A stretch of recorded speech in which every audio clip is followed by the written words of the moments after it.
Yeah, you're good. Just making my fuel.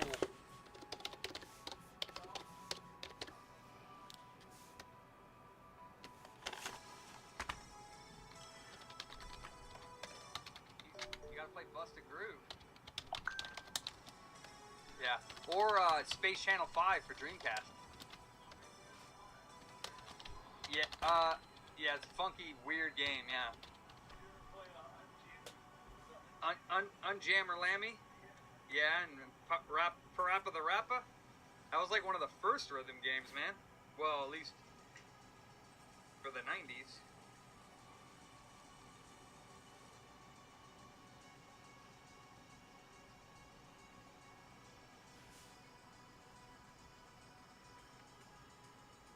Here's my goulash. Hey, Light Runner. Need a little bit more water in there, let it cook. Put it in the microwave for a minute.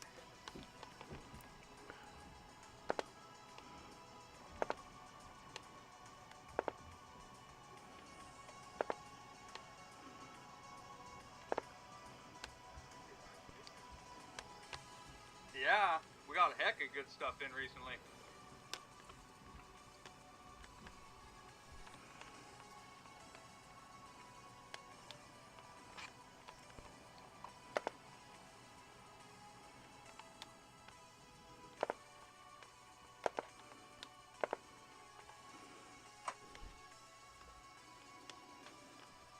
Oh my goodness. Let's see here. Oh, I'm gonna just close all these tabs. Let's see. Now the. Oh, is this the dashboard? Good. Edit stream info.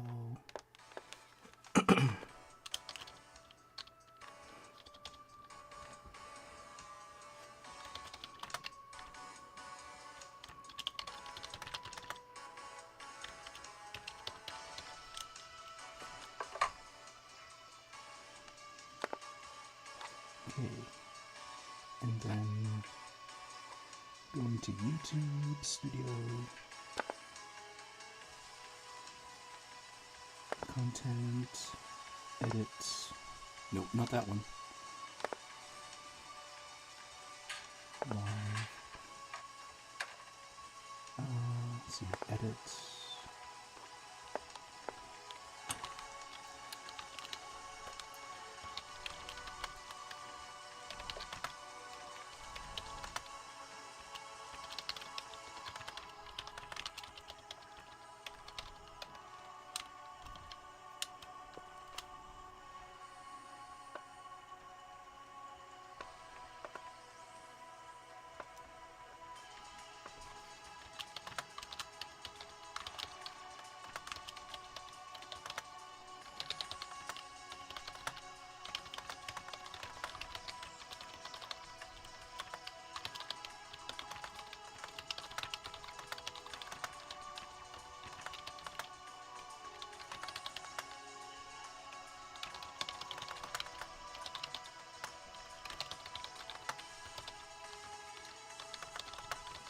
I have them in my parts bin push, yeah, they're sort of together, but I do.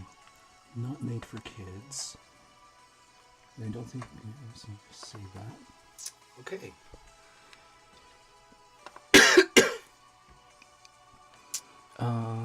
Yeah, so Restream is shitting the bed here. Let's see. This one's chicken and mushroom and tomatoes and herbs.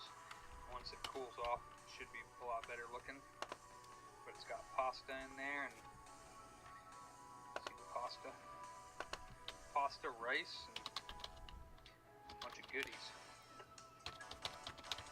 Oh, what's up, Joseph? And that one's almost done cooling off as well, so we can try it, see if that second RSX works.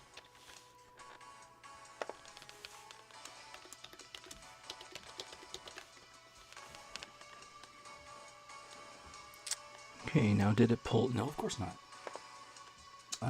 Let's see here.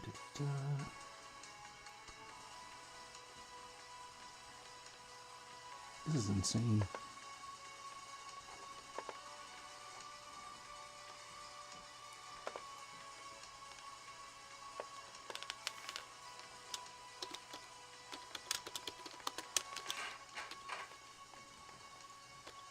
fact that Restream cannot pull the titles I just edited from the streams is just stupid. Oh, I don't think the boards that I have work though. They're in the parts bin. Okay, just take this description and paste it into Restream. Oh yeah, I don't think the boards were working. Something's wrong with all the systems I have. But they were from a long time ago when they first came out, and I didn't know anything about them. So they could just have bad, like 12-volt caps. I should go revisit them and check the regulators.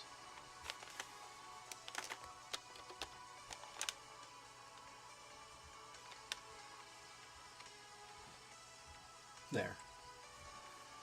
Okay, so it's giving me... Huh. Yeah, it's pretty good. Yeah, I don't know why it's complaining about bitrate. Oh no, that's no fun. But, okay, just need to...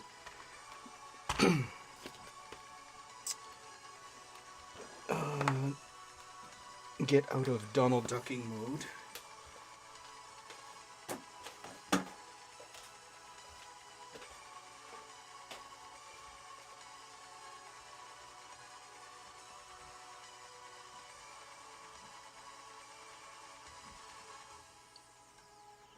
Almost out of my white gloves here. Did I use them all? Now it's pretty much ready to test. There. No longer... there we go. Okay. No longer Donald Ducking. Okay, so we got these guys. I should...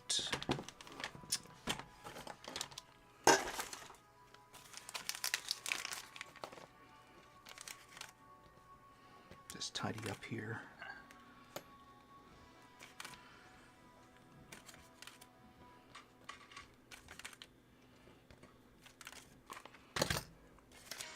Ooh, okay, let's transition over to here.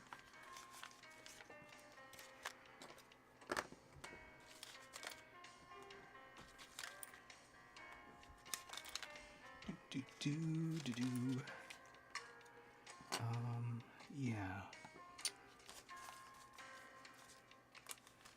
Okay, so then I can go there. Yeah, I know that are the how are we 12 volt doing for- caps on the back end. When you turn them on, they got 12 volts on one side, Okay, still charging. and they have like I don't know what on the other side. I forget, but each of them have that voltage coming out, and there was one of them that didn't. Oh, gotta file away some of these. Oh, this is all PS5 screws. And I found that was the problem, one of those. And then when I replaced the one that It's didn't, the second one e-waste. didn't. So I had to replace two of them in order to get it Oh, working. where'd I I think put I the ended up e-waste just box? replacing the whole line of them. And they had different numbers too, so. I mean, the ones on there it's were all over the there. same number, but the donor board that I took them off, they had a different number of That's MOSFETs. definitely garbage. I don't know if they were compatible or not.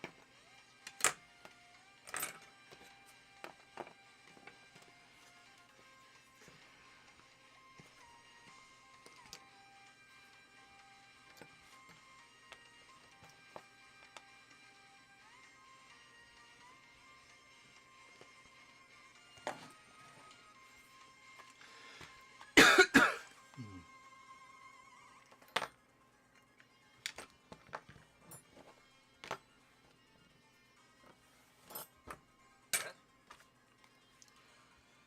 Huh? Just selling some stuff?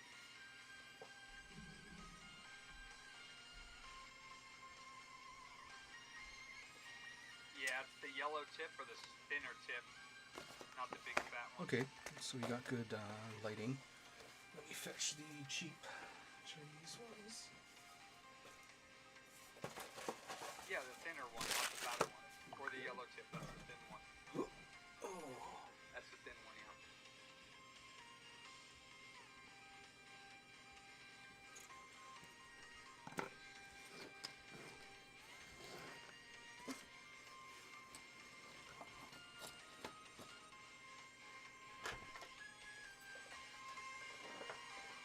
oh,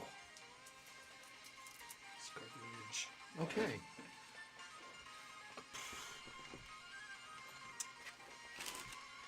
How are we doing for... Should get my glasses. Okay,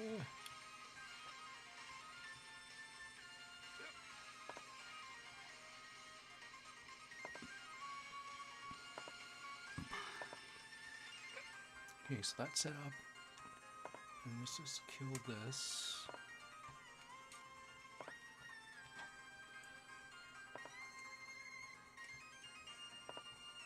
Kill that. Oh, oops. Oh well.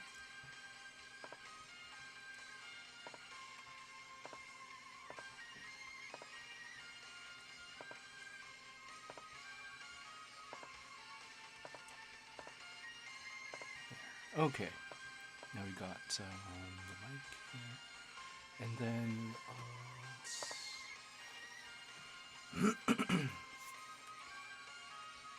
there. Okay. Perfect. Okay, now we're set up. And I don't think I can focus any better. It's as good as it's gonna get. Someone's gonna beep on me for having a second failed RSX, because this is a redo. Now I just need my glasses. And if it doesn't, then we know twice now that it didn't work, so. Well,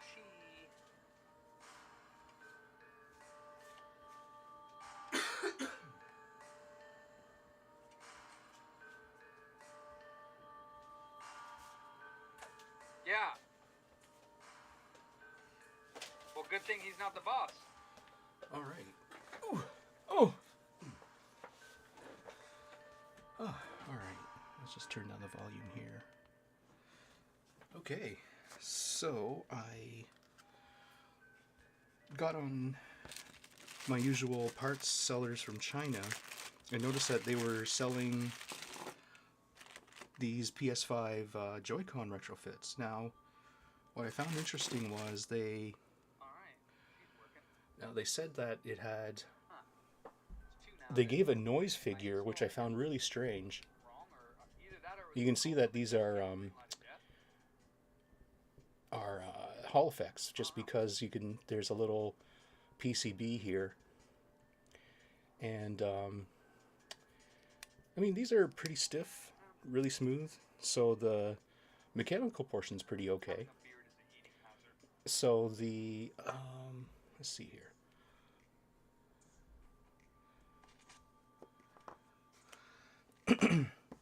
So on the Teardown I saw before, these are just where are we here?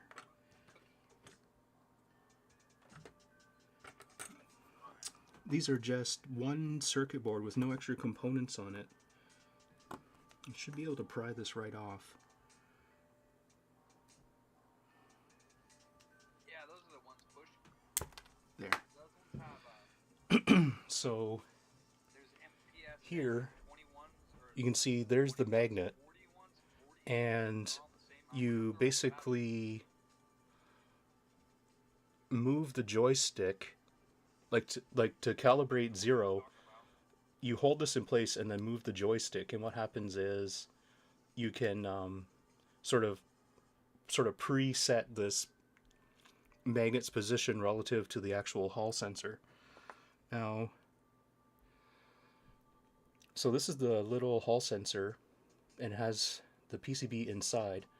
Now, what did they do? Oh, I see. So they might have just inserted it from the top. But then did they melt it all together in that fashion? Probably is an overmold. It looks like an overmold kind of solution, which is unfortunate, but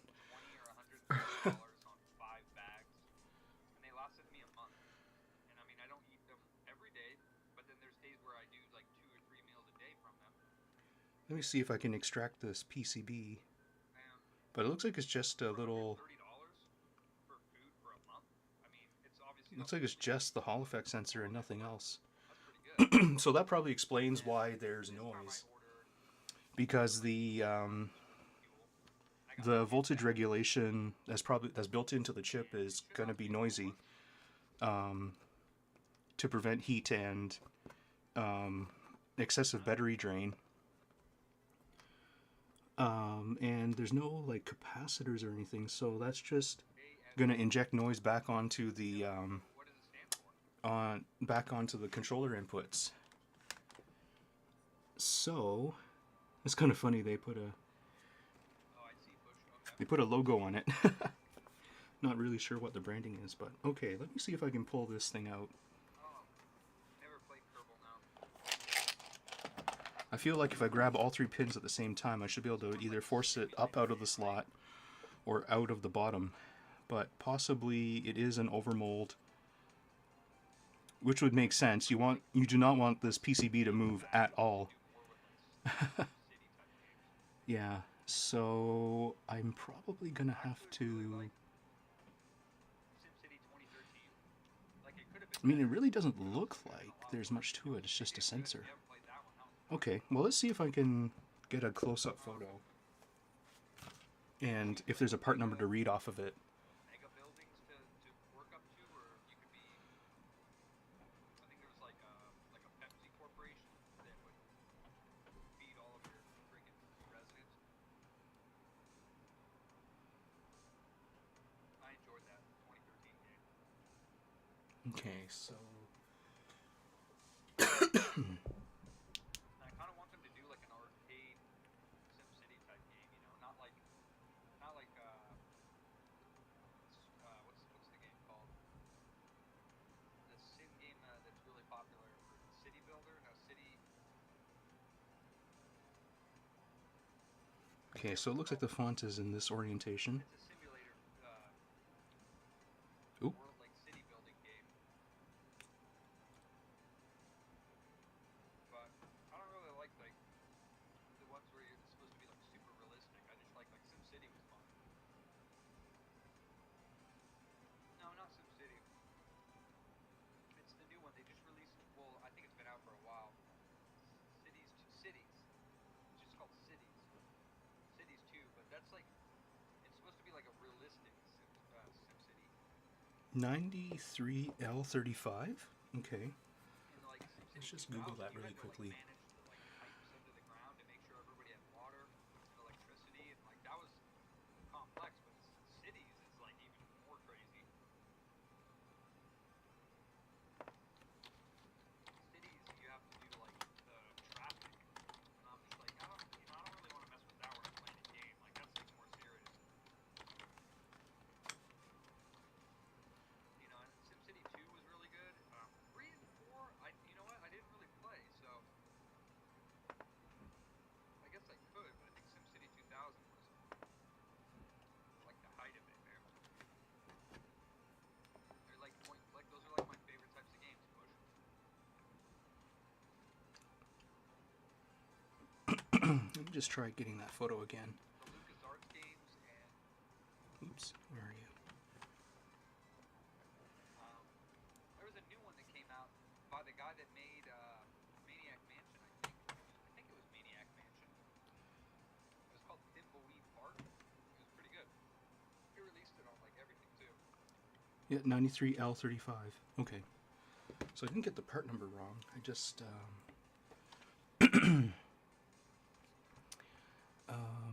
let's see here. That's great. See, I never played Maniac Mansion. Oh, you loved it? Yeah, that was great, wasn't it? With the multi-characters. Yeah, that was pretty good. Day of the Tentacles. That's probably one of my favorite. Day of the Tentacle. Okay, so we don't have any hits right away. Grim Fandango. I'll probably have to spend some time looking for it in the future. So Those are probably my yeah, so I don't have the latest version of these sort of PS5 retrofits. There's a new version with a red PCB. This one's black, so basically, yeah, that would be an interesting teardown as well. So there's not much going on, and that probably explains why there's a noise figure to go with that sensor. So here we have our GuliKits. Nice packaging. Actually, no. Actually, I still have some of those because Ooh. I barely ever eat those because I like. It's really nice. Okay. I got a few left. Excellent flex feet. I still have some. Excellent flex PCB. Nintendo cheaped out and used carbon in the ribbon. Oh, No, that's interesting. What's these are stickers? Oh, is that how they implement the gasket seal? Right. So when you change out the joysticks, there's a dust seal that goes on the inside of the shell. And I think that's what the stickers are for. Okay, so they basically cloned the back frame. That means that when you click on the button, like, this will wear out. It doesn't seem any stronger. So, yeah, let's see. Now just thinking if there's a non-destructive way to get in, but I don't think so. Yeah, okay. Now they're saying the cap is replaceable, but I don't see how. Because you can't twist it, and it's not screwed on. Because if the caps are replaceable on the original joysticks, like, there's some joysticks that I had from this old batch that are really good still, but they're just missing the joysticks. Anyways, let's see what we can do here. Okay, so I think if I support this tab and then just bend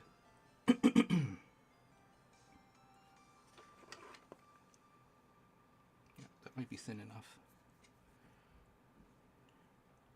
Well, no, actually, I might be better off. Oops.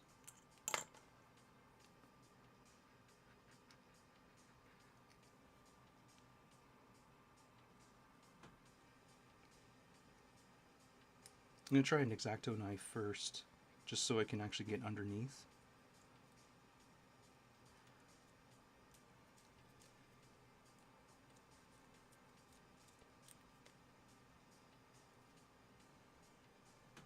Okay. But I think I see what's going on there, at least. So that's I'm going to try the screwdriver next. Yes, sir. Yeah. It's basically the same price as when we got on there. It's $250. Okay.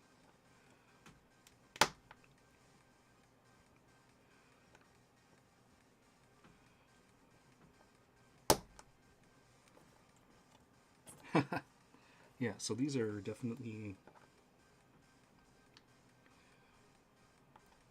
designed to be used once. Use a metal There, okay. spudger shaved down with a Dremel, and I use my microscope to shave it down really thin, and that's what I use.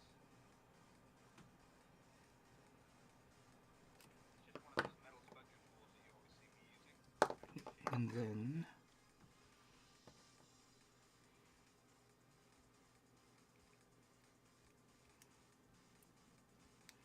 okay, and then this one over here. Okay, we're out. Or we're in, so to speak. Okay, what do we have? Oh, it's still being held in by the...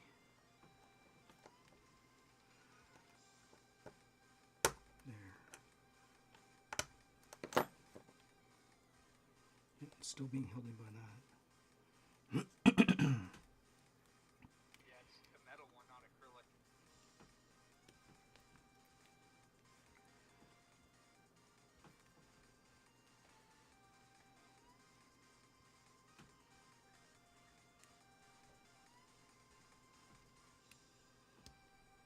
There, that should bend it permanently enough.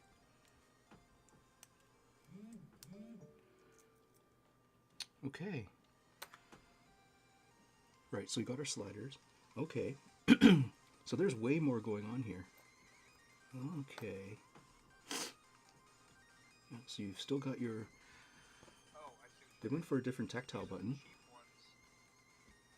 Okay. Well, let's just take this apart. I do see they may have used the same...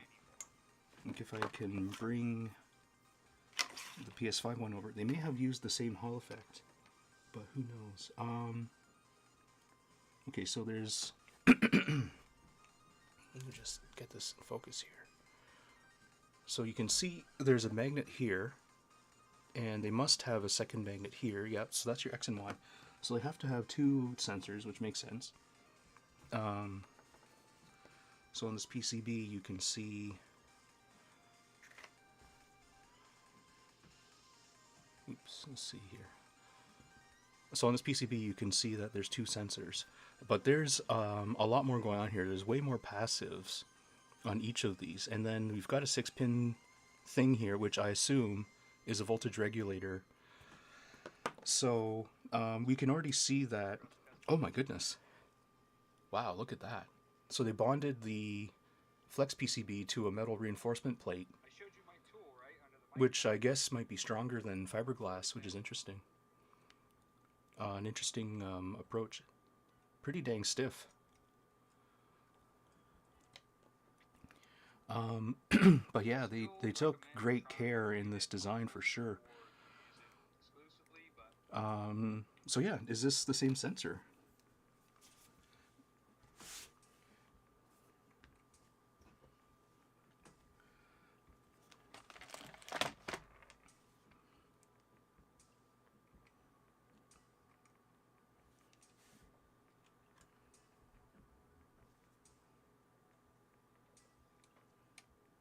Yeah, I showed you my tool, right?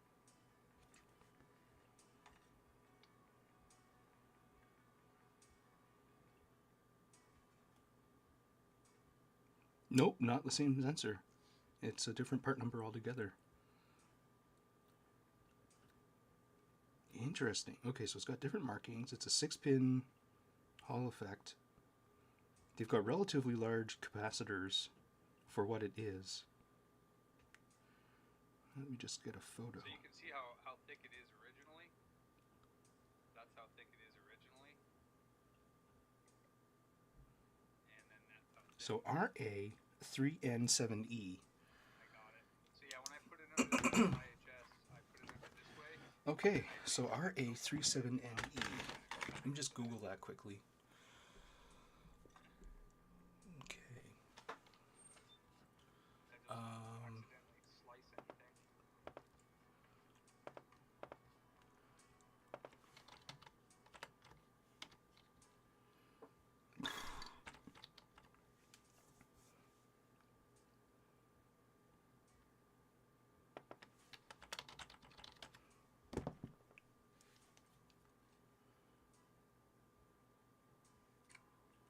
3N7E. Oops.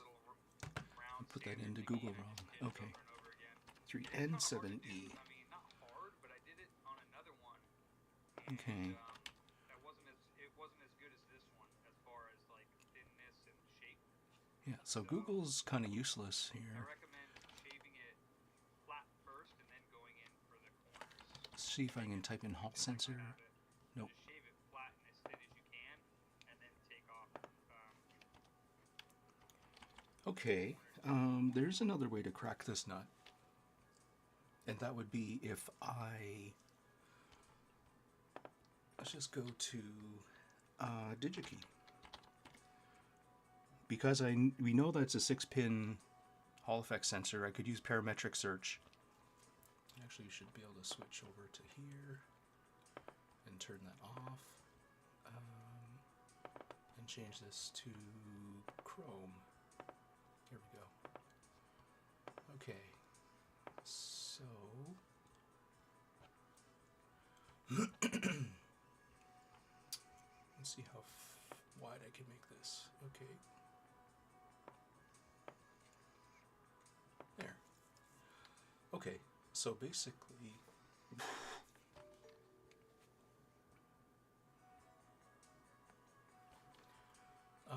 let's see here.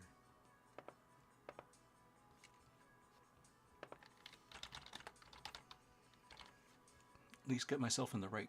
Going on your break? I guess they would call them proximity sensors in a way. It's tough. Is it an interface? Probably not. We'll just have to not pay very much. Yeah. Oh no. Like they just take up too much Hall room effect. in the Okay. store. We don't So like we're in it, the right category, I think. you know? Possibly. Let's see here. So we just have to look for a 6-pin package. Good. We'll keep being it.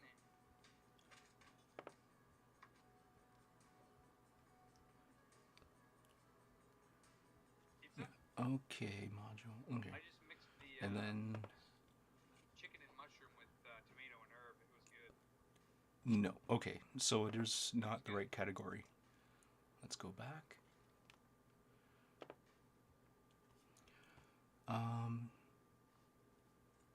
for what Yeah, it that's is. not current sensor. Definitely not.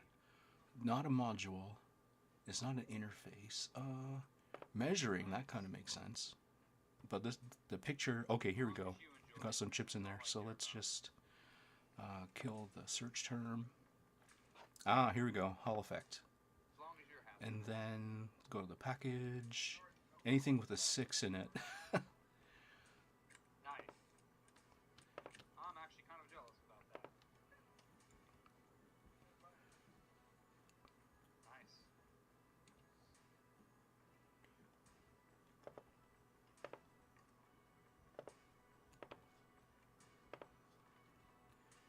And then let's just see. It's just small. That's the only thing I don't like about it. I would have spent the $200 on a freaking sweet ass modded one, but If they talk about damn, their packaging. pass that up.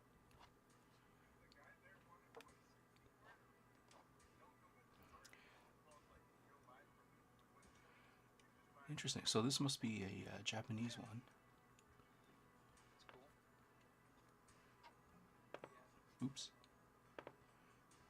Let's just look at this one. Okay, so there's no data sheet for this.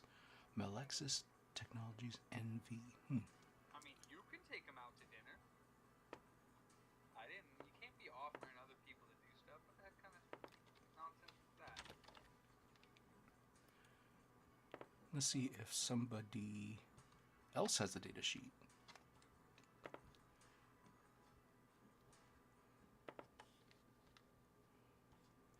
Oh, that's the wrong package. Oh well.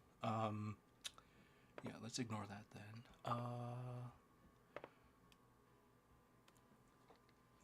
Okay.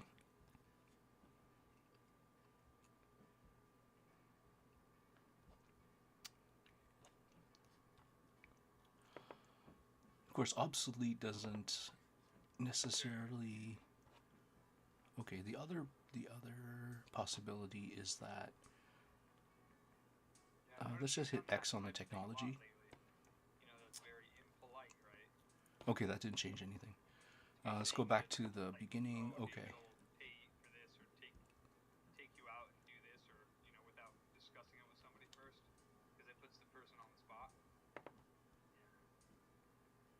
Very impolite.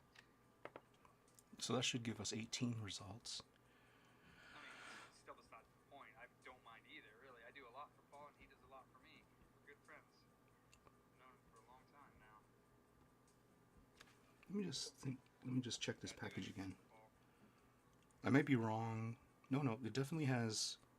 Well, it definitely has legs on it, but it may actually be this package. It's just his like Americanized name.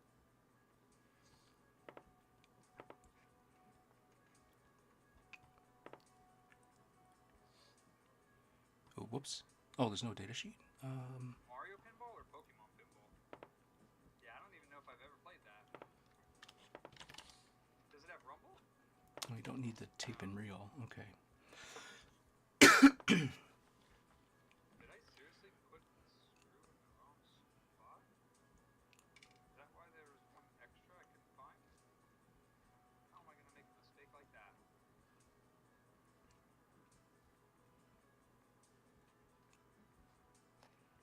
Losing my touch.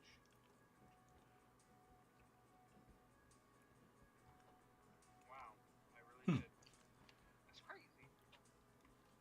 So they're not talking. I was wondering why there was a missing. They're not talking screw. I already about had this thing together, so their packaging yet again. put one in the spot there's not supposed to be a screw.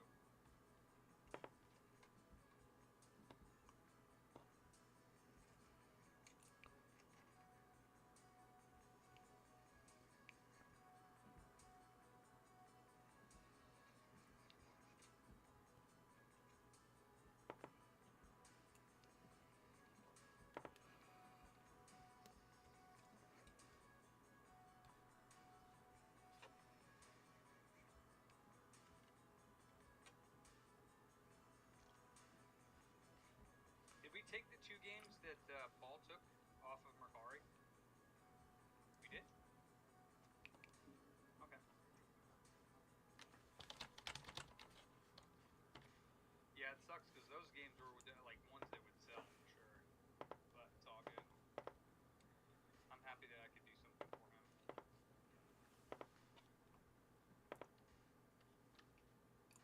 Oh, FCPE.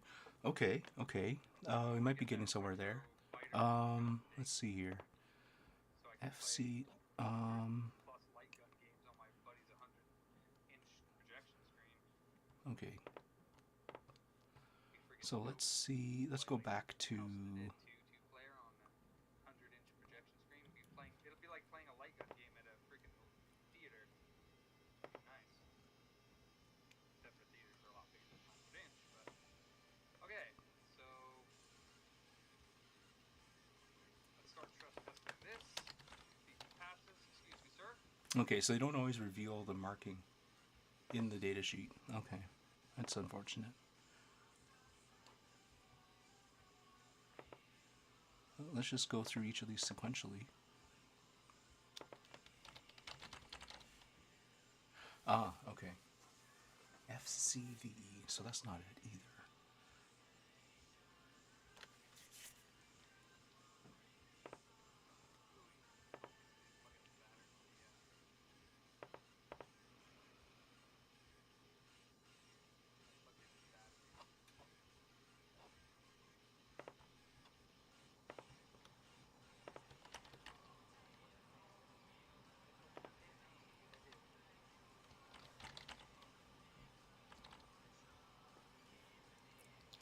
FDYE.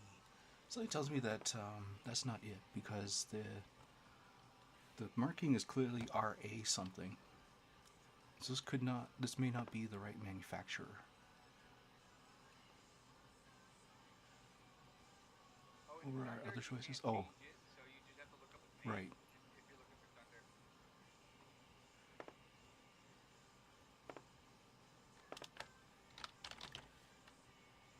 FCPE. And I think they're just saying they're going to be saying FC over and over again.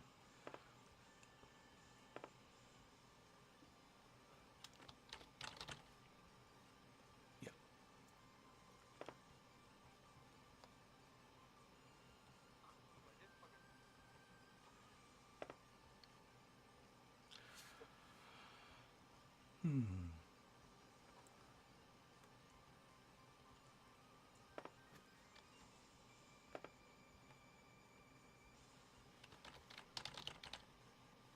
FDSE, no? I guess we'll find out momentarily.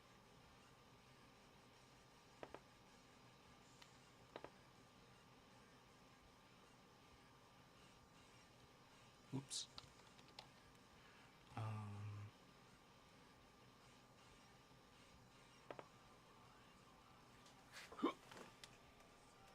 There.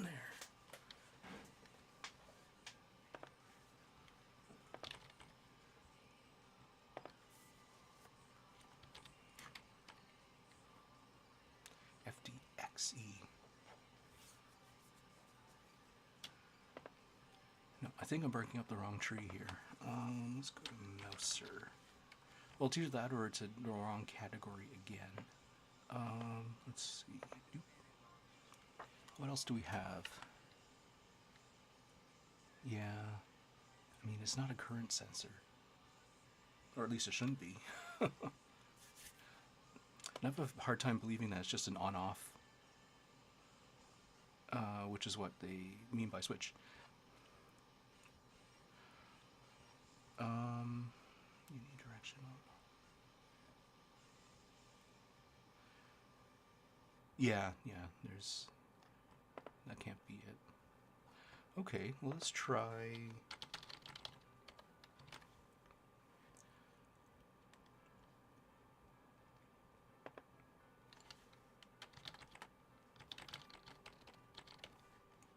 Yeah, have to have the fan plugged in, otherwise it would have turned off by now. I'm already in the zombies game. Alright, quick break, and we'll do 2-minute break, and then we'll do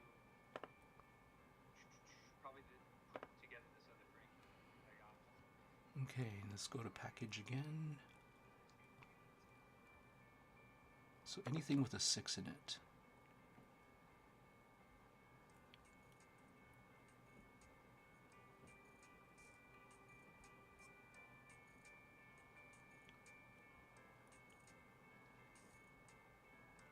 Well, it's definitely not SOT, so let's just leave that one out.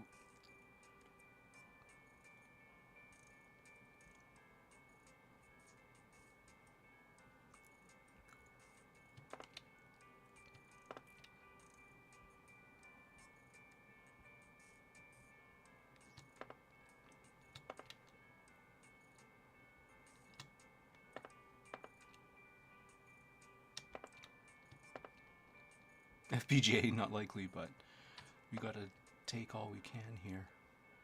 Okay, let's apply filters.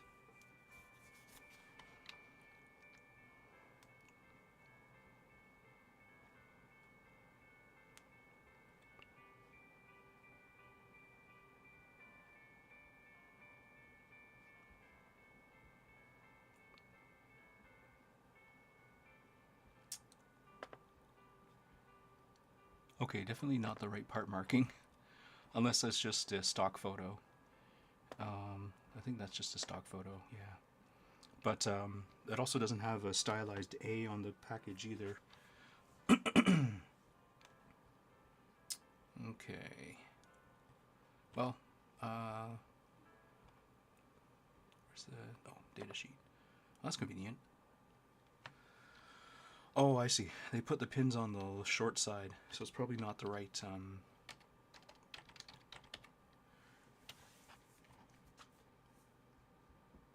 Yeah, it's too many words. Okay, so it's not that one. So it's probably not in Allegro. But let's just keep going down anyways. Yeah, wrong package. NXP, that'd be interesting.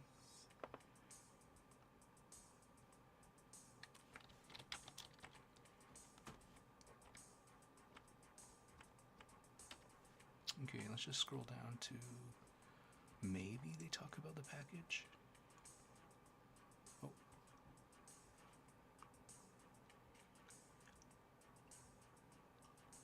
Definitely put the pins on the correct side. Wow, that thing stayed on for a long time before it overheated.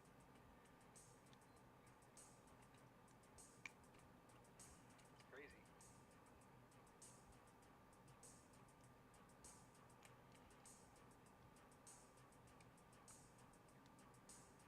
Round 3. So I did not plug in. Yeah. Freaking fan of the battery. All right. Actually, I'm a knucklehead.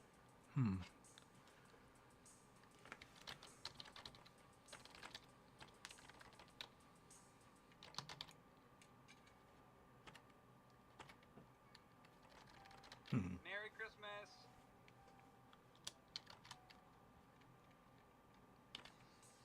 That's too many hits. Was that push?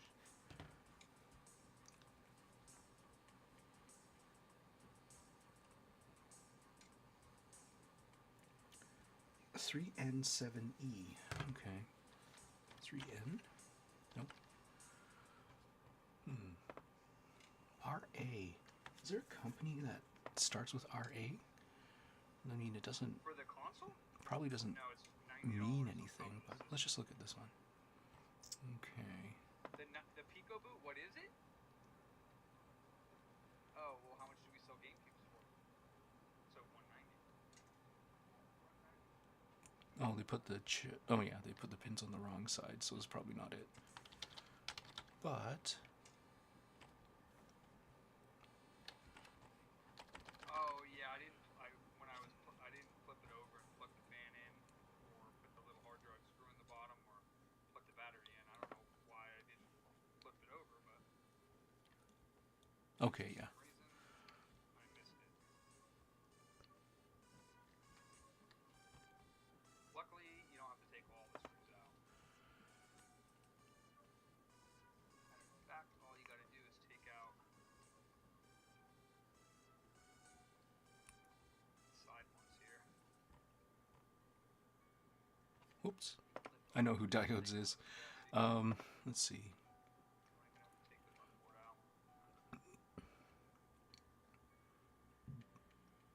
This is a switch, though. I don't think this is...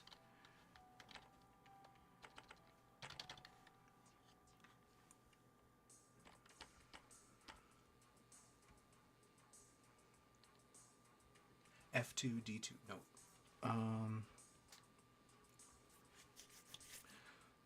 Not quite the right number of letters either. Okay.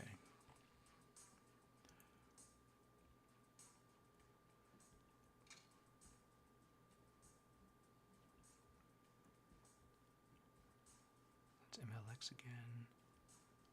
MLX.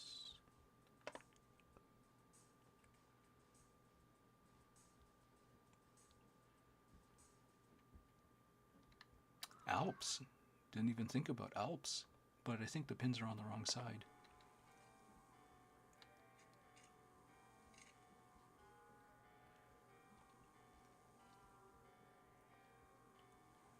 That would make sense. I mean, Alps is definitely what Japanese companies would go for. Of course, this is a Chinese, GuliKit's a Chinese company, but let's just see here.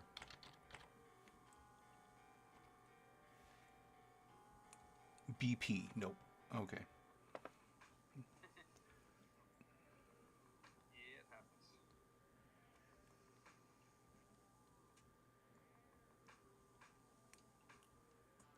Crocus, never heard of them. That's funny. Crocus is also is the family name for a saffron flower. That's too funny. Ours?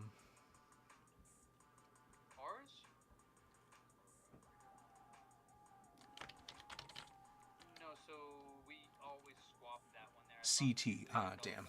It's the right number of letters, but yeah, it starts with CT, so that's not it. RA, I mean, it almost like smacks of like Renaissance or something. Crocus. Infineon? Didn't even think about Infineon. Interesting. Of course, that's the wrong package, so... You know what? I might have the dimensions wrong here. But they are square chips. They're not rectangular, like a lot of these Melaxis guys. But let's just look at them anyways. Melaxis... O-R-E. Let's see here. Mark. They need to release a Dark Souls game for Game Boy Color.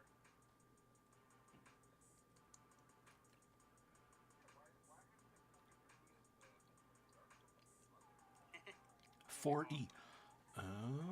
But then the letters, there's not enough characters. Make your own game. Yeah, there's not a, that. It's got to be like 3N. They made a Resident Evil for Game Boy.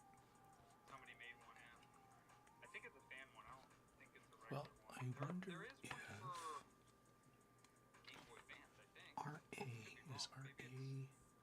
Maybe it's a fan one. I don't know, but I think there is. Let me just try going back to Google again. You could probably do like a 3N Hall sensor. Game Boy Color? Kind of weird.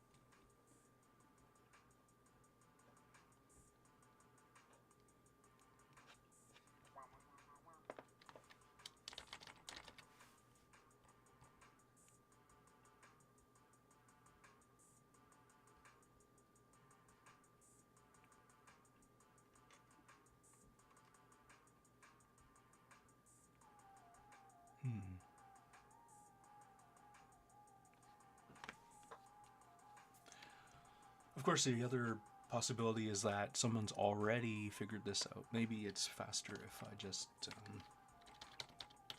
links? Yeah. Not my favorite system. Yeah, I think it's a lot of people... Get the system. Right. I thought I could take that song, but I just can't do it. Yeah, it's just installation guides mostly. Thought I'd wait till it ended, but it just went too long.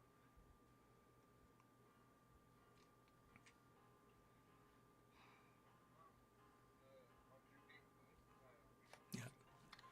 I don't think there's gonna be. Well, once you beat her, you figure out how to do it, then But it's kind of like but it's pretty obvious that they didn't.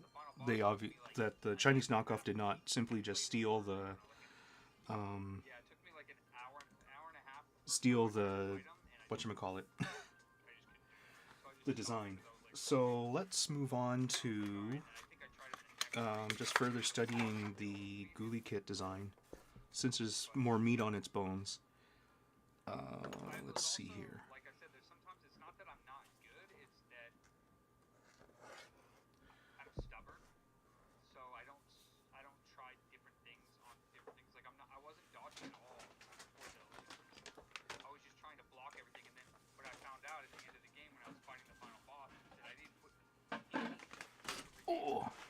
so I had like the stock regain recovery. Okay. Now I'm just trying to. Basically, what I'm gonna do is put together a Joy-Con. But I wanted to. Here we go. Just wanted to use a left Joy-Con because it's a bit more. Like the PCB is a lot less unwieldy. Especially the second revision. There we go. So this is the revision where they fixed. Like I didn't even realize, but the first revision where everybody was having problems with the antenna, they were putting carbon foam to change the magnetic field. But obviously they went with a second version sometime later.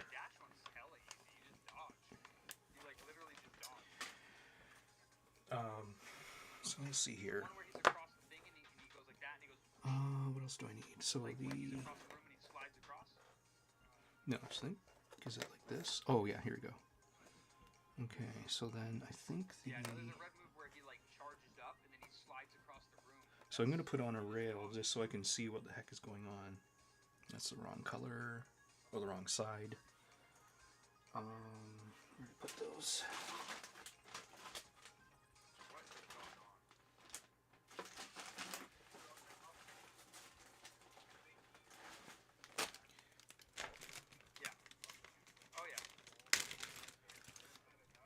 Okay.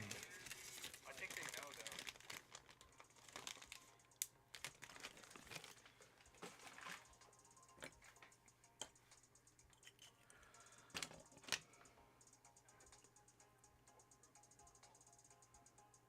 Yeah, they don't make the jigs anymore, Nick, and they're all out of stock.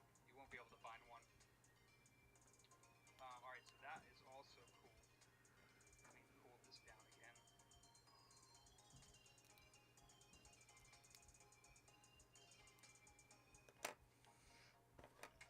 Yeah. Okay. Let me. What's the next one? Oh, where's the tape? Next one is gonna be I see. Gigantic sheet metal bottom probably doesn't like to touch certain parts of that circuit board, so. that's 654. Okay, so then this one can be put back together.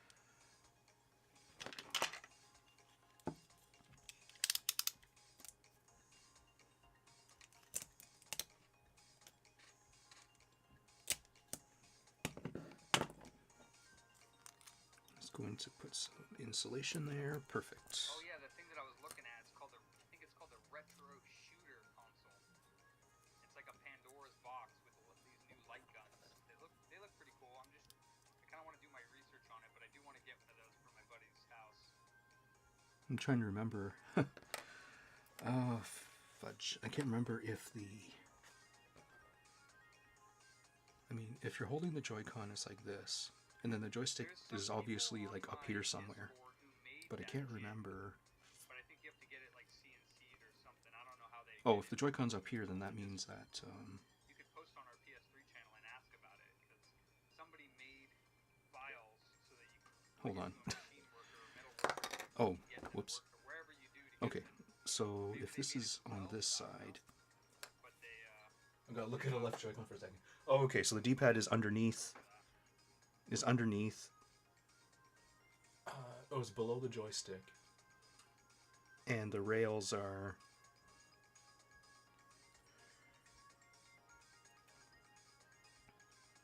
Yeah, and the rail would be here, so that means the joystick has to be physically... Oops. The joystick has to be physically like this. How do you actually route this? Sorry, I'm just looking at my left Joy-Con for a second. Might have to just take it apart.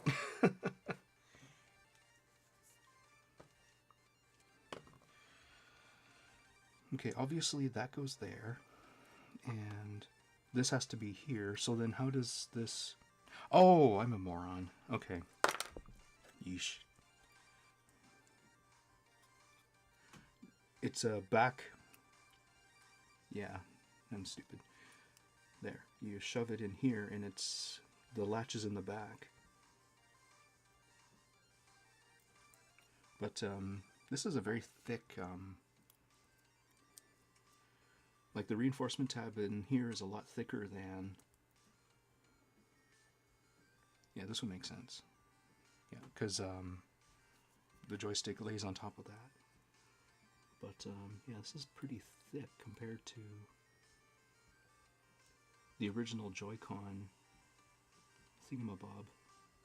It's either that or I do have the spot wrong. I don't think so, though. It doesn't make sense any other way to put it. Okay, so they do have to...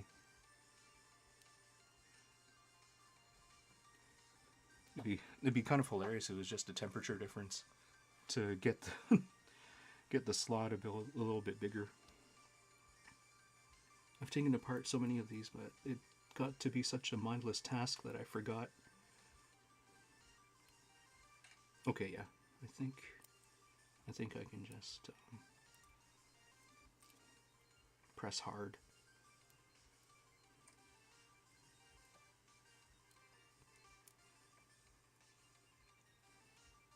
Come on.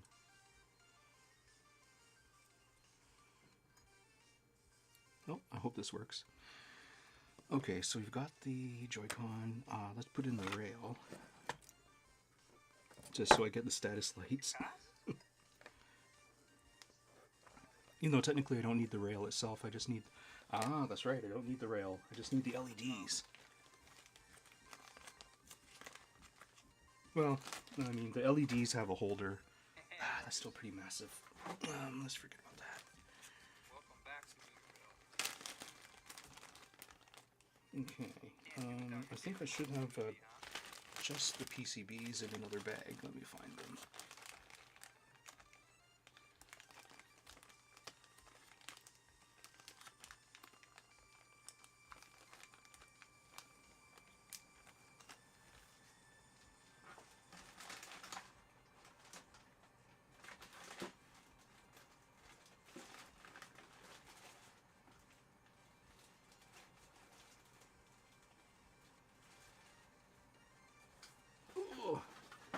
Man, I should not have missed that sale on parts organizers. I just hope that... here we go. The sale comes back really soon. Okay. And what else? Yeah, I do need a button of some sort just to wake up.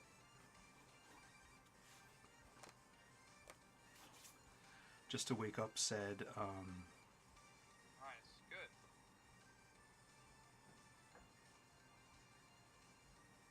Well, that's a good point. If it isn't paired to a switch, then it won't stay on. Well, I'll just use buttons on the front, I guess. Okay. Oops. Ooh, that one's got water damage. You go into trash.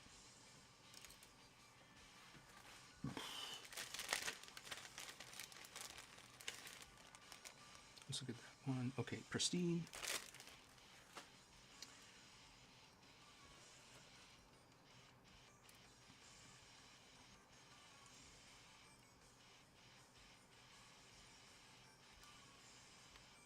Okay. And then we just plug in the battery. And this should be a bare minimum install. Okay.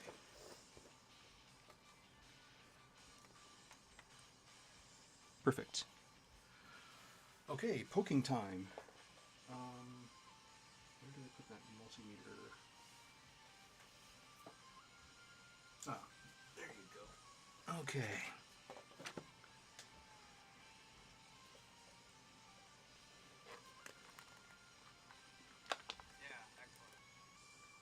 So first I'm just going to see what the voltage regulator is doing in terms of what goes in and what comes out. And then the Hall effect min-max would be interesting to see. But let's just start with, let's find a good ground point.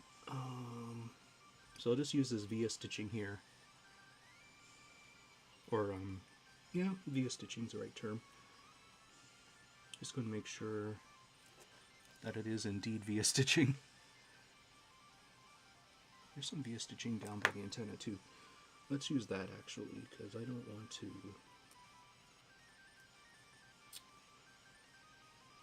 Let me just... I guess layout wise this is a lot different than the right Joy-Con. The right Joy-Con is pretty obvious that what was via stitching, what was functional. Yeah, that's just a large ass ground plane. Okay, so we got some via stitching here that we'll call ground. And then let's just try... I'm assuming that this trace here must be power, and I'm just going to assume that top left is pin 1. Or not pin 1, but where the power goes in.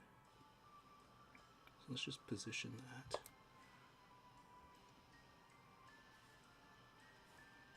Not making contact. Okay, so I'm wrong. It's either that or that it doesn't actually power the joystick until... Hey, what's up, Jakester? Shit, I didn't even realize that was your message. I saw the message a long time ago, but I didn't realize that was you.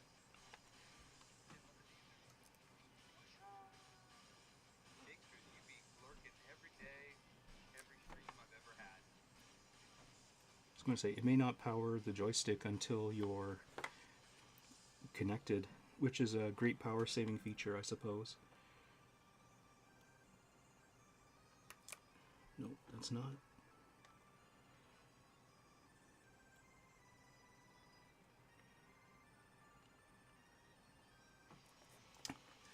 I guess that's the problem when... Okay, maybe I can trigger this on. I can definitely poke the backside. Let's do battery minus. There.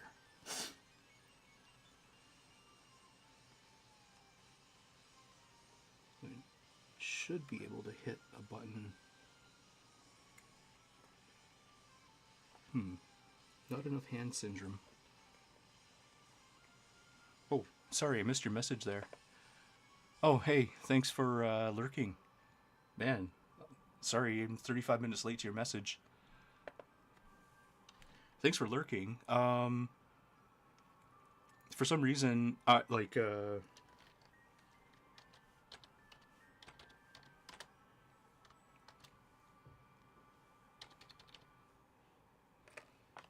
on a second here.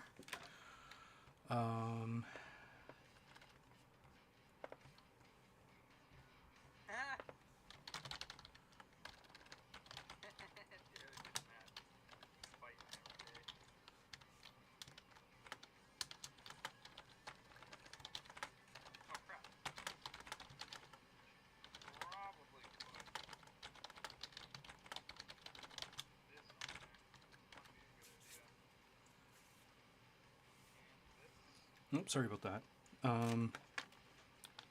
Okay. Well, just we know the battery's working, but okay. Now the thing is, how do I guess I need a few more hands. There we go. Interesting. Wow, they are miserly. Okay, so I have to actually pair have to pair this with a real Switch. Okay.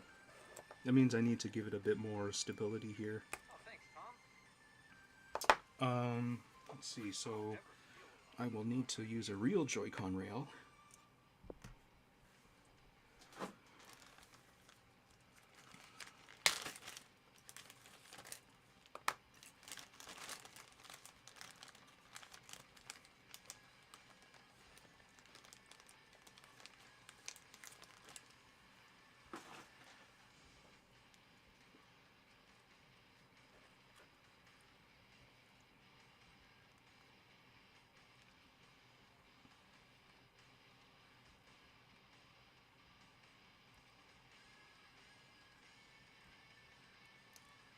I've got to be gentle with these SL sync button ribbons. They're the first things to break, or one of the first things to break on these Joy-Cons. They didn't give it a gentle curve upon final assembly. So you can see there's a gigantic fold in it. Oop, that's super blurry. Yeah, basically the weak point is this fold that they put in the Joy-Con ribbon.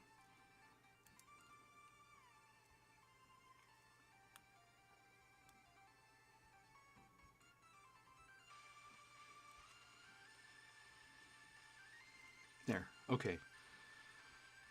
Stop wasting time. Freaking.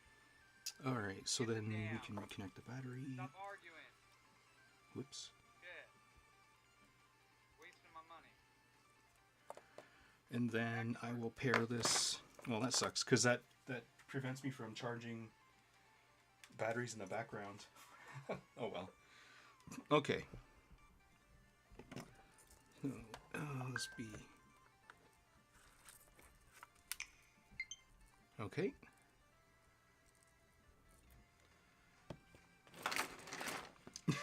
This is so jank.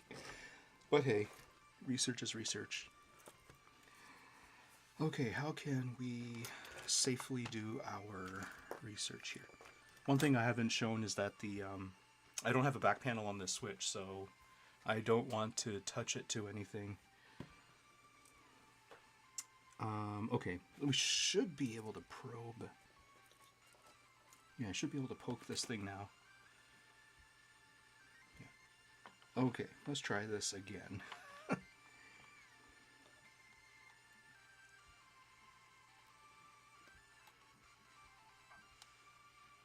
Okay, so I still assume that the top left is... Oh, this might be helpful. There. Still assume the top left is power. I'm wrong. One of these has to be voltage in, one of these has to be voltage out. What's going on here?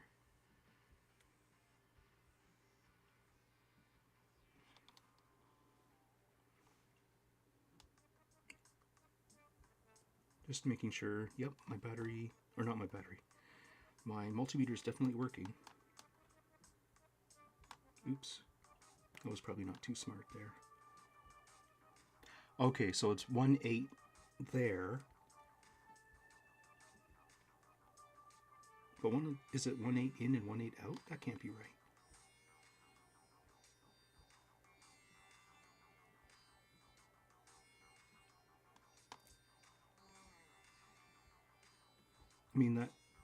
I mean that's 1.8. You tell them like it is, so yeah. Hold on. Maybe I'll just measure the backside. Because it's pretty obvious the first trace, or the first pin, or the pin on the furthest edge is power. But I meant like when I'm actually alone, not when I'm streaming. So let me try this again. So let's use battery minus. How can anybody feel alone, but at the same time, like the internet's a scary place. Oh, okay, so it's 1 in. So what is that 6-pin IC for? Interesting.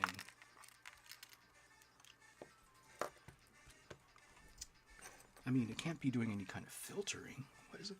Oh, is it an EEPROM? Oh, that would make sense. Because if these sensors need calibration, they would have to store it somewhere. Ah, okay. So it could be, it's probably an I2C EEPROM. Yeah, that would make sense. Okay. Let's see here. So then, yeah, these sensors. So yeah, the thing I wanted to also see was, quote unquote, the noise, because I think my oscilloscope should be sensitive enough to figure that out. But what I would want to do, yeah, so we have the 1.8 there. Yeah, what I want to do is just solder some probe wires, and hopefully it doesn't. The problem is when you get to millivolts, you can pick up signal from the air. So hopefully, actually, let me just put this back. There we go. So hopefully my scope has decent noise immunity and would let me see whatever the noise level is, but I also would have to solder on some probe wires because my scope probes are relatively large. This one I have an extra screw. That's odd. Now the other thing I would want to do is, since this joystick is effectively toast, oh, do I want to say that is toast? I don't know. It may not be, actually. This one out. I was going to say, do I want to steal the magnets out of this joystick, or yeah, it would be a bit more representative if I did, because I'd be using sort of their Tesla rating. Yeah, so let's just take this joystick apart. Yo, Maps. Ooh, You want to give me a Starbucks? ooh, some nice grease there. Okay, let me just pick out let's just pick out these sliders. There we go. There. Okay, so we have our... Ooh, these are decent. Not bad. So yeah, hopefully... Let me think here. Yeah, I never even seen it. Okay, so basically the orientation is something like this. And then I can sort of... Okay. So, in terms of probe wire... Well, then again, I could... yeah, what I should probably do is have a ground wire at least, which can be decently sized. You have my card number, but I also just want to use the rest of this. So let me just pull the battery. Actually, now that it's oh shoot, I have to pair it again. His or ours? I'm just I should be poking around just to make sure. $90 this screen. I might have one in stock screen. Let me just put this into beeper mode. One whole unit, so it'd be $90,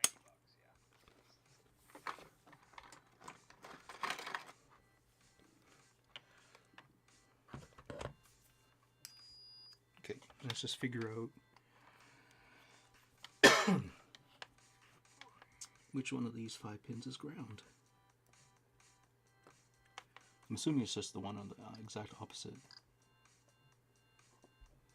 No. Oops.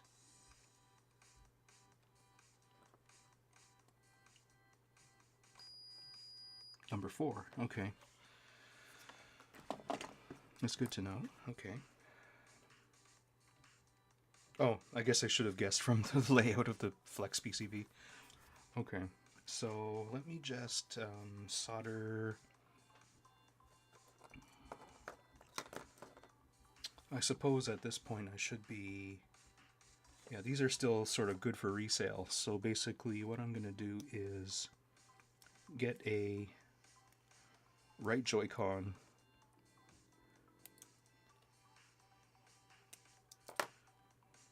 Right hand Joy-Con, because those require trace repairs, and I'm a lazy fuck.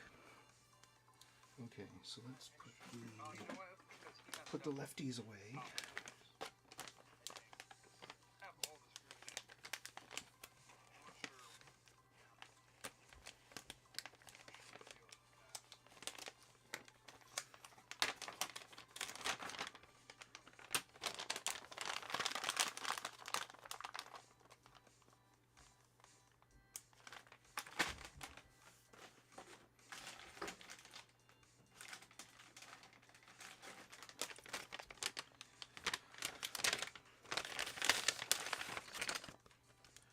Okay. So basically, the first thing to fail on these guys is the R button. And I measured the R button, and it seems like all three traces that come off of it have a connection somewhere. They might be the same connection, but I don't know. So basically, you considering these sort of junk status, but yeah, we'll have to see. Okay, so this one needs. I think we can get away with the same rail thingamabob. Let's see here.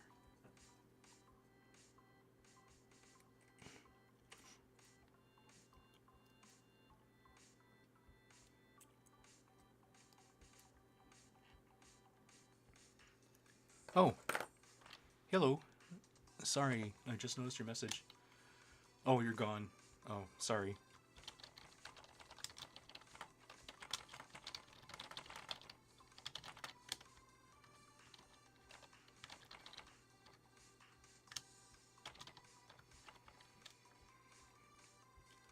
Oh, hey, thanks for chatting. Yeah, for some reason, I don't think you're counting as a viewer. So that's why I was asking you if you've got like my video playing in a front view window and the volume's on, etc.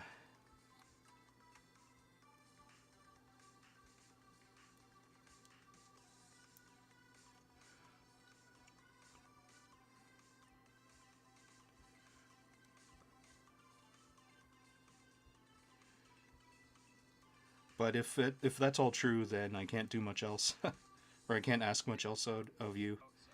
But thanks for lurking. Okay, so we got the right Joy-Con, and then I can put in the so the Joy-Con, the PCB. Sorry, got to think about this for a second here. So the PCB would be here, and it only makes sense that the ribbon goes up this way. Yeah, that makes perfect sense. So you shove it up the bottom.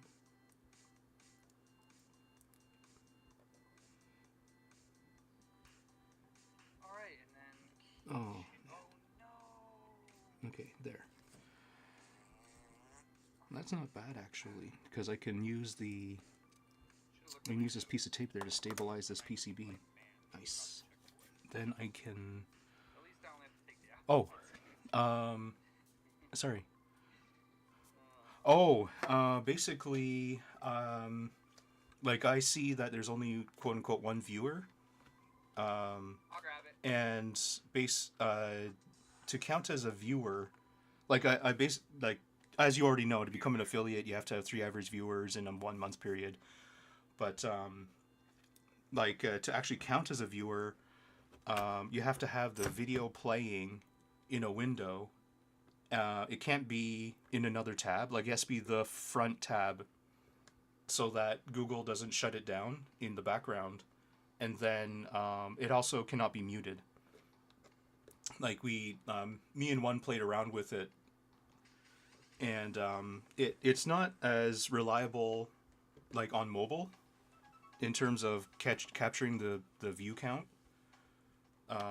Or sorry, like as a viewer, you're not necessarily counted as a viewer if you do all that on mobile. But on a web browser, we found that yeah, you have to be watching. Twitch has to be serving you video of that streamer's stream in order for it to count as a view. But of course, you're already an affiliate, so I mean, you're well beyond needing that. Okay, so we got this, and this should be good enough just to get by. Yeah.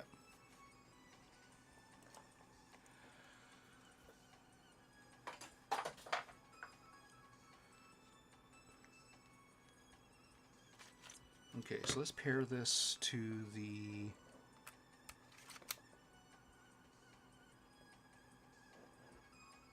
No? Oh, you know likey.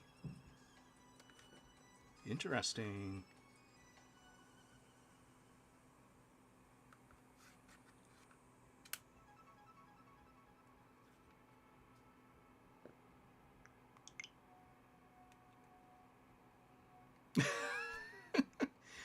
Oh boy, I don't have the L button connected. Crap. Anyways, like I say, if you're already watching my stream in that way, there's nothing more I can ask for. They probably have a different algorithm running to do the view count. Okay.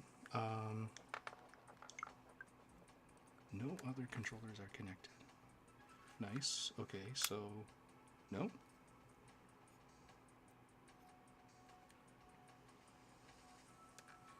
Okay, what happens if I just... Oh! This PCB is just dead.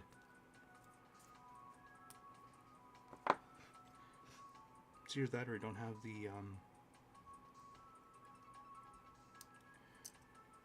Is this... No, the rail's not bad because we knew it worked for a lefty.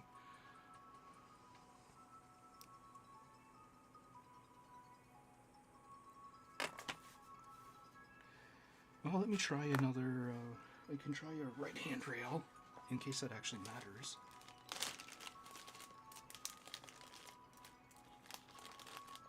I suppose it should be... It's safe to assume that not all Joy-Con PCBs are gonna be good when they're from a junk lot. Okay. Oh, yeah. Okay. Maybe I did.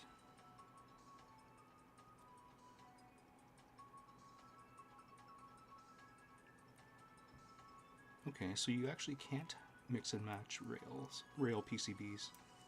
Or maybe I'm wrong there? I don't know. Okay, let's shove this in here.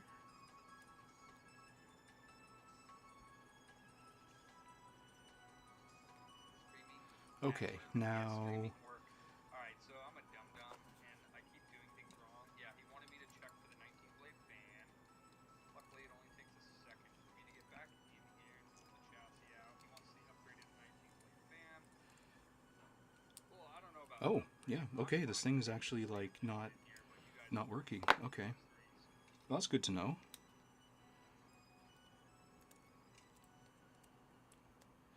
Okay, so I will put you...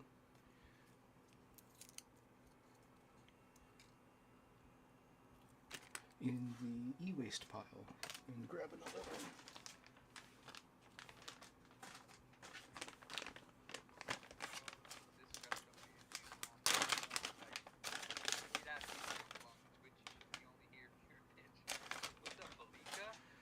This one might work better.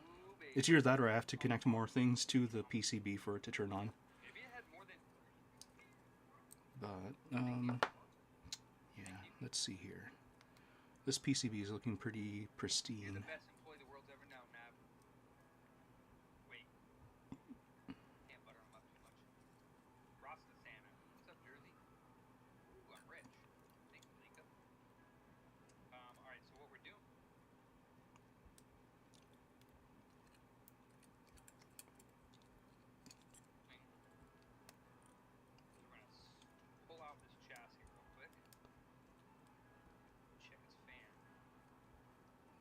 Okay.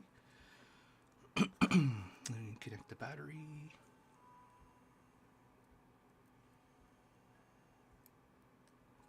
Okay, and interesting. Okay, so maybe more. It's either this PCB is also dead, or more needs to be connected for it to turn on. Let's see. I guess in this case it's already getting ridiculous. So maybe what I need to do is just go back to a left Joy-Con.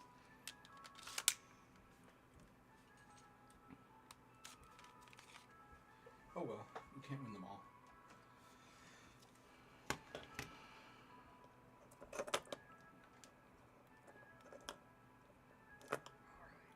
I think he's got the 19-blade fan. I think this is the 19-blade. So 1, 2, 3, 4.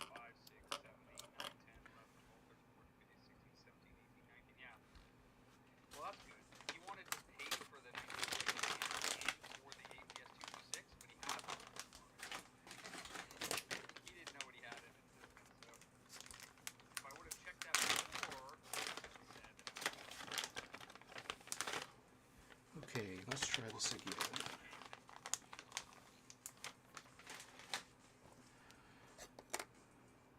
Belinka must be drunk or something. He never acts like that. He must be swilling on Santa's juice or something. Oh!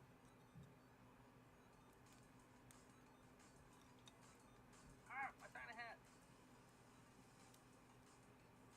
Oh, oh, there it is. What's this guy? Oh, Okay, yeah. and then this Poor thing. comes in like so. Both screens got smashed on his back.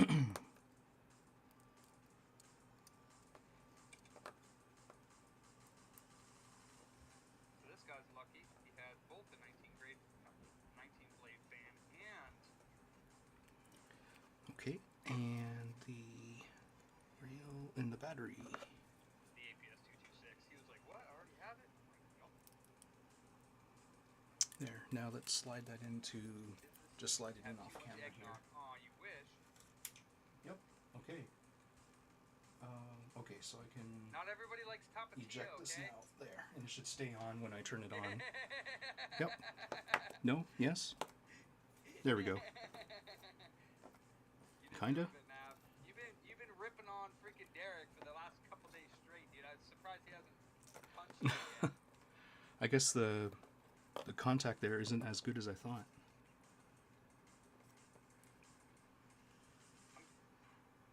Yeah, there's something. Yeah, I think I might be, instead of trying to recycle these, I might be better off just replacing the whole Joy-Con rail. There. Okay. So You want booty? Me or booty? I mean, I have a booty, so, and people call me booty. there. So it could be me. Okay. I'm not available. I'm not someone's brother. Bro. So this should be on, so to speak.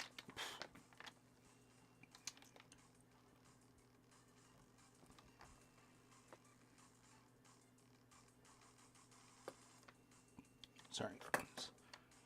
Arms covering up there. So. Booty with the booty. Oh, Hey. I see. I'm booty with the booty. How are you? Alright, well that was just a big old waste of time. I guess Okay. not really a waste of time, because I needed to do it, but you know. If I would have been paying attention to my notes over here, I wouldn't have had to do it. Okay, let's peel.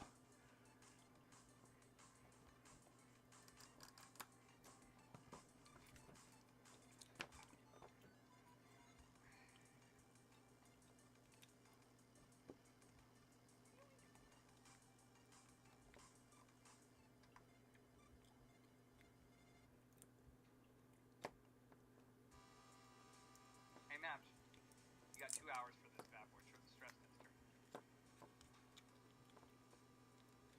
And this one's in really nice shape, this will be very extra clear. This LED does not want to stay on. Is it because I don't? Bro, you're calling me weird? You put ketchup on waffles, man. Get out of here. Well, anyways.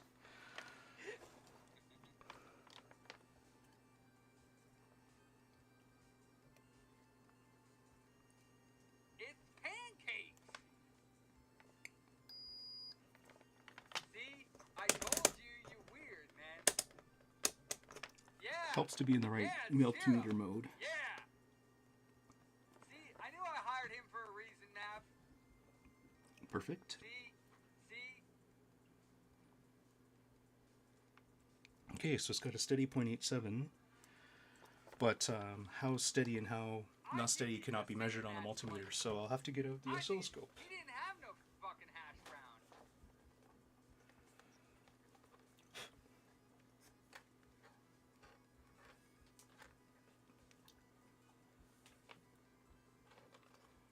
You didn't do that when I was watching you. No, you didn't. No, you didn't. You're just trying to save face in front of Derek. Because this is the first time all those arguments that we had about that. Yo, Derek, all the arguments we had about that see. never once said it's because I use a hash brown. He never friggin' once said that. And all of a sudden now, when you ask him, he tells you that. Okay. You put Tapatio in Indian curry, bro. That's gross.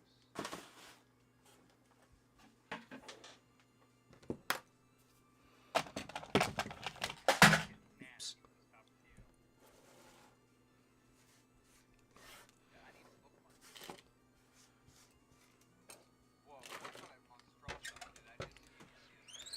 Okay, let's zoom out here. Can't get everything in frame? I think so. Yes. Okay, now I just need to find the AC cable, which I think I was using recently.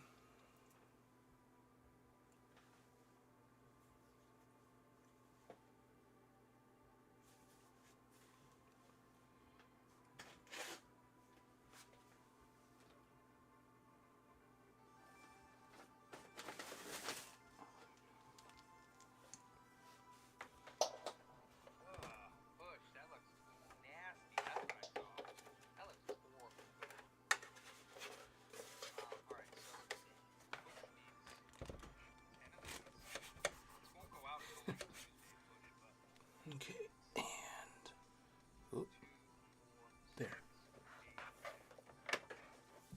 It'll do that the first time you turn it on, but then it should be already replaced. Oh.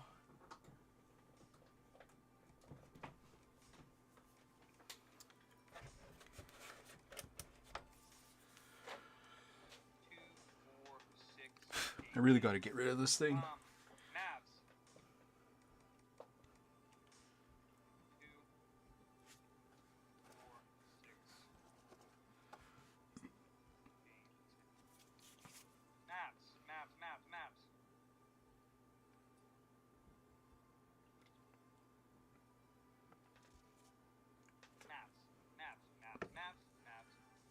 Take this. Okay, so the idea here. Okay, so we got that. It's 10 plugs and this little tiny thing of 10 chips. And get this to the lowest, and then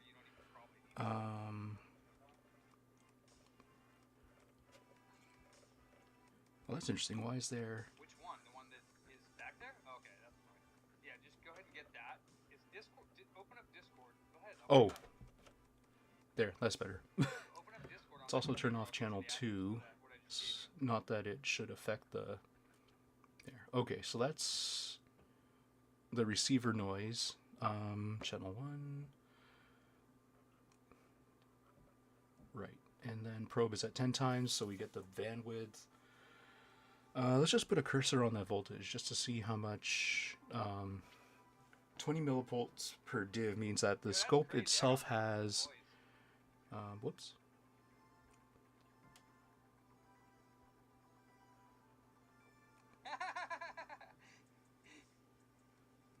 Let's see here, cursor. Type is voltage. Amplitude. Same difference. Oops, wrong knobs.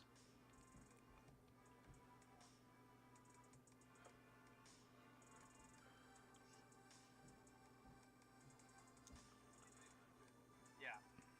Racing controllers for PS3 4. Okay, so we have.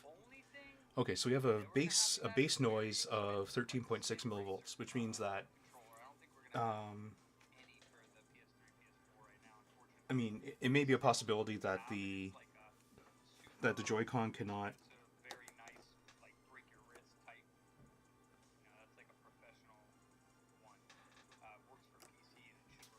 Interesting. I don't know about that. Let me check T500. Yeah, let's see.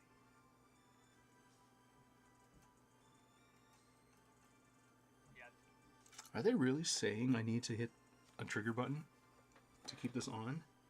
This is ridiculous. Nope, never mind.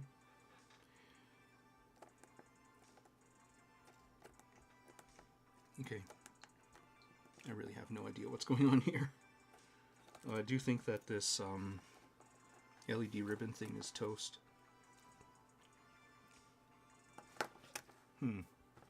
Anyways, yeah, basically anything that's within this sort of band, I won't be able to observe with this scope because I've got the vertical resolution at maximum here. So I just need to find a scope probe.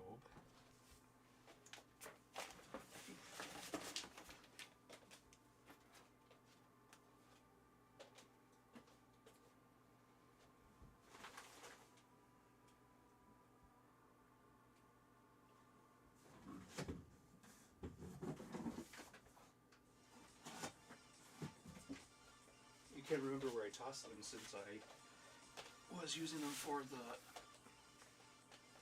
the 2DS.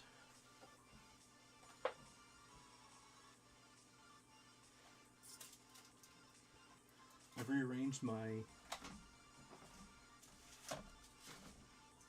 stuff, my bench so many times it's just got lost in the shuffle.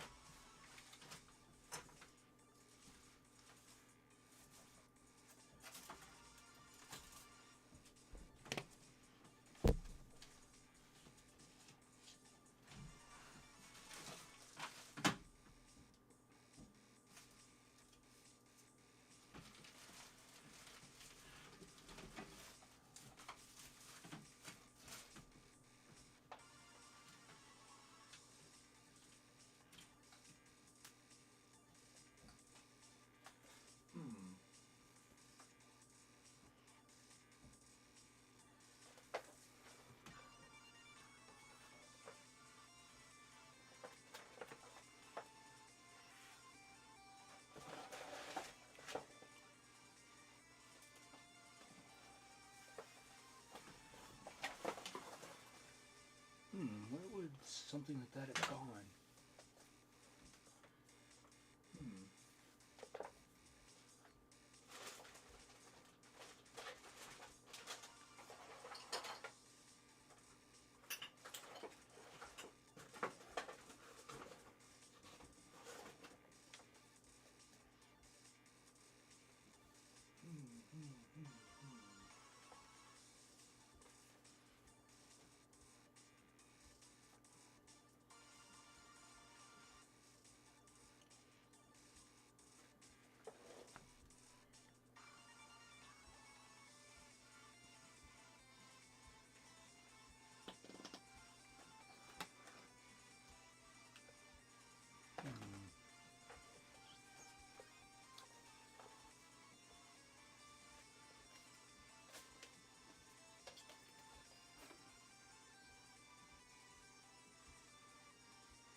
Let's see here.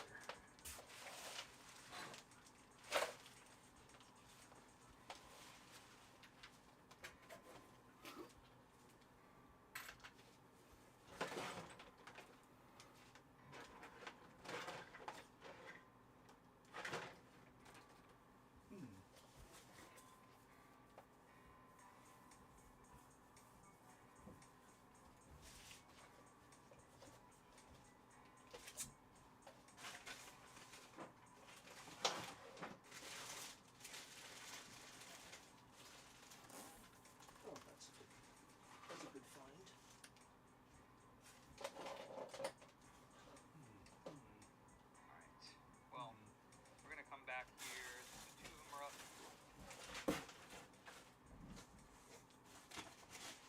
Ah, perfect. Found them. Good. Okay. Whew, that was a much longer break than that.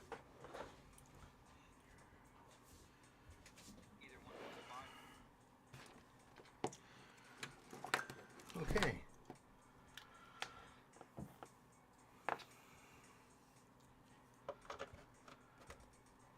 Okay, so we've got a probe noise now.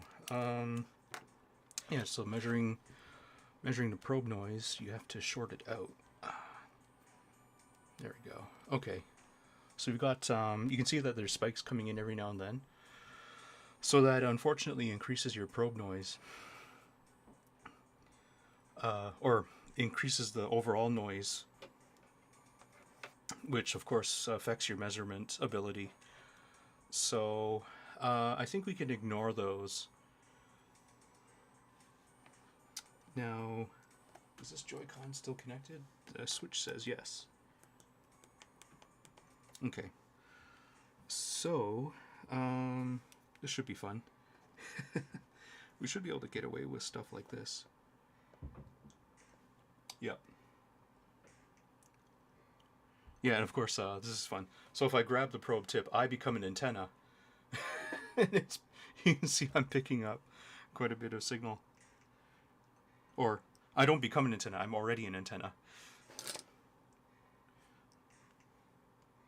That's kind of fun.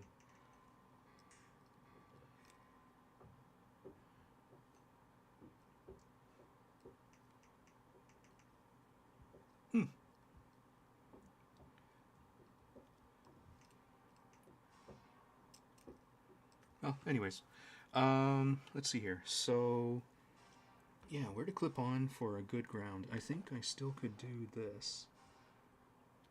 That should be safe. As long as I can somehow make contact with that via. I think I should be able to capture that via in one of these alligator teeth. And then this should be off the charts. Which it is. Okay, good. And then this should be off the charts too, but hopefully I can... This is the downside, I forgot. This is 0.89 volts, so I don't know if I can actually measure... Like, basically I need a way to... You hear my response, Big Boss? Okay. Well, we'll have to sacrifice... Just have to see how much... okay.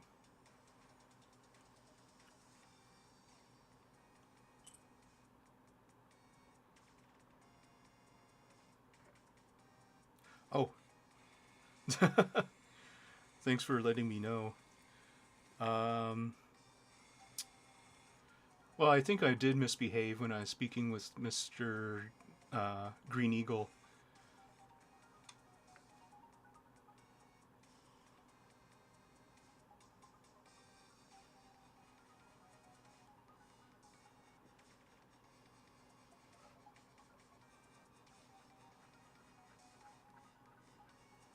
Oh, this sucks.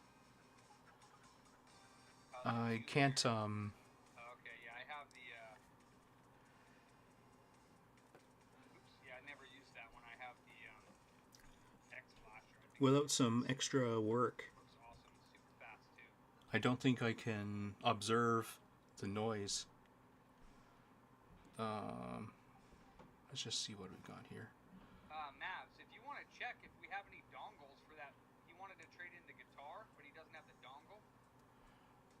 I don't know if we have any dongles for that guitar, but if we do have any dongles, you could buy it, but it wouldn't, wouldn't be for very much without the dongle. But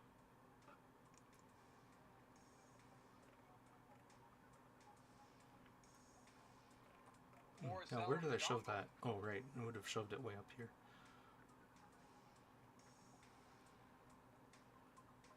Oh, I can... How many divs can I shove this? Oh, nice. Okay. Okay, good. So I can still get an accurate noise measurement here. Well, quote-unquote accurate. Interesting. Okay, so this is supposedly the noise. Let's just...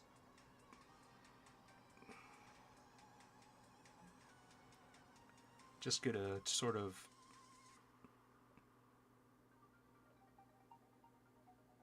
Just to get a feeling for... okay.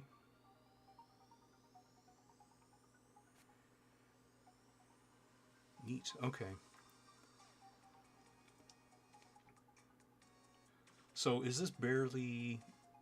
Yeah, so basically you can see that there's extra spikes here. I don't know if that's just from the... Let me just short this out here to the...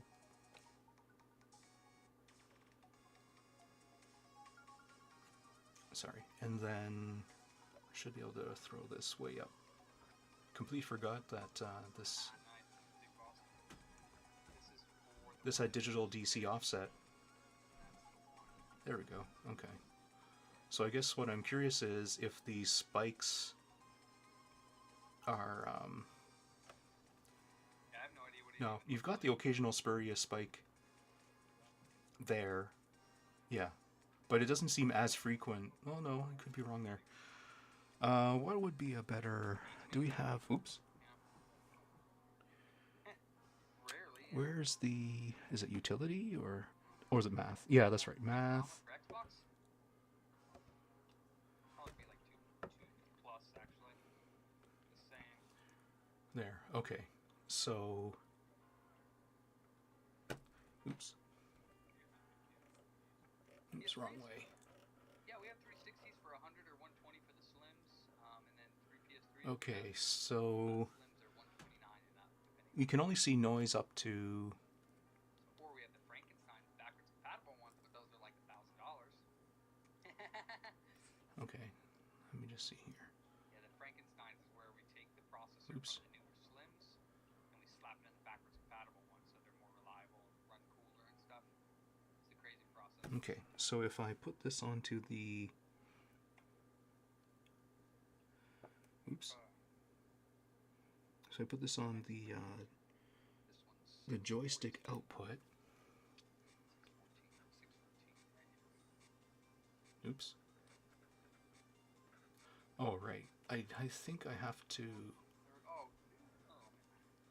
go back to channel 1, then shove this all the way down, and then go back to math. Because you have to have the trace on the screen.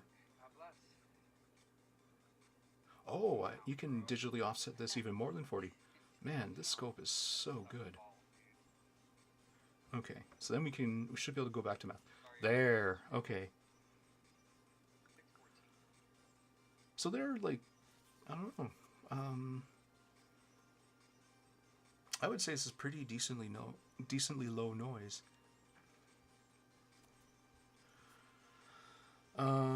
Let's see here.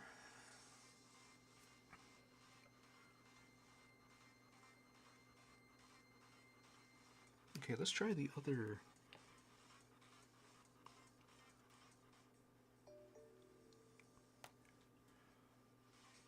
Yeah, because if I do this, can I... No, of course it's off scale. I'm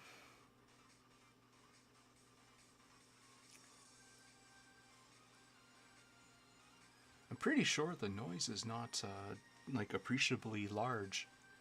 So like the three filtering caps seem to be doing their job. Now here, though, I'm just looking at the supply noise now. which probably has to be offset way more than... Oh yeah, it has to be offset double. See how far I can shove this down. Oops, wrong direction. Wow. 60 divs. 70 divs. You must have one of those toilet seats that like slowly goes down at home, don't you? Man, the digital DC offset on this is impressive. Here you like drop the toilet bowl in there. Maybe it's worth keeping. So Okay, so I was at home last night using my toilet. And you know, that's not terrible either. It's like not much worse than... So I was thinking you have It's not much worse than just the supply noise. I'm gonna break my toilet. Let's just go back to channel. Yeah. There's more like high frequency stuff. You can see like the number of spikes is going way up, but I think when I shove this over to here, you can bring it back up to here. It's offsetted by 0.8.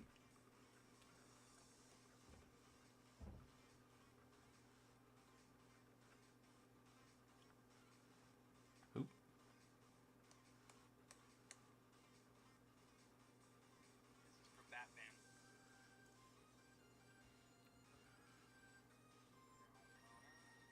Okay, so it looks like there's still... but I think we could do a min-max, I guess. Let's just stop it. I wish... I need to turn on persistence. Display... Vectors, persistence on...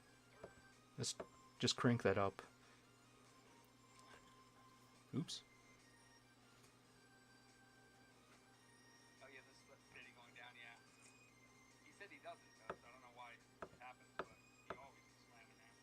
This is my tester shell for 614.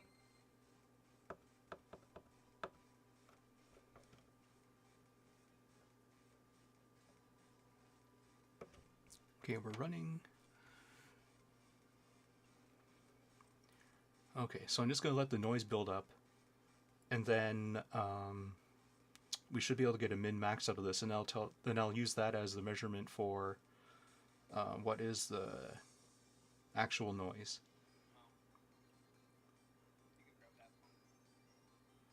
Okay, let's just stop it there, and then let's go to cursor, and then cursor 2. Sure. Okay. Somewhere like that. So I'm ignoring the one spurious data point there, but it looks like it's 48.8 millivolts. Did you say PS4 Slim? So the question now is,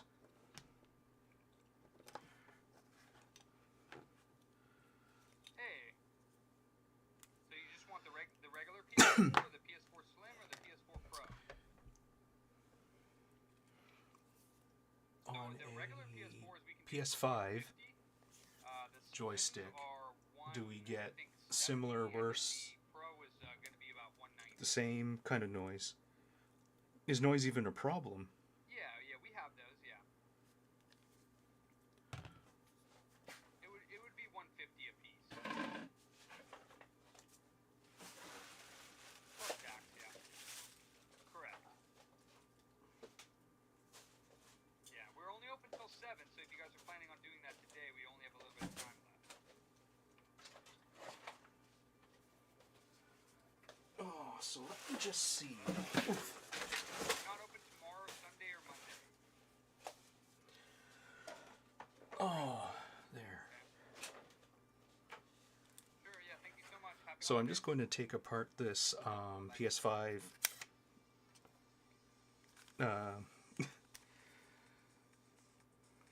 controller that I got from a local liquidation house. Let's see here.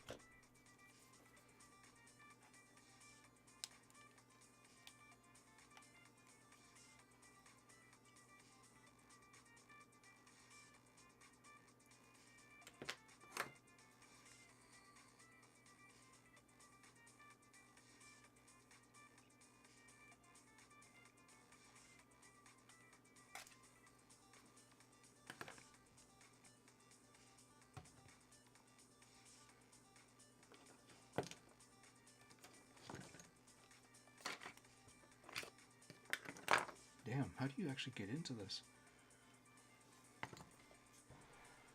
Oh.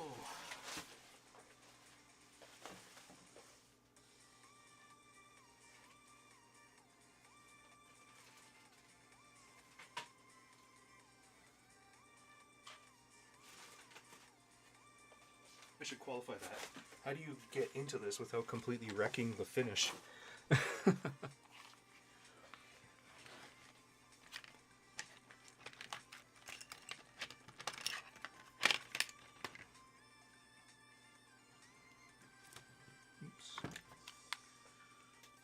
Oh, let's see here. Oops, there we go. Kind of.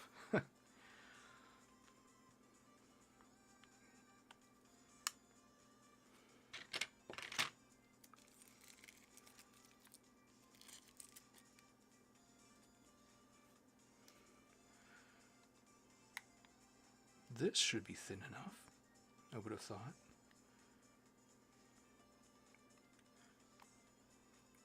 There we go. Okay. So the weak point is the corner.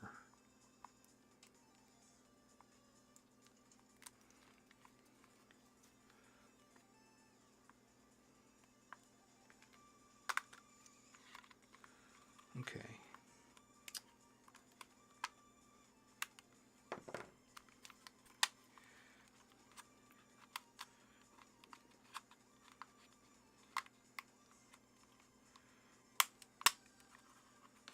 Yeah, this guy looks like a good candidate for Hall effect experiments. I didn't even realize the rubber is completely missing off of them. Okay. Oh, that came off pretty clean. Let's see here. Yeah, trying to remember. Yes, that's right. You have to pop. Then you pop off the R. Oh, damn. This got chewed up. Pop off R1 and L1. Oops. Then you've got screw action.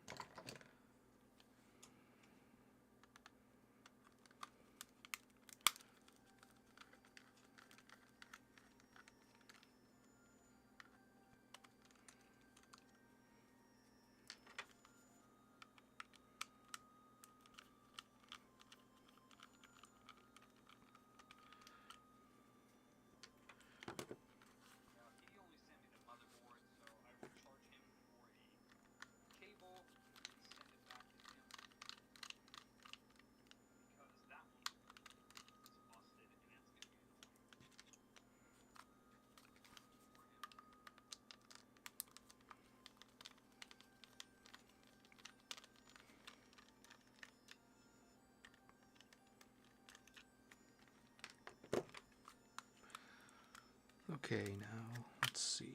Good. Excellent. Okay, now let's see. Okay, so far so good. Oop, almost dropped the whole thing there. Actually, I think I'm done with the Joy-Con. But let me put that away later. Yes, now how do you get the bottom half off?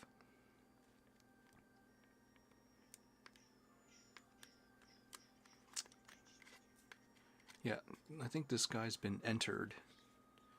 There's lots of marring.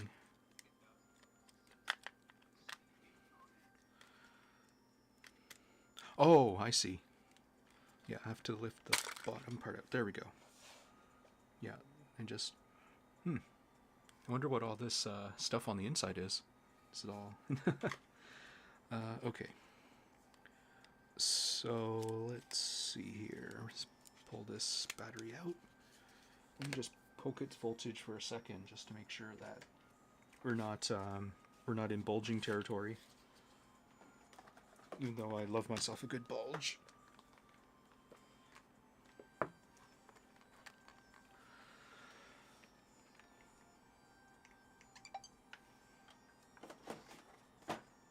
Oh, you are done charging. Let's swap the battery out.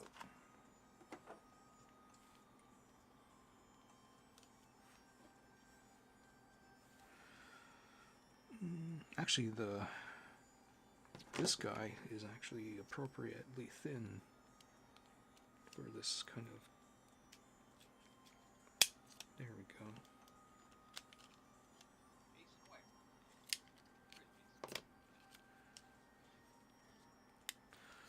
Okay, now yeah, that was an already working battery.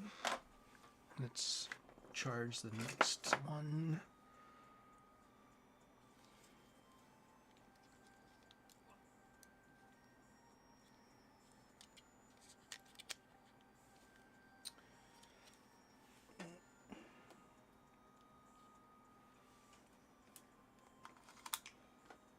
Nice. All right. Actually, that reminds me.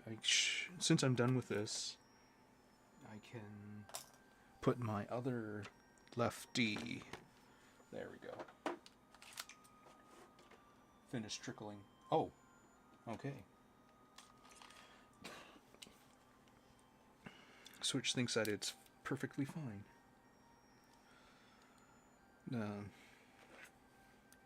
Don't blame it, because it's pretty hard to tell the state of a battery when you're at 1/100th of a volt kind of resolution, or required resolution.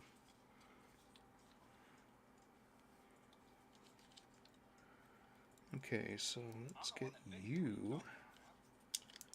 Ooh. Nice, Sean. 3 times to go. That's awesome, bro. Good job. Nice work. Nice work.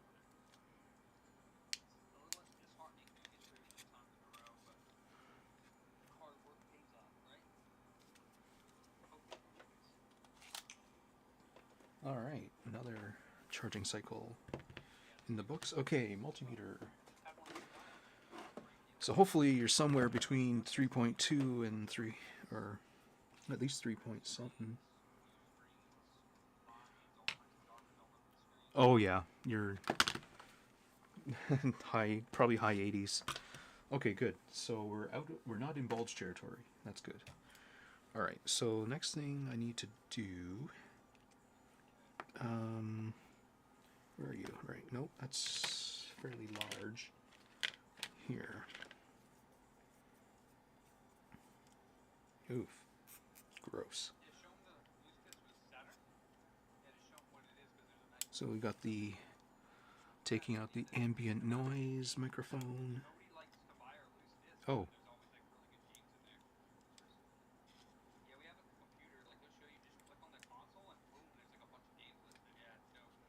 Oh, that's interesting. Oh, that's a very interesting implementation.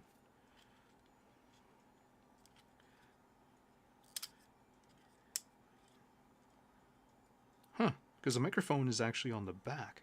Oh, of course. So the mic hole is on the bottom of the Flex PCB, but the actual microphone is on the back of the PCB. Okay. Neato.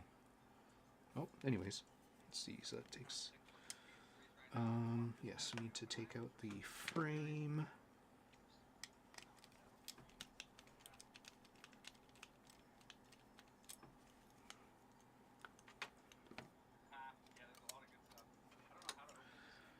Okay, and then let's take out the other microphone and the touch panel. There. Okay, what else is... Oops.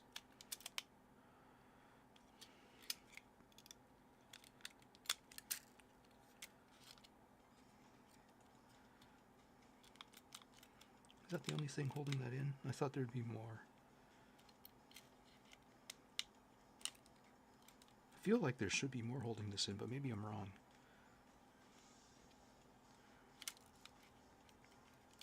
Oh. Right, okay. So, let's just see. Let's play with the left one, I guess. Ooh, what's that, Oh, is that how it connects to the D-pad? Ah, interesting. Okay. Now, I guess the other thing is, do I need to pair this to a PS5 just to make it stay on? Probably. Okay, so I should probably reverse some of this and pair it. Oh, thank goodness I replaced my PS5. Ooh.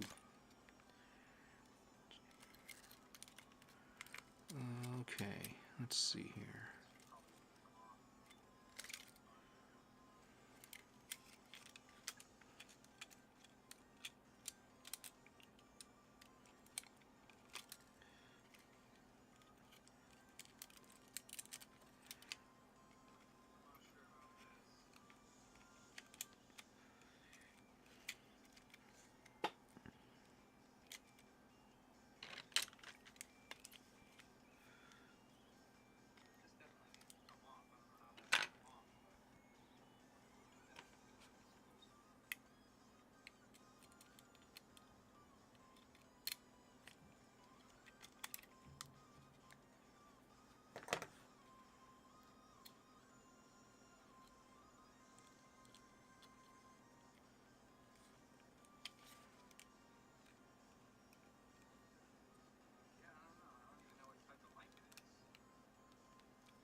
Okay.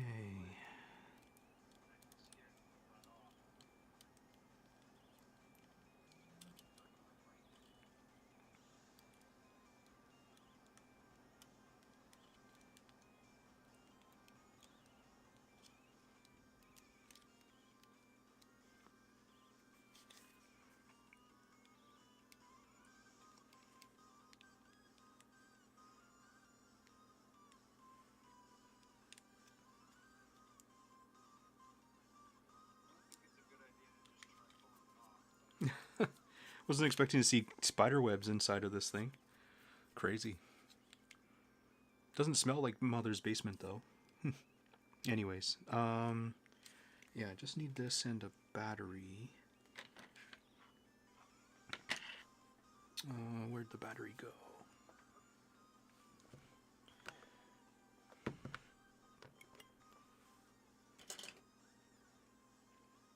Oh, there you are.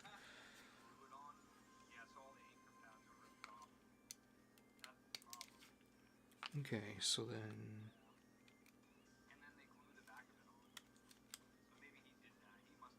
Okay, so that's enough to turn it on anyways. Okay, now to set up my PS5. Let's see, I should have... Oh.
Just taking a cake break.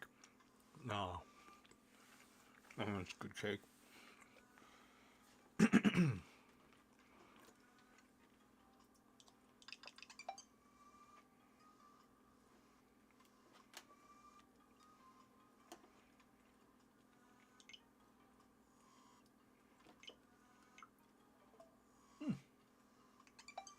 Interesting.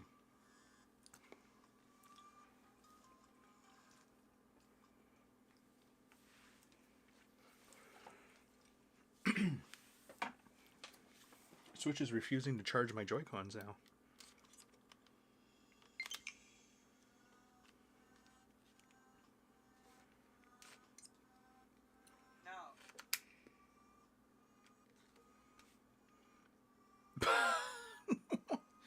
What is going on with this stupid Switch?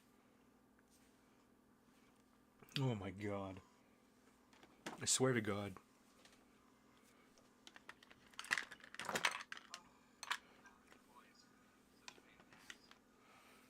Okay, yes, so I'll also need a C2C cable.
Okay, TV's on.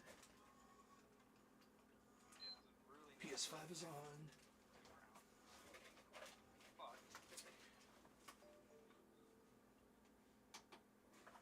Oh, I've got it on the right input, that's good. I just need a C2C cable so I can plug it in.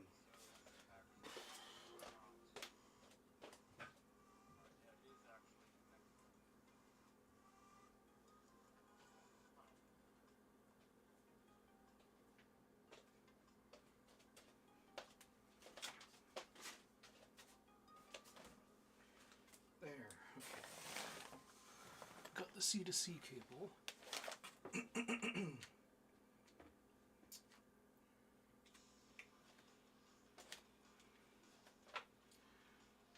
Well, I just realized I've left it on that browser scene for who knows how long. My bad. There we go.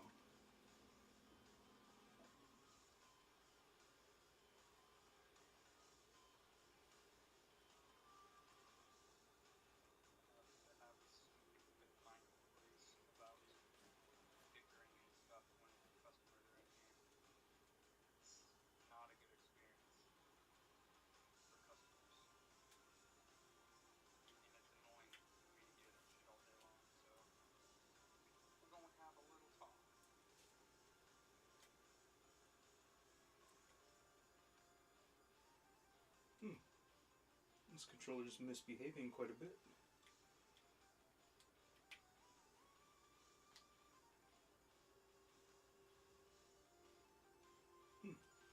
Interesting. The battery voltage is high enough, but it still thinks that it needs to charge or something. Very strange behavior. Well, gotta take a bathroom break, so let me just pause this. Where's the...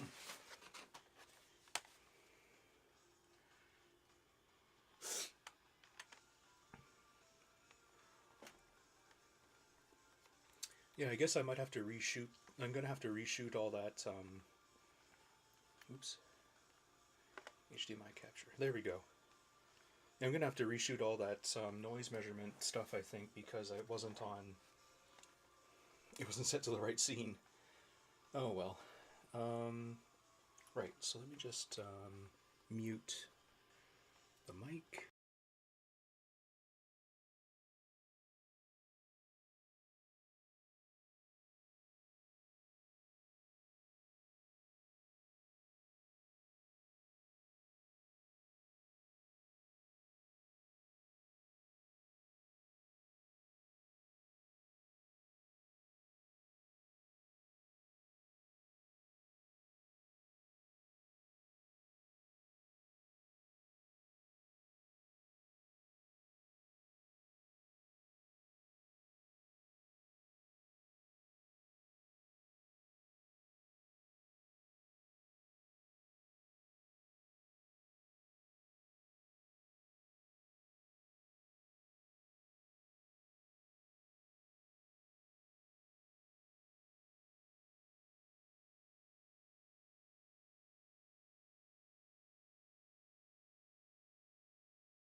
Well, hopefully there was no hot mic during my bathroom noises, so...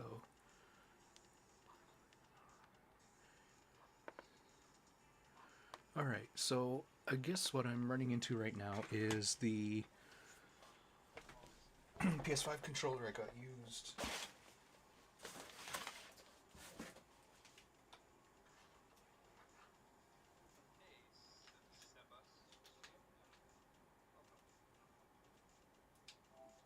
Ah, there we go. Okay, update now.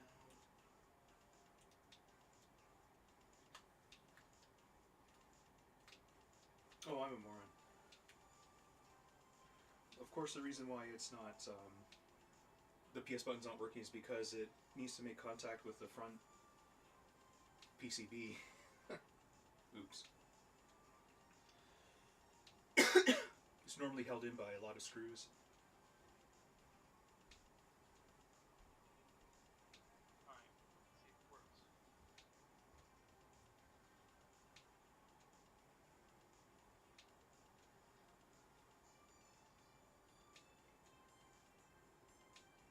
Okay.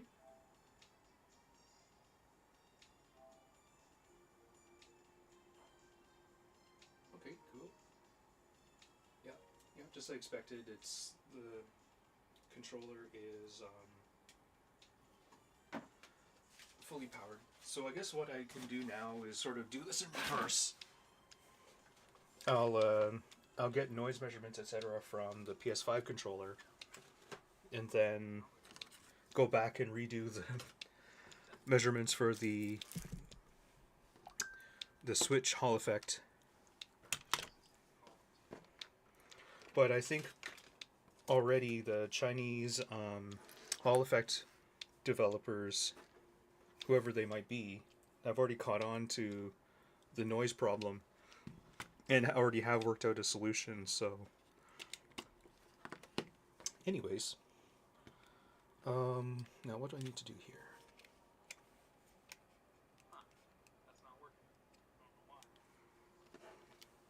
What do I need to do here? Oh, right. Yeah, just right. Get the baseline.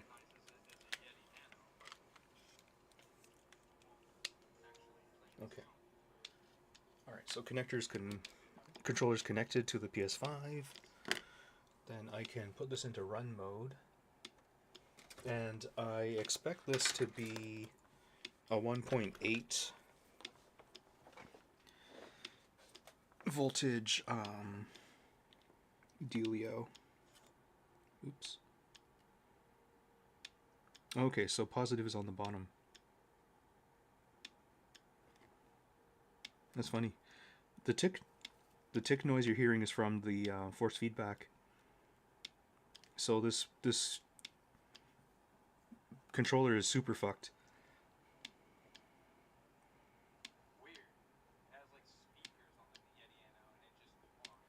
Actually, I could probably figure out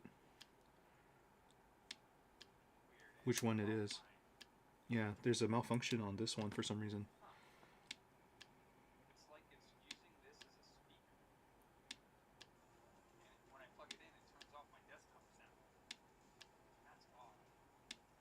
I wonder why it's malfunctioning like that.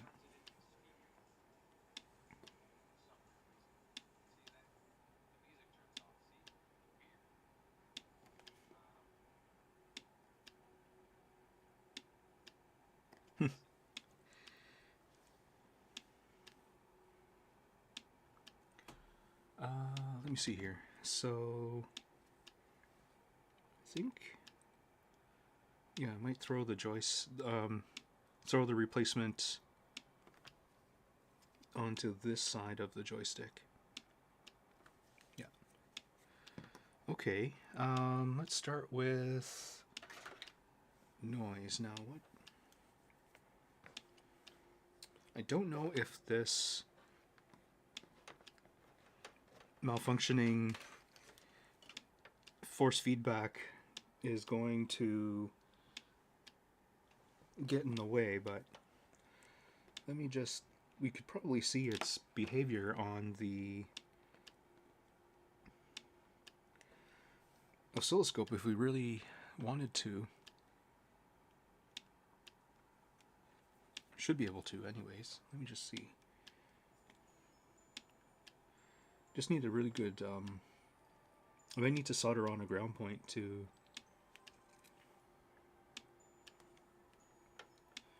just to clip onto. Yeah, let's do that. Okay, let's just pull the battery.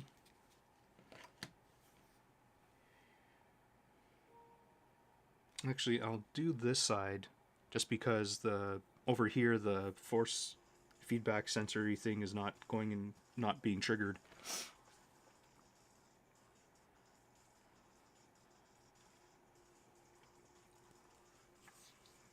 So yeah, just have to choose a really close ground spot, which is just any of these posts.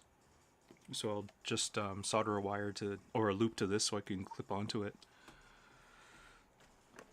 And hopefully, yeah, if it's short enough, it won't be overly inductive.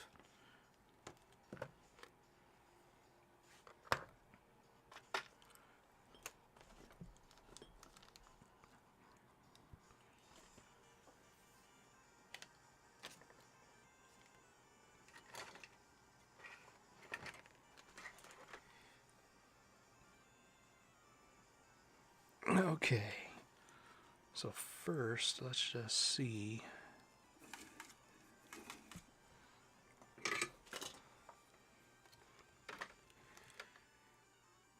What happens here?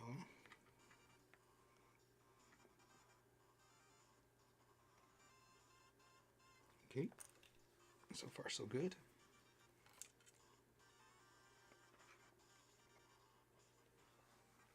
Okay, we have our little ground clip.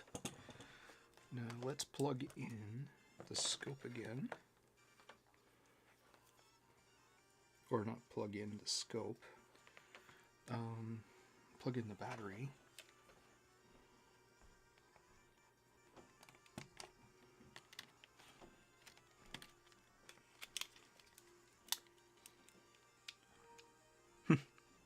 Yeah, right away it's just like clicking. That'll be an interesting one if anyone knows what's going on there. Okay, so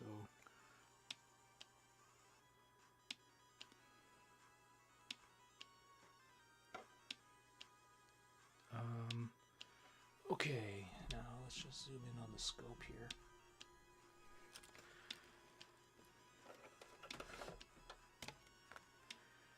Okay, so I'm just poking the left here. Oh, that's a lot of glare. Oh, damn key lights. There we go. Okay, this, gotta get this in. Let's do 1V.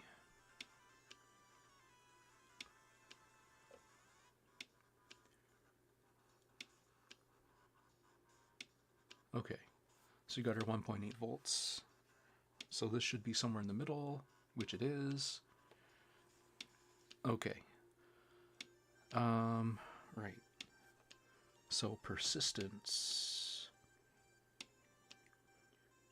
I think that was in display. There we go. Let's turn off persistence. Now,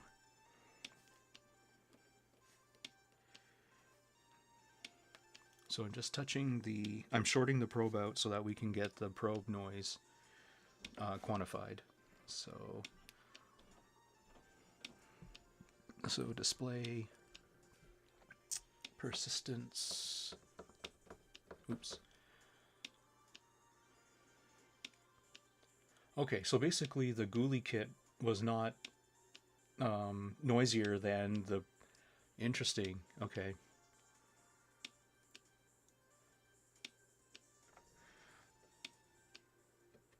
Okay, so basically the probe noise itself is already at, let's see, cursor 48.8 millivolts.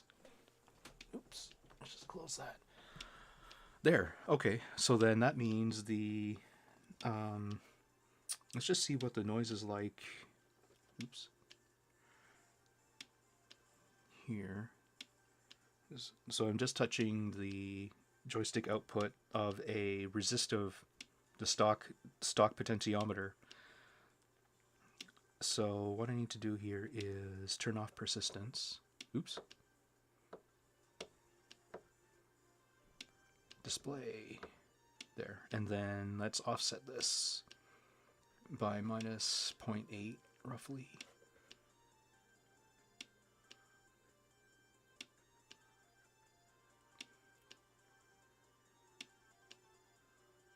Okay.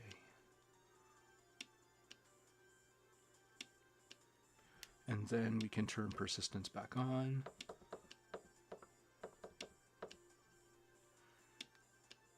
Right, so basically the noise, peak noise is not much bigger,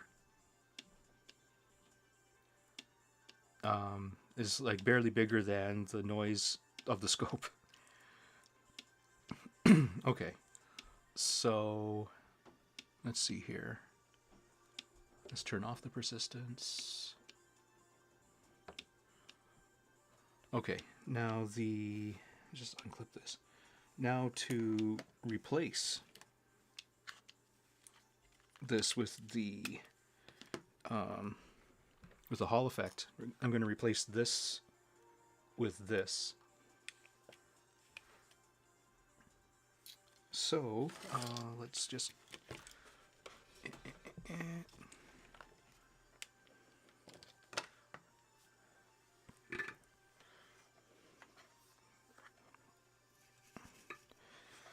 prepare for surgery. Actually, let's get the board a bit more exposed, isolated.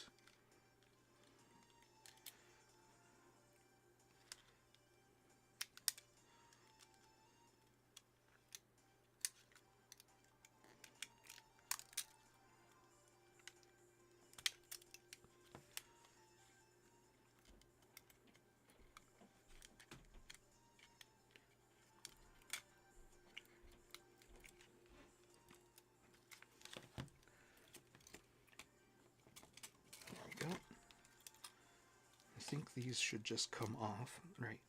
That's good. Kind of like that. Okay.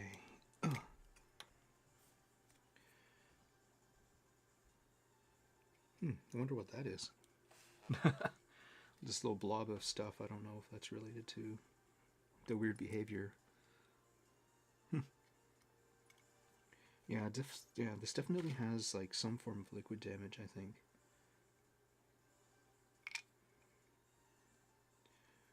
Anyways, let's see. So let's hold on a second here. It's probably going to be easier if I pry this off.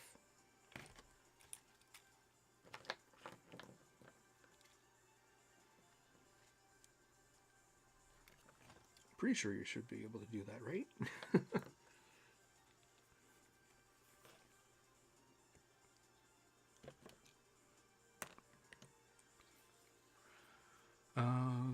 Let's see here.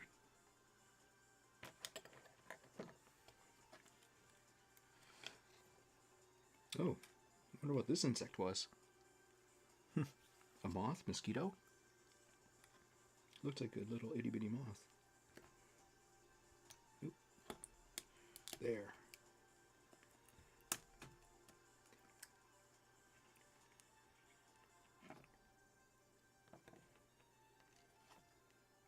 Okay, there. Now that it's exposed, I should be able to side cut it and then take out the pin fragments.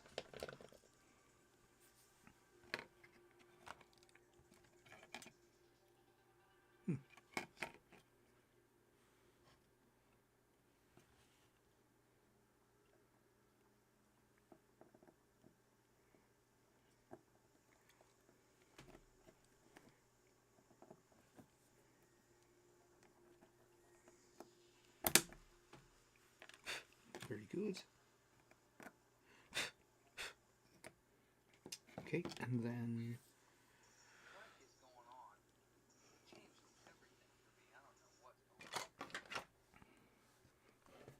okay.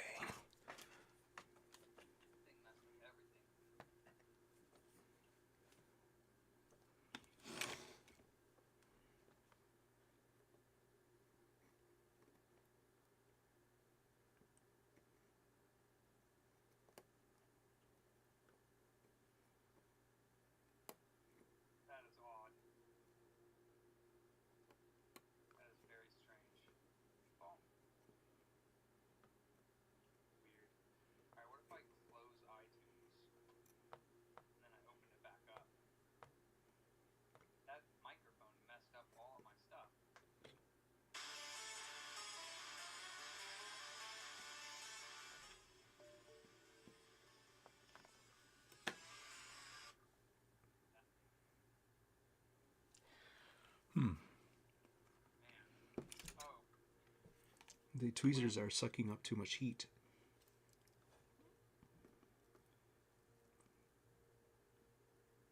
So I'll try to lower the melting point there.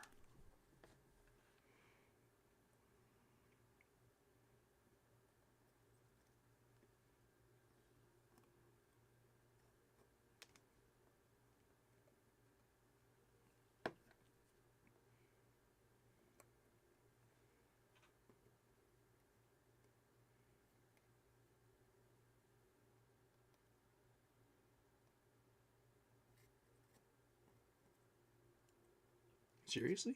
Boy. Oh, that's better. I guess half a tweezer is definitely less thermal mass than a whole tweezer.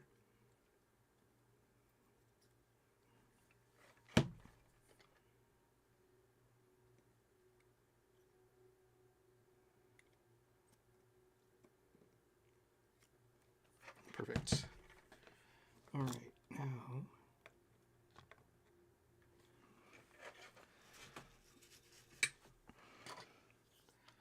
let's shove the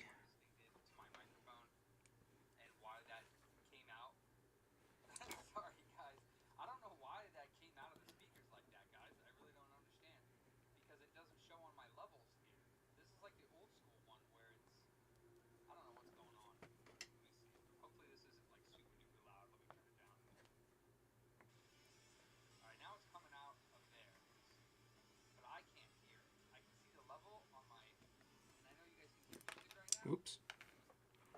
Oh, I didn't have the...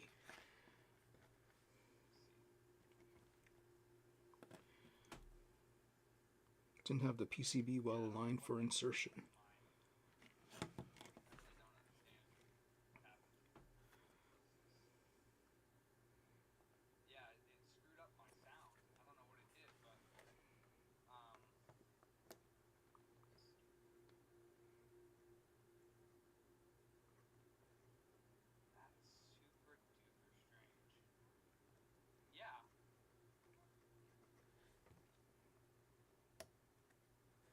Almost there. Perfect. Okay. Okay, so... Come on. There. Okay, so this should be...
Okay,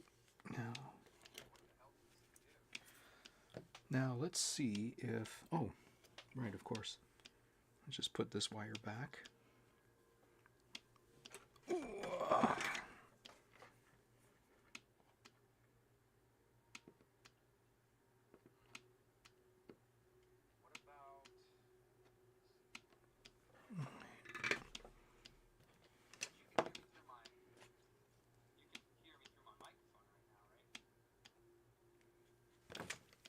Okay.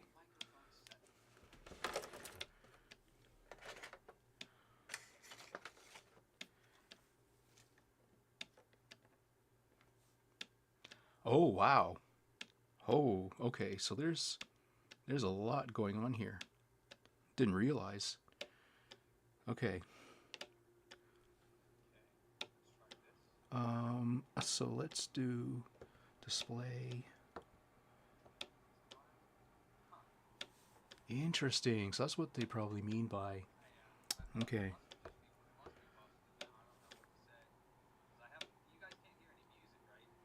Yeah, basically there's a density to the noise,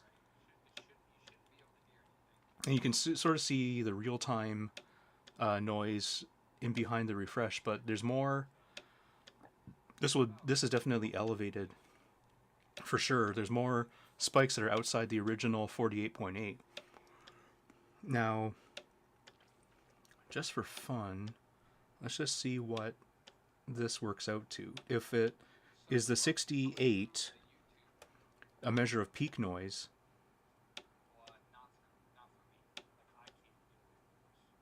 could very well be. Okay.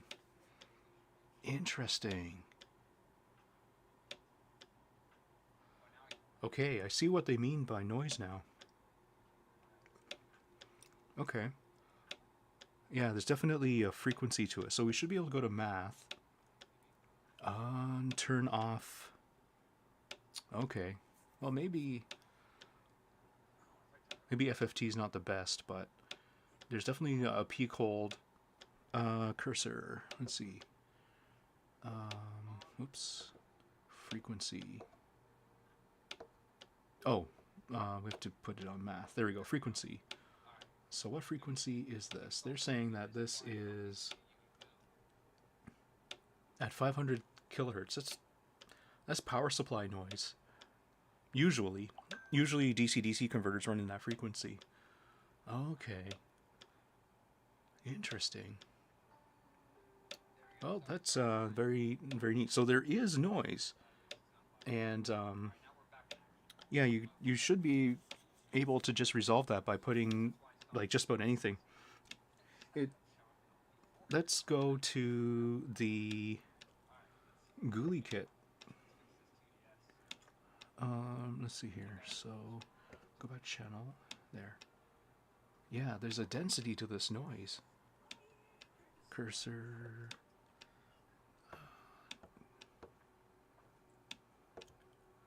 Oops.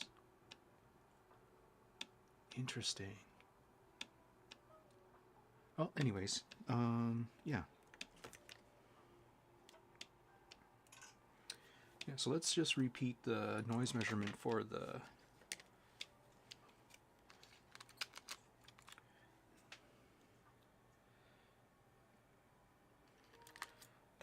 the fix, I'm just thinking here, the fix could be as easy as putting capacitors right on the pins at the bottom. Just some chip capacitors right there could probably fix a lot of it. But what you really need is like a spectrum analyzer and a coax cable. You can really figure out where that noise is coming from and pick the right capacitor to just crush it. Because yeah, an FFT on a scope is just nowhere near as sensitive or as accurate as a spectrum analyzer, because you're not tuning when you do a sweep. You're not tuning to every single frequency in that plot. It's just running an FFT, which has its limitations in terms of sampling rate and display density, stuff like that. So yeah, let's just let's toss this out and bring back the Joy-Con with the GuliKit. Okay, so let's just push this back over here. Excuse the glare. That's that the DualSense clicking, quote unquote, clicking sound or feedback is an interesting one. I'll have to Google. But it does look like there may have been some liquid damage to this controller. Anyways, let's see here. So yeah, we need to get a battery back onto this thing. Then I need to resynchronize it to the switch to keep it on.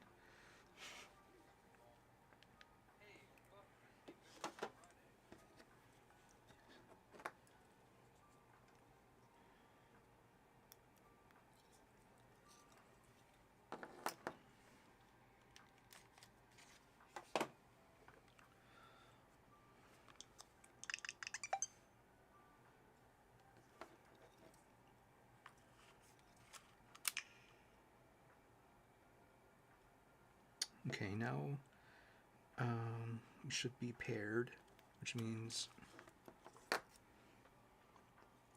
Yep, okay. So basically, this Joy-Con is still on because it's talking to the Switch. Now, let us probe. Oop.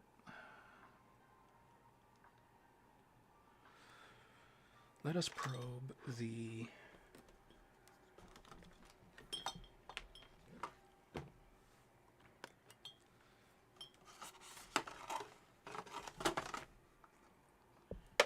Oh, I don't need the iron anymore.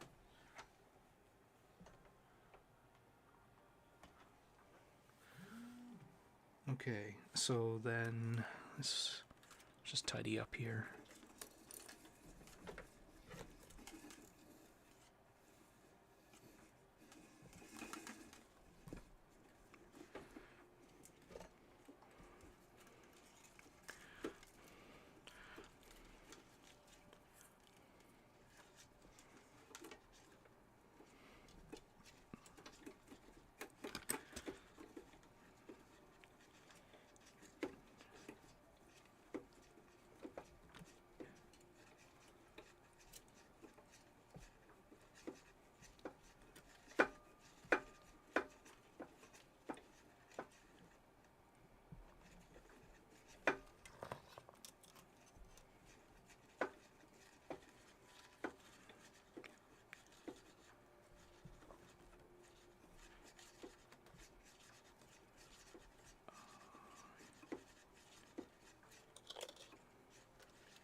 Okay, now the...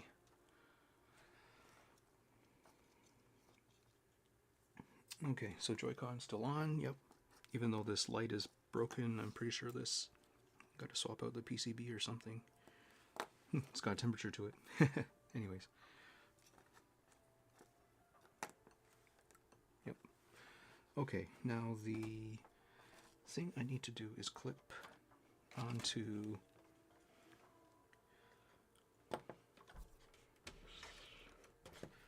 Just clip onto the via stitching up here and catch a tooth inside one of the vias. At least one of the vias anyways. Oops.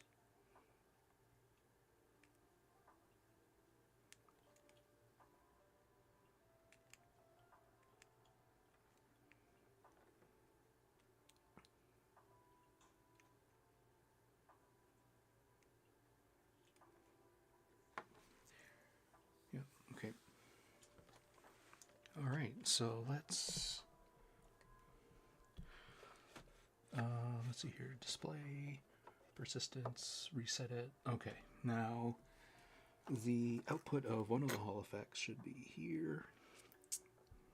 And you can see that there's significantly less noise. Like the density is a lot lower. You don't have this low frequency stuff going on. There's something super low because the whole trace is moving up and down, but that could be coming from a lot of things. Now let's turn on persistence.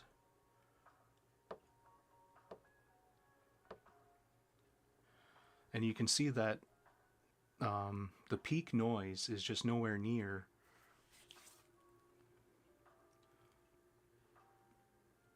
that of the sort of knockoff Hall effect sensor. But if you look at the PCB of the GuliKit, which I'll zoom in on, or I'll bring up to the lens, they're not doing much to filter it.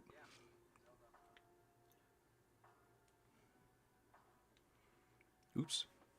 Let me just... Oh, display. Oh shoot, what did I hit? Oh, my finger slipped, that's why.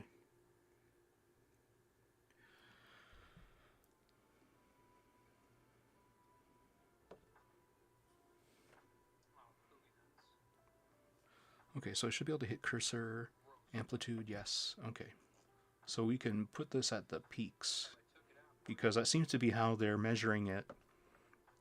So peak noise is like 44.8. I think the last time I measured peak noise is like 48. Could have been my equipment wasn't warmed up enough, but basically it's imperceivable.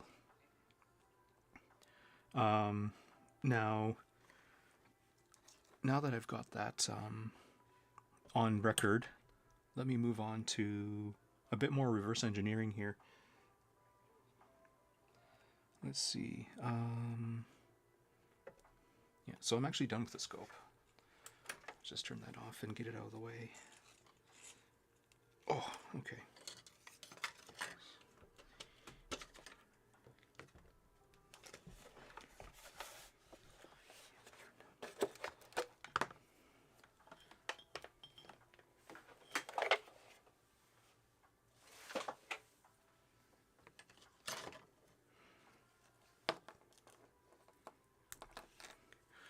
Put the battery back, and we can put this off to the side for now.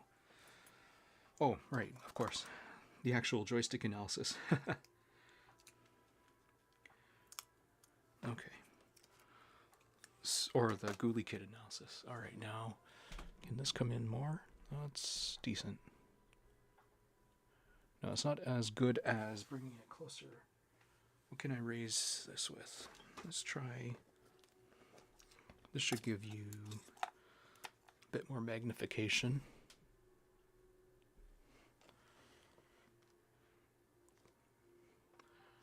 But, what might be... Yeah, let me try this guy.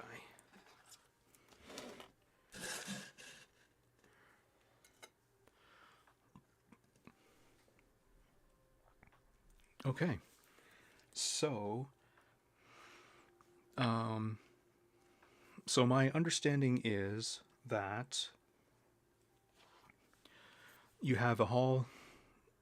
Well, it's pretty obvious from the design. They replaced each one with a Hall effect sensor. Couldn't find the data sheet, but I think that this is an EEPROM because it's basically 1.8 volts in and out. This is a decoupler, so probably for the EEPROM. And yeah, so you can see that there's 4 components for the for each Hall effect. Now compared to the, and I'll just destroy this one here.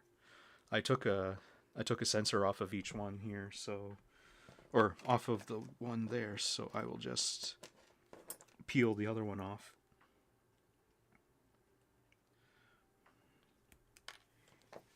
So these sort of orange plastic with a black PCB is what the industry is now calling the old version. But you can see on this PCB there's only the sensor. There's no decoupling whatsoever. And it has a different part number too. So there's a couple things. It could be that the part is just noisier, which is always a possibility. Different designs create different noise. And then the other thing could be that, yeah, it just doesn't have the filtration that's on here. Now, what I am thinking is filtration and what is decoupling are different. So what I'm going to do is, can I do this? I can. Nice. Okay, let me just turn this on. There. Okay, so the idea is I should be able to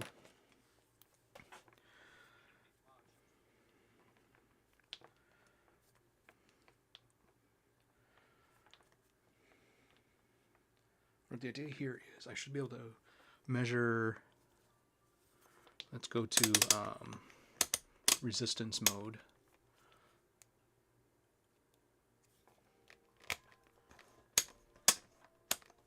Resistance mode. Hello? Hello? What's going on here? That's better. And I'm just going to poke at this black piece here. I'm expecting it to be an inductor, a series inductor. No, interesting. It's either that or nah, impossible. 100 ohm resistor, eh? Okay. So that doesn't necessarily provide a lot of that doesn't provide a lot of filtration in and of itself. So let's do connect ground. Yeah, so the fourth pin is ground, and just see what we've got here. Oops. Interesting. Okay, so this capacitor is not decoupling. Hold on. Sorry. That's a bit too high up for my fingers.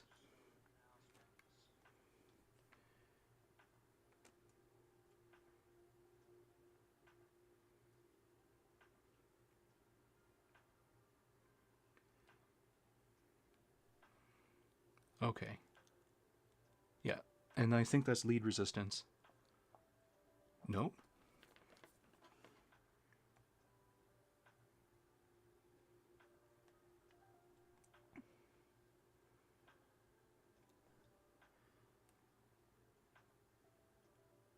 Oops. There. Okay. Okay, yeah, there we go. I have to really stab at the trace to make it. And then this should be decoupling too. Okay, yeah. And then this one in the center, do they...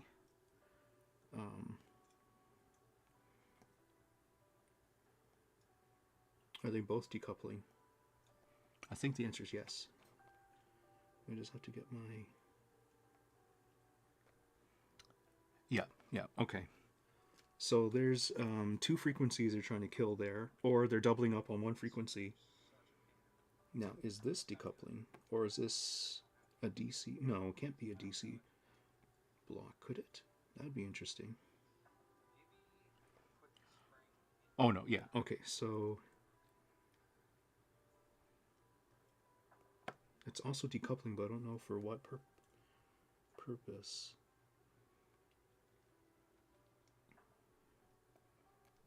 Ah, okay.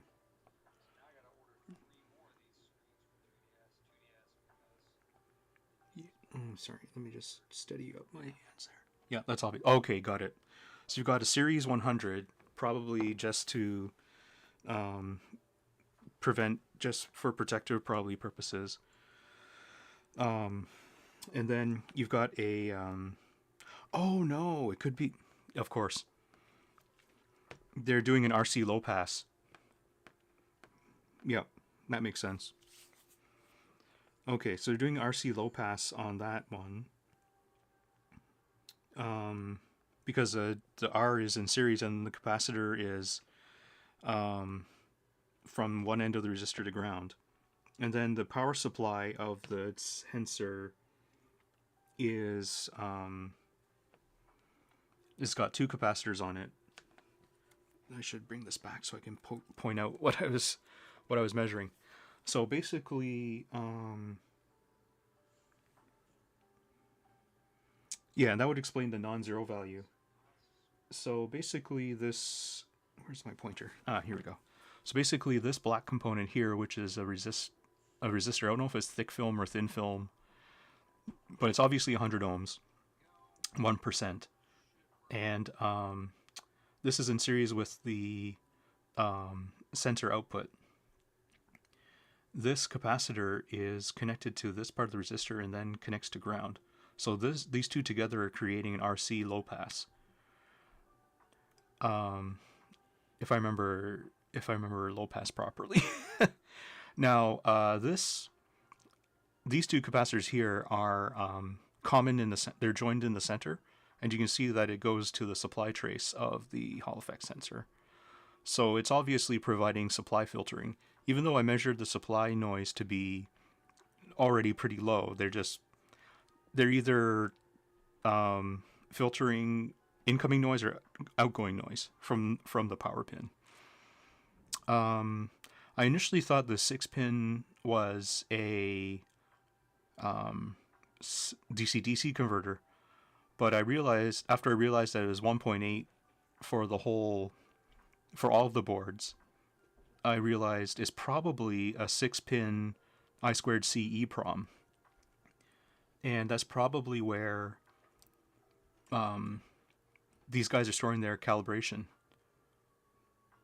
for these two. They're probably storing it here. So I expect there should be a common trace between this, and this, or at least two, because there's STA and SCL. But anyways, yeah, there's a reason why these are excellent drop-ins for a drifting Joy-Con, because the supply, like the noise that these guys put out, is not measurable on my oscilloscope. Maybe it is measurable, but it's not. It's so low. Of course, I can't comment on like the circularity and stuff like that, but I can see why when you go to buy a PS5 Hall effect replacement, they actually state the noise level, because it is present and very obvious. And I think that's all I can learn at the moment, because I don't have... Yeah, for the frequencies that I'm able to observe, I don't think I have the right capacitors. But I think what I need to do is find the second revision, which is a red PCB, and that's supposed to have a lot more passives on it. And they might have just copied the values here, or they might have actually done some R&D and figured out what the frequencies to crush are. But I think that would take care of the noise complaint out of here. The only thing is that, yeah, you have to calibrate them and then store the calibration somewhere. And you don't quite have the form factor. Like for a drop-in kind of thing that's easily manufacturable, you don't have the form factor to fit such circuitry in there, because you have to free up. You do have to have all the space open for the magnet to travel. Now there are just gonna say, how much time do we have? 9:44. I should be able to pull up some. There's sort of two players trying to come up with a solution to this. One is Norwegian and one is Chinese. No, not Norwegian. I'm gonna say European for now, because I actually don't know what country they're from. But the Chinese guy goes by Jun King. He's made a really elaborate solution, which I don't think anyone's going to go for. It's just a really difficult install. And there's, with the other kinds of things that can go wrong in a controller, in terms of failure, you wouldn't want to, like, the cost to install would be so high that you're not ahead. At least with this, you put it in.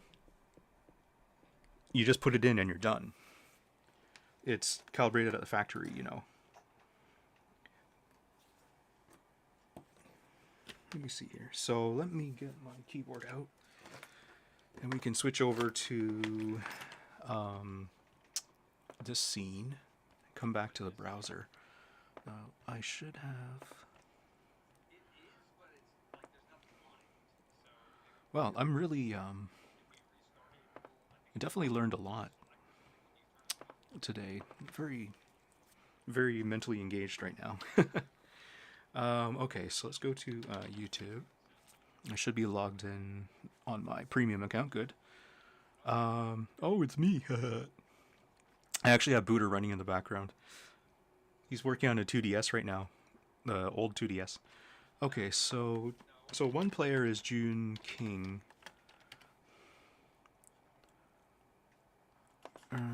Let's see here. Hall effect or Hall sensor. Oh, sorry, Jun Zing. My bad. But yeah, you can see here Jun Zing -520 is his channel name. So yeah, you can see here he's created a very not elegant solution. You still have to, I guess you would have to pull out the whole joystick initially just to get rid of the, just to implement the magnet. But let me just see if I can skip ahead here. So basically, you do have a micro, already like extremely complicated for, or getting more complex in GuliKit. And then you can see here that for your voltage output, you have to take the Hall effect sensor, jumper it to one of these pads, I think it's this one, and then take this castellated edge, and that gets soldered to the PS5. So not only you have to extend the pin out of your Hall effect sensor, you've got to put an insulating tube on, then jumper this wire over. it's just a lot to ask. And permanence is basically dependent on what other parts of your controller get abused. But otherwise, you can see a lot of common things here. Filtration, decoupling, and I'm pretty sure this is just some sort of... It's just either calibration storage or maybe some convenience functions. Now the... Oh, and then the other thing he did was, instead of making an L and R PCB, he's tried to make one PCB do both, and I don't know if that's a good thing or a bad thing. Now the other player is, I don't know his name. It's like starts with M.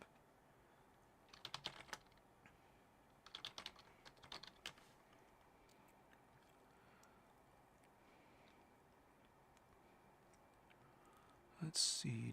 Nope. I guess there might be a third player called K Silver. Don't know.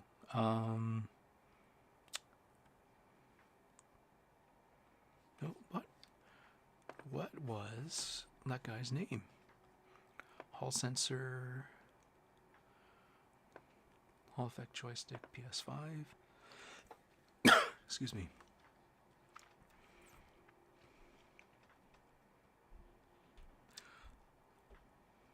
I wonder if he's just in my subscriber list. Subscriptions.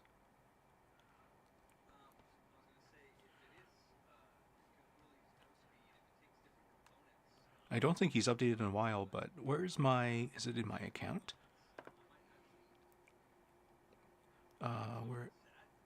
Where's my account? No, I don't want to switch. I don't want to go there to view my channel.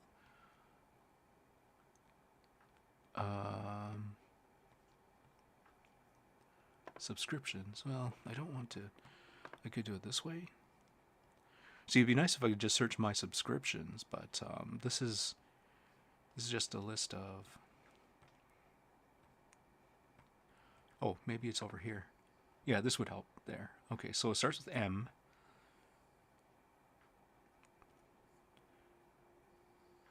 At least I thought it. Pretty sure I subscribed.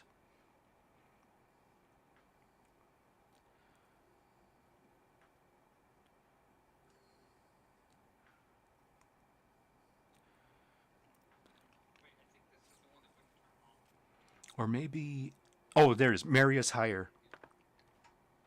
Yeah, so he's making a different approach, which I think is a lot more...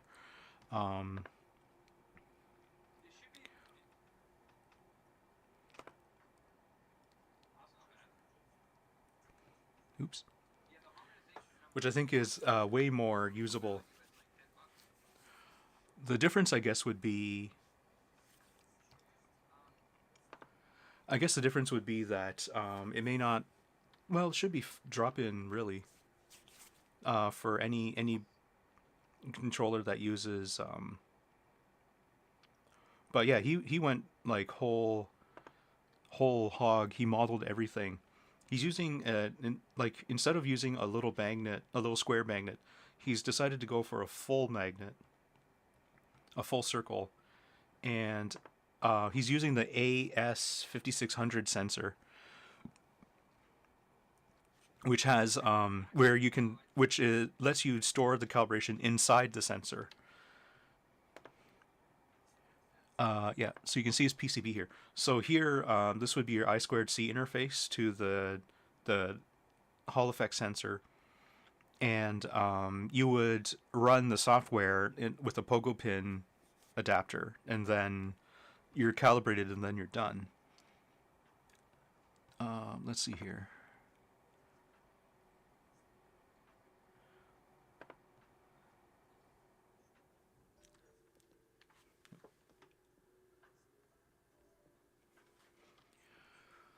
And then and it has a 3D printed frame. Obviously, you would, when you go to production, you would use injection molding. And then you can see like this is great because if this dies, you're not throwing away the mechanical part, which very rarely, if ever, fails. And of course, the magnet itself would never fail. Your controller would melt before you heat damage it. But yeah, like once you get the injection molding figured out, you're pretty much set. And then, of course, it looks like he has a trimmer on there too, a trim pot. Again, accessible, easy. Yeah. The only part here is obviously you wouldn't have a robot to hold the adapter for you. You have hands for that or something. You don't need a robot for that. He's just a robot enthusiast.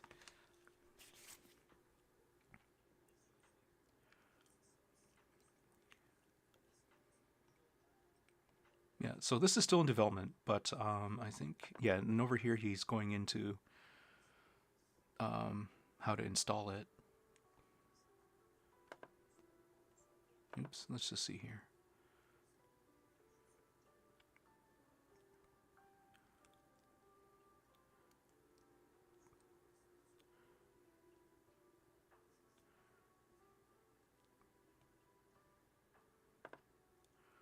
But it looks like he's super gluing the magnet. I don't know. No. Whoops, that's my bad. It's obviously lubrication.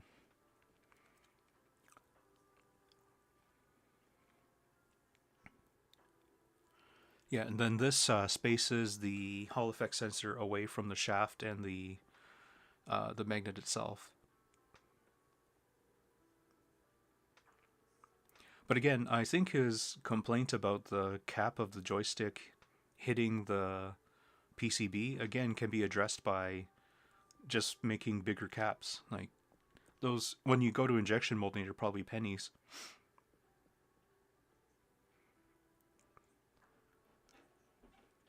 Yeah, you can see that it's a brain, like zero brain power required kind of setup.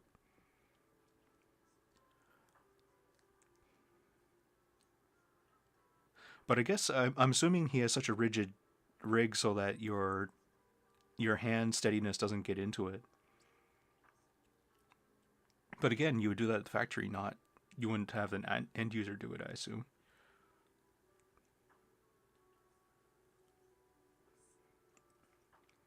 But yeah, you can see like results are pretty insane.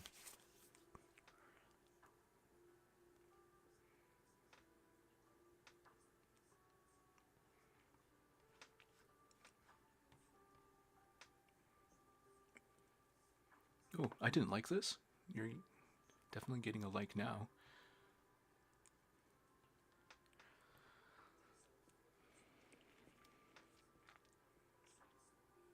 Oh yeah, and there's only one bit of noise, which in itself is insane.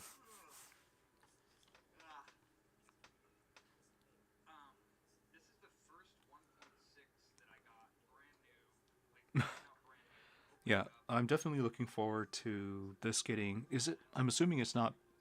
Oh, it's 6 months ago. Is it freely available? Well, I guess he says I plan to make it freely available.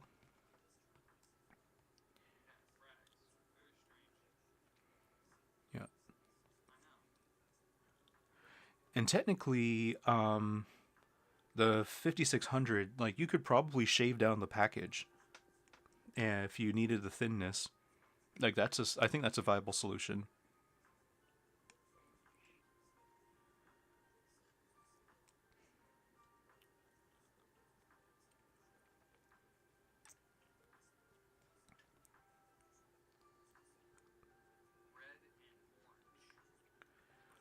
But anyways, that's my little sales pitch. Yeah, I'm curious about this case holder. How far back, or how good, quote unquote, or bad it is. 10 months ago, 6 months ago. Oh, hello. Uh, welcome back. What? Could you rephrase the question?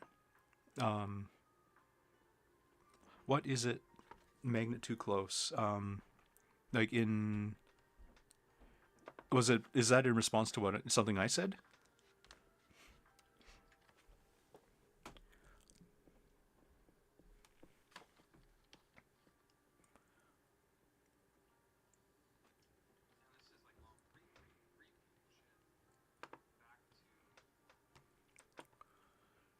Sorry, I'm just moving my Chrome window over.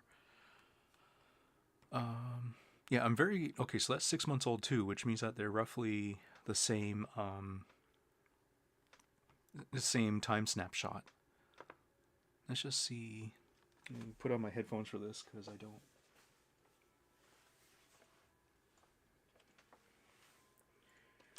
I haven't actually watched this video yet, so I can't summarize.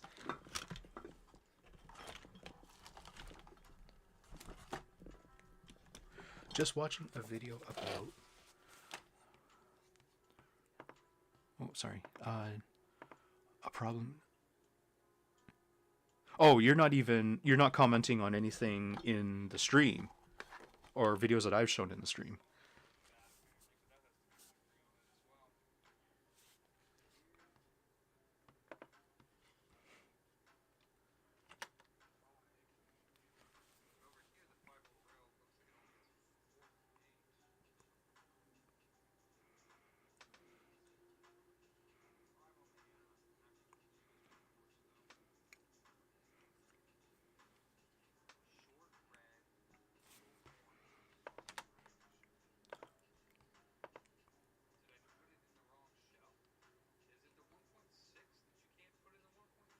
Well, I mean, yeah.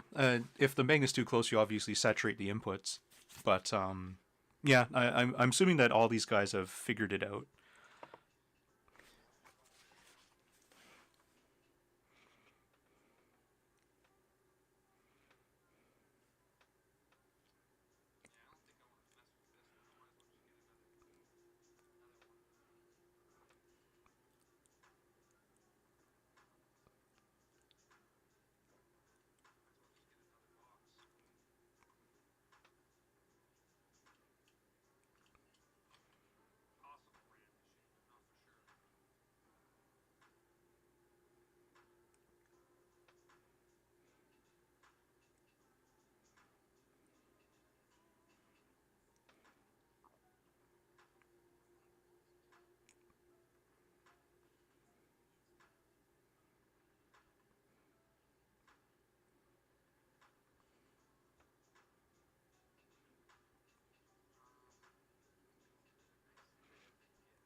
Oh, I guess that wasn't an actual analysis. I guess that wasn't an actual analysis of the solution, but I'm guessing that this video must be. So it's a bit older than.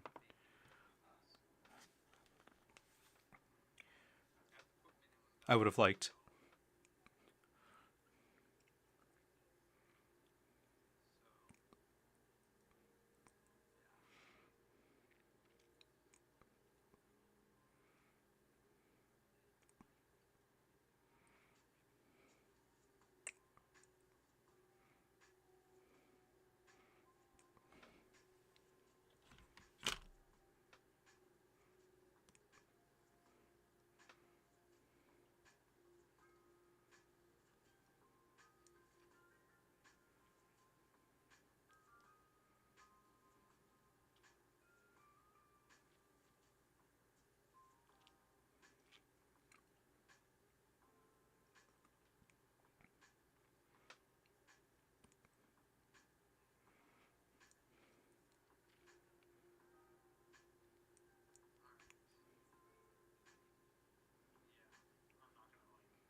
Ooh.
Hmm.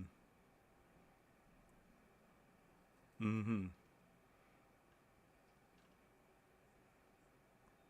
I have racist employees.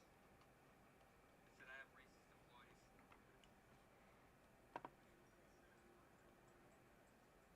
And then you said they didn't do it on purpose. don't pretend like you didn't pretend like you didn't say that. I was like, oh yeah, the white one's the only one that has gate view, and you're like, yeah, and the black one doesn't. Don't think they didn't do that on purpose, you friggin' racist Mexican. Damn, bro. Damn. I'm calling HR.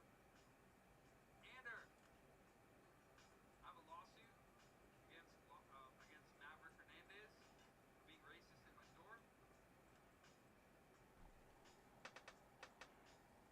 That came from right over there. Please fill out the appropriate forms and documents, Ander, and send them to Peter's headquarters. Hmm.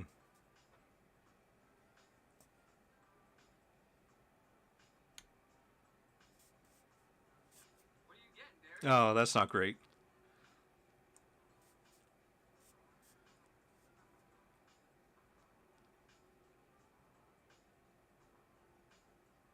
Later, Tony. What are you getting? Oh, damn. Wait, you mean like the Beatles one? God damn. Is that for you or a gift? Oh, dude, that's gonna be sick. Does that come with the drums too? Oh my god, are you gonna play the drums? That's sick. That's awesome. Hmm. Okay, so there is like a legitimate third player. Kind of curious how it is implemented.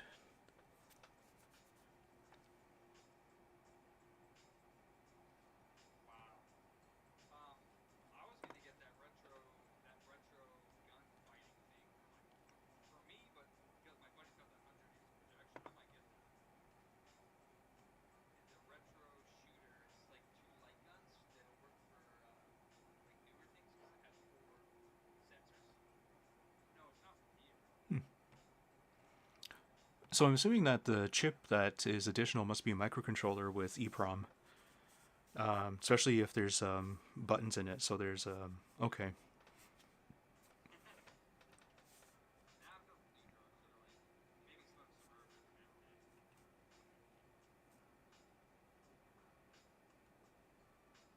Even though Mav is in the mafia, Hmm. he's in the Mexican mafia. Yeah, he's the Mexican mafia man person.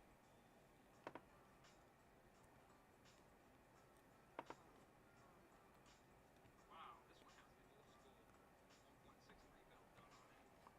Just seeing if there's any more Encourages contact with the third party manufacturer. videos on. Oh yeah, so his latest video was the Junsing video. Yeah, I mean it does fix a lot of known issues, but it's just a tough install for the average person, anyways. Let's see.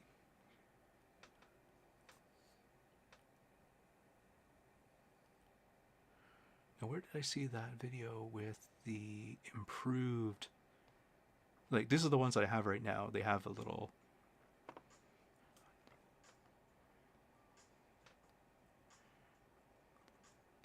And they use a. Oops.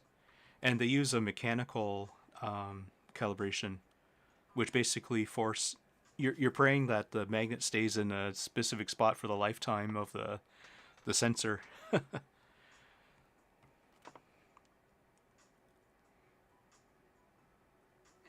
funny, Andrew. Did he actually randomly do it to you though, or you just it was a joke between you and him?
Hmm.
Hmm.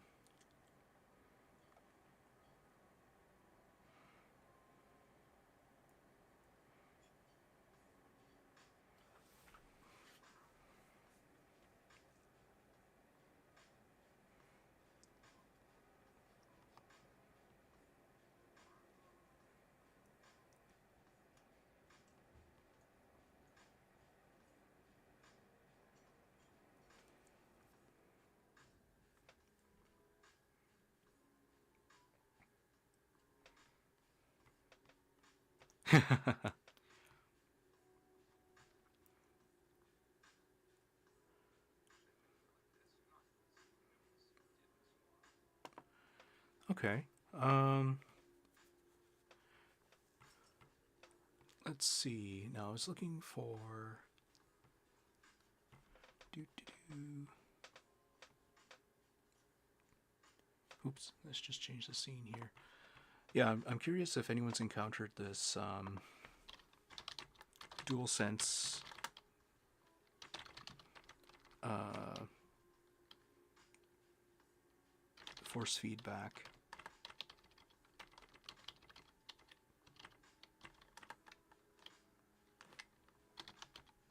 I don't know what you would call it. Pulses.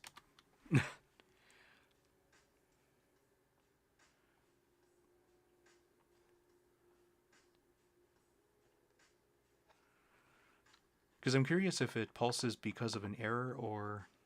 Um,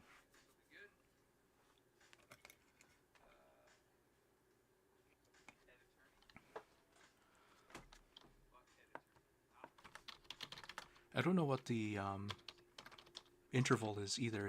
Does it pulse every second or?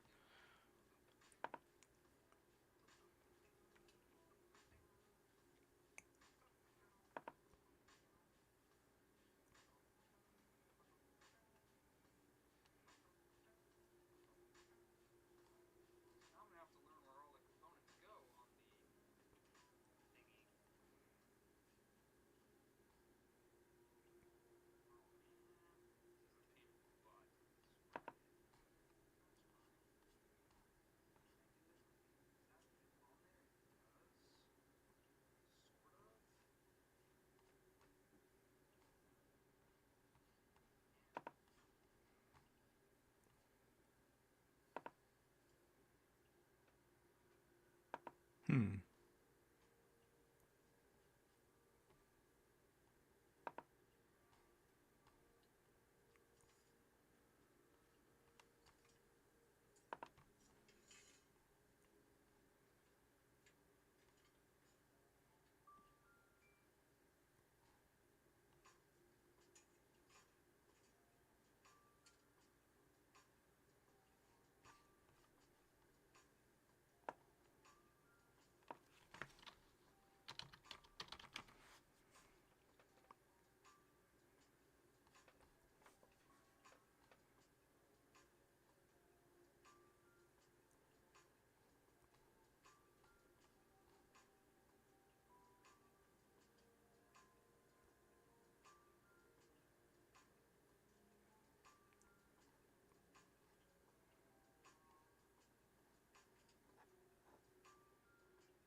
Well, I guess since this controller, if I ever get it working, would probably benefit from new joysticks anyways, I'm going to just desolder the main board.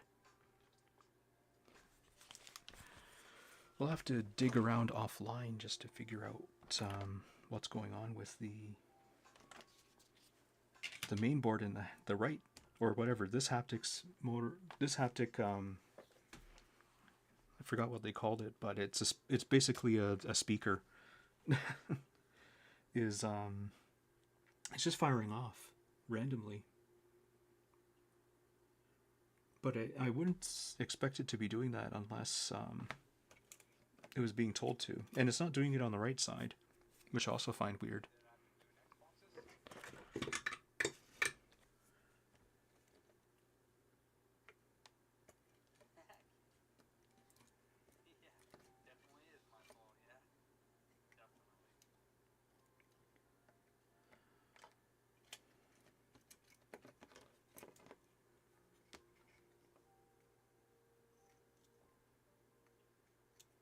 Okay, now the... Oops.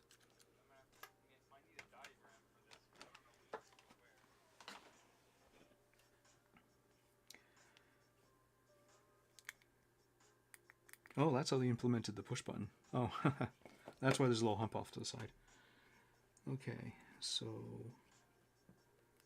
let's see.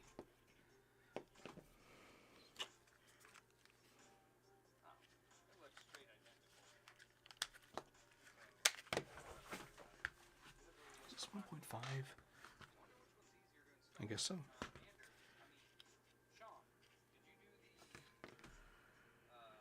Flux.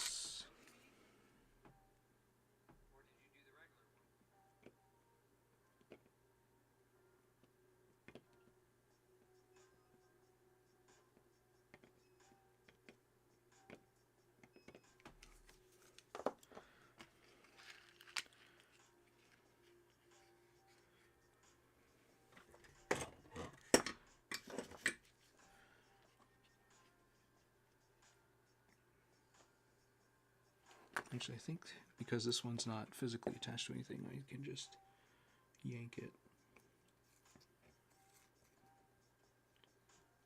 Sorta.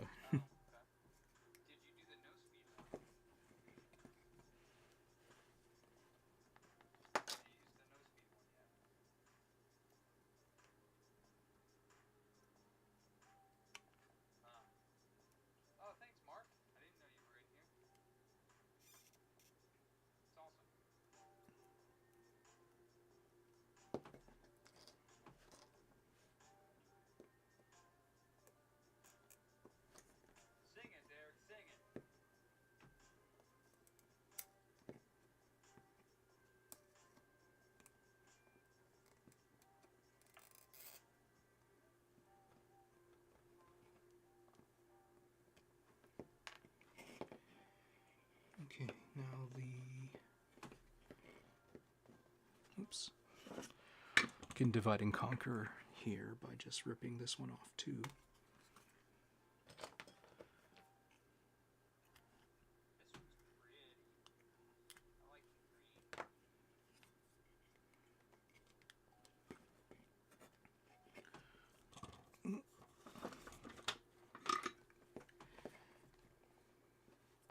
Maybe I didn't need to flex it up just yet. Oops.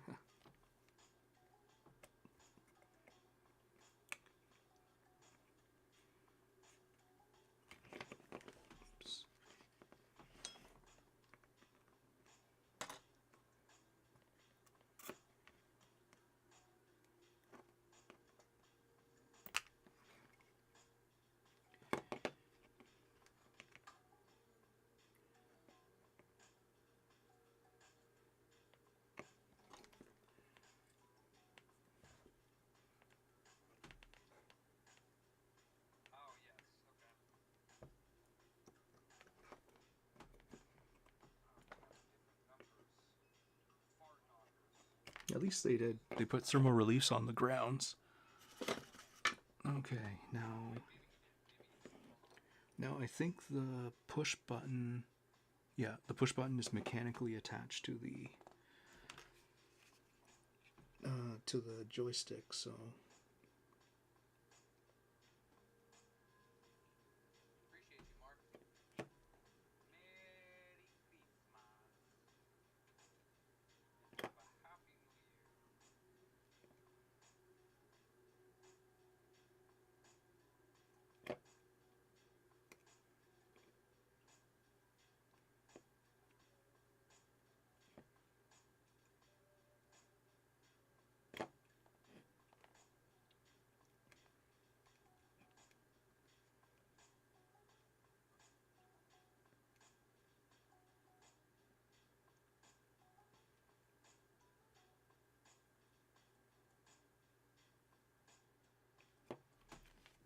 oops. That was cool.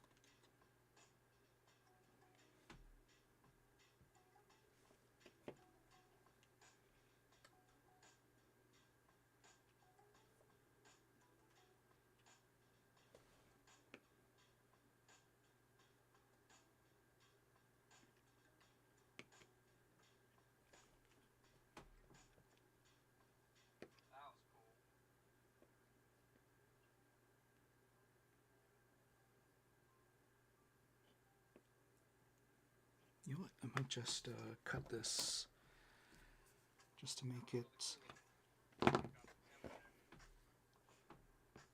just to drop the thermal requirement.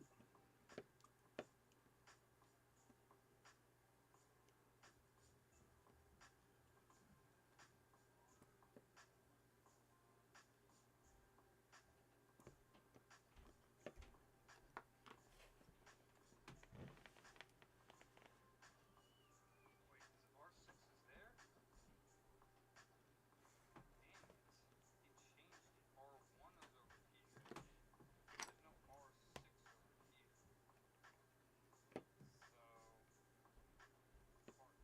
I have to grab another one of those interposers just to see.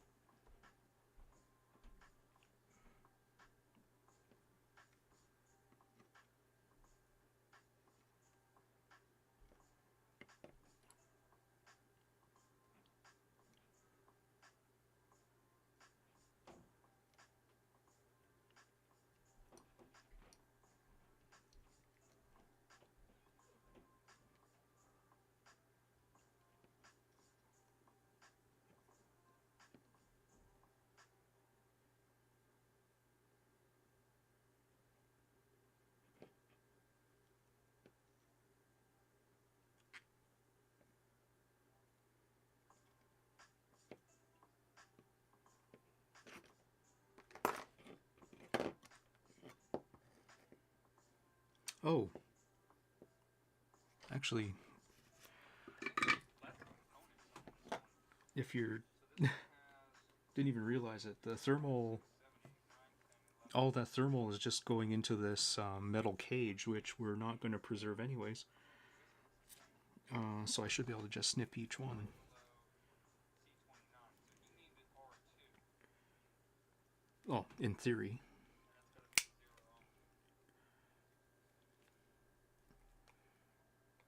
And that's got to be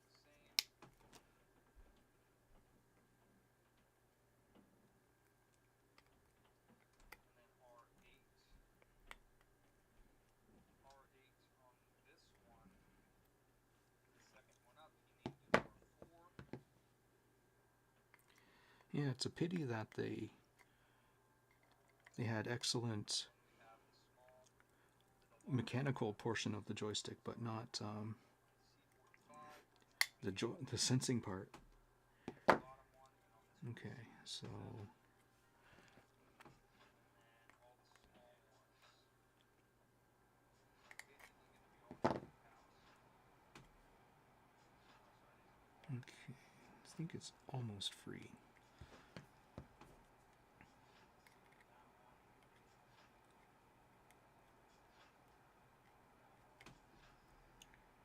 Okay, That one's free. Okay. So if the 4 posts are free, what else? Is it really just the button? Okay. So I should be able to...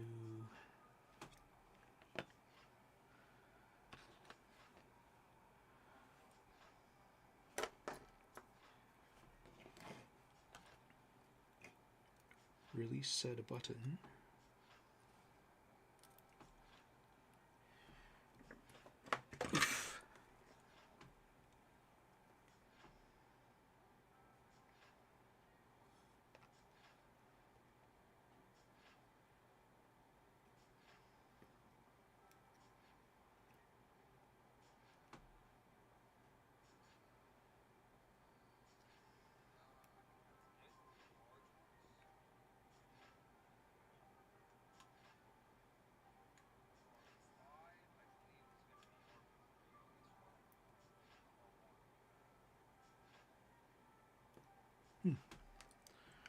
Yeah, this cheaper Chinese braid is just not performing. Let's just see here.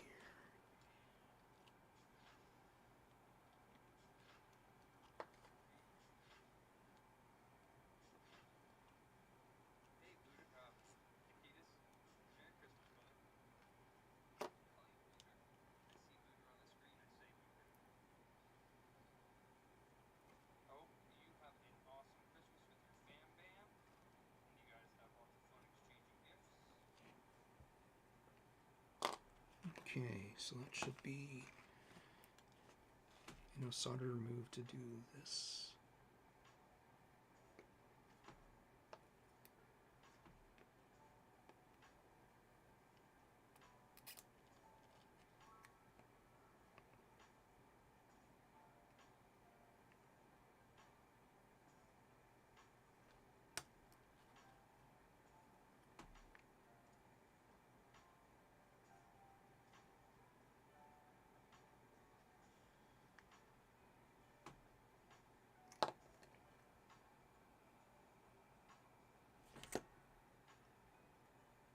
Looks like an okay removal.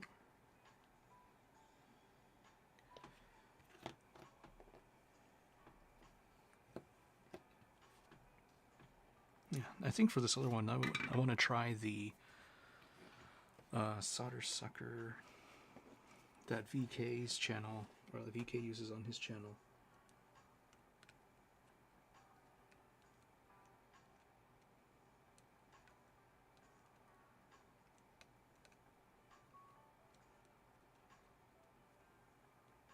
Oops. That's not okay. And then I also need to, because I accidentally grabbed the board that was full of flux. My fingers are a bit sticky.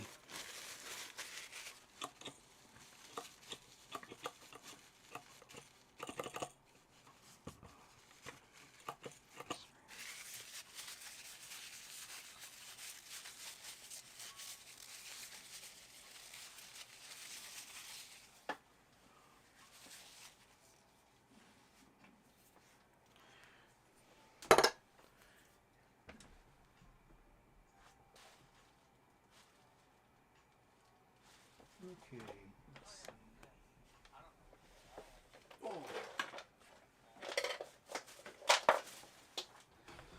Not quite sure how long this is going to take to heat up, but let's find out.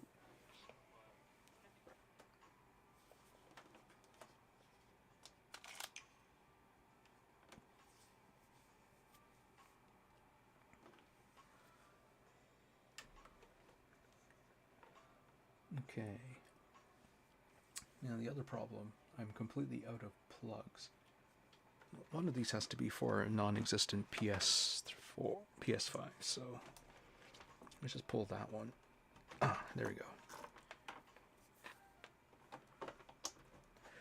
All right.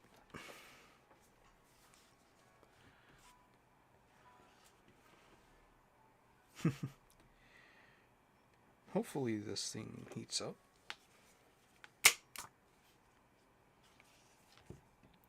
Might take a while, but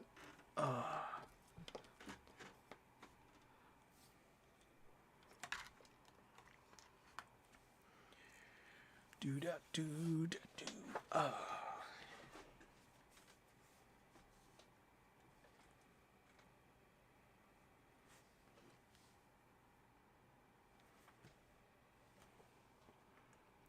Well, that was definitely a little fun exercise.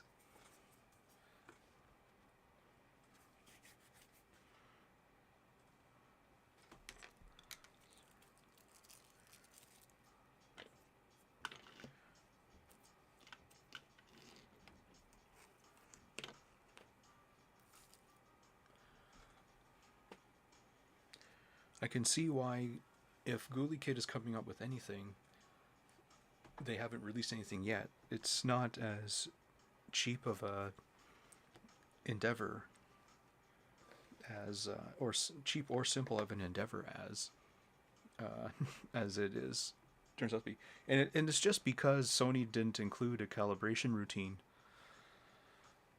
Like, that's really what it boils down to, I think. Because once you figure out the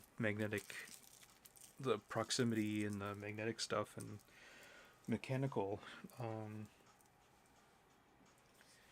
it's just software, and unfortunately they've decided to just send that out, push that responsibility onto the customer. Okay, let's see. This is getting decently hot.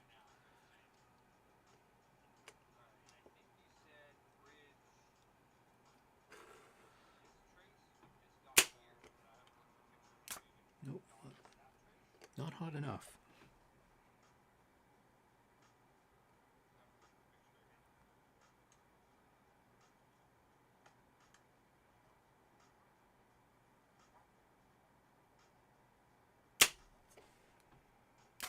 Still not hot enough. Well, let's try a non-ground pin. Even though there's thermal relief on the ground.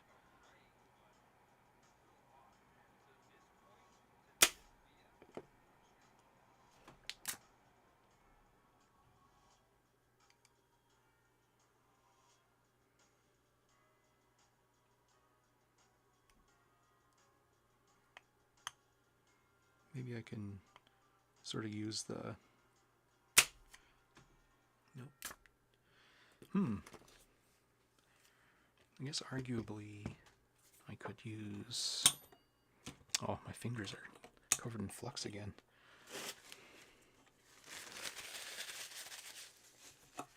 Arguably I could have... Maybe I should just try to...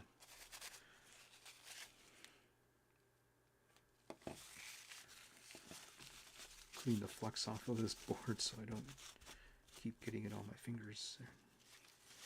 Actually, these...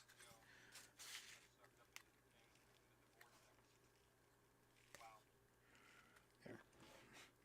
Get these shock absorbing thingamabobs out of there.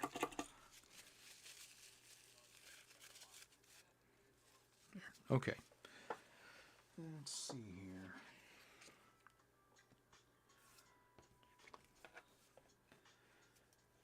Man, just realized, oops. Just realized stores are not going to be open. So I guess what I'm going to do here is just put a bunch of lead in here. That should lower all these temperatures.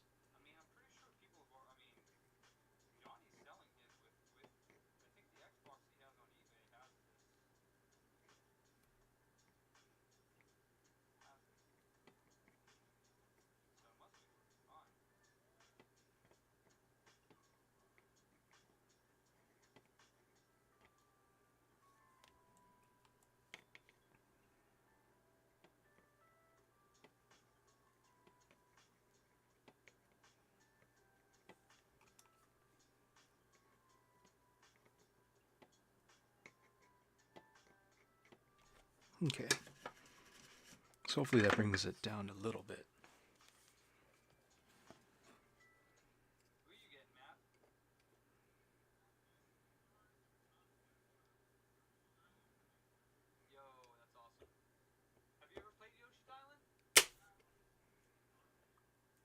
That's not bad. Wow, you're a loser, dude. Wow. I've never even played the game, so I can't do nothing. Yeah, that was the trick. Basically, I guess this thing was meant for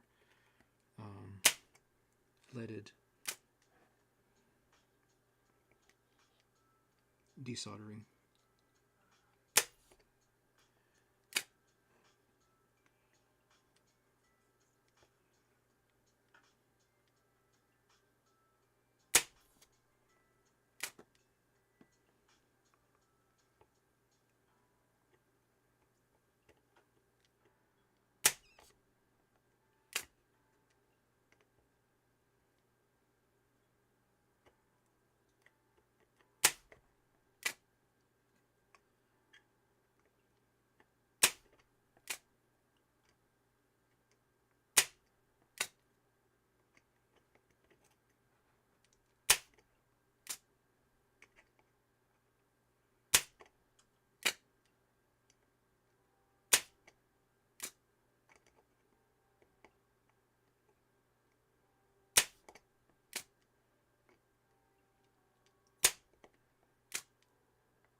Okay, now the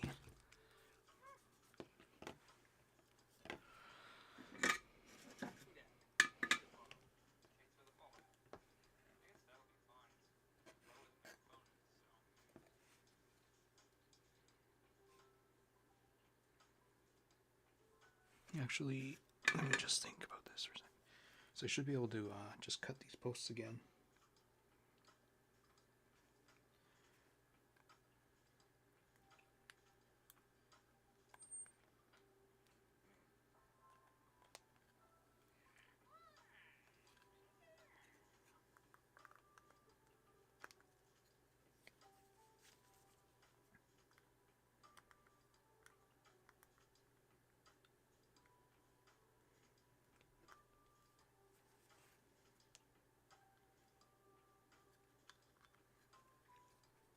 Interesting. So a bit easier to do when you don't have joysticks already installed.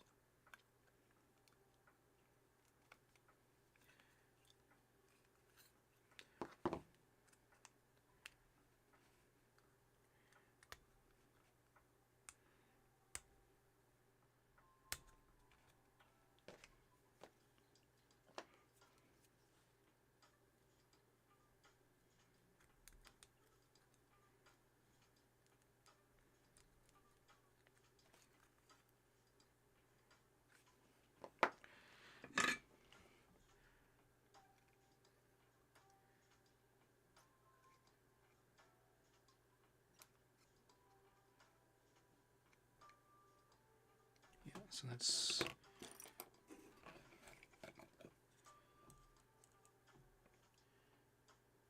unfortunately that's a situation where you need to add solder again.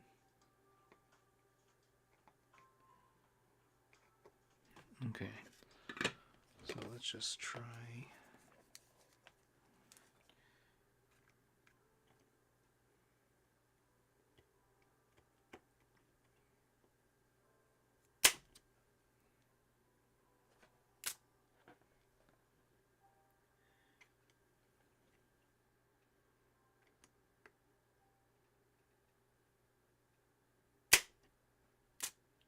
Okay.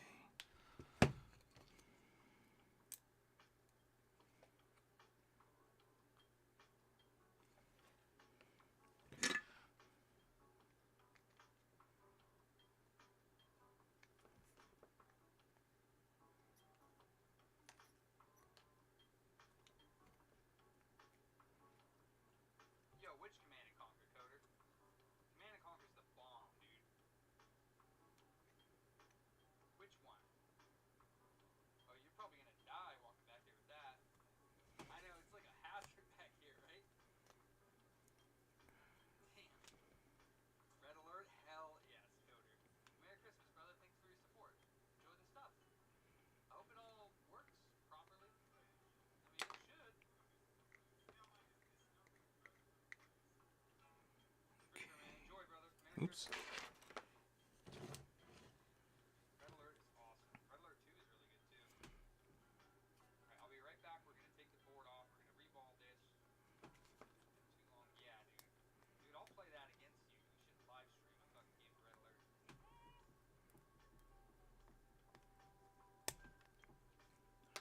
Okay.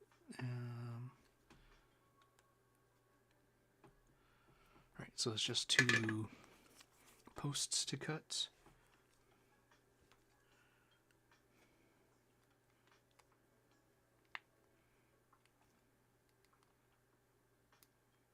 And then the actual button, which I think is mostly freed. Actually, might be completely freed. Yep, good. That wasn't nearly as bad, but it could have been cleaner. Okay, well, good thing that's a ground. Yeah, okay. So, yeah, that haptic feedback thing, that's an interesting, oh, what's that? Oh, 1045 already, geez.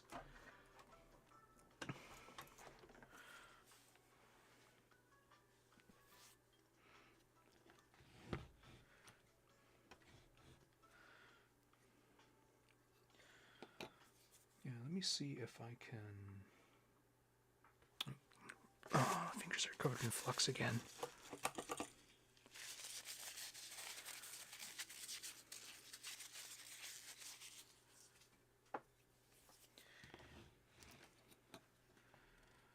Okay. So yeah, let's get the... Just trying to see what's holding this in. Okay, I see. So I have to essentially take out the whole front panel. Okay, to get the haptic out. So I guess then probably what's the smarter move is to leave them in there and hope that the controller still sends the audio pulses out.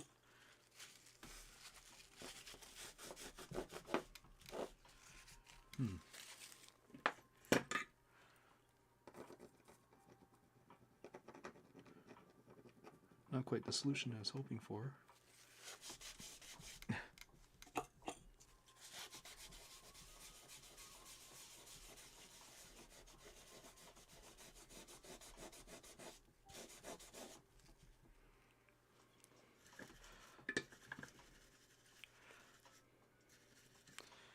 Okay, now let's see here. Guess I'm bringing back the oscilloscope, because that is a very interesting problem. Okay, if that's the case, then I should also bring back the ground clip wire, just to make my life easier there. Let's see, so we have to make room for the oscilloscope. And the said oscilloscope's power plug.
Ah, there you are.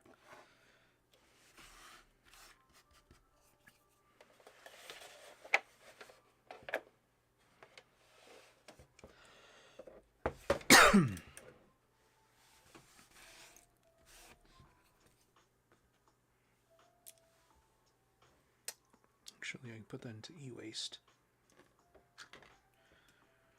No, of course, using non-recyclable plastic.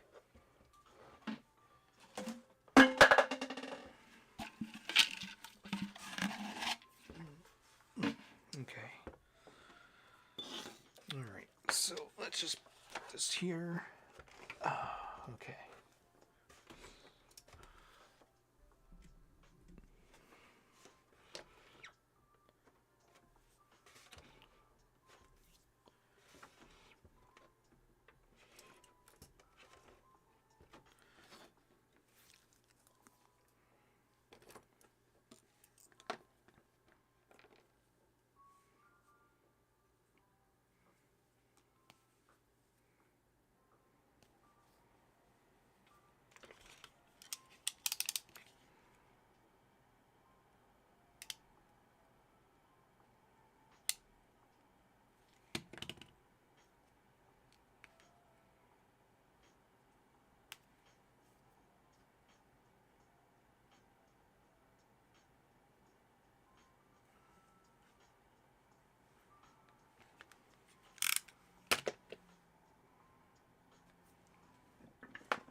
Okay, now let's see here. Let's get the probe back.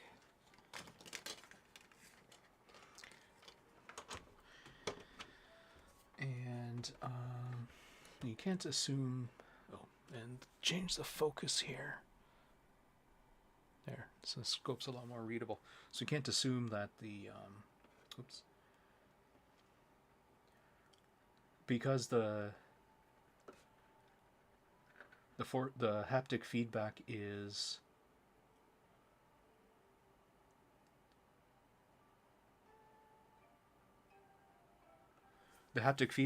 audio essentially. We can't assume that the voltage level is low for such a signal. Oh, that's cool. Let's see here. So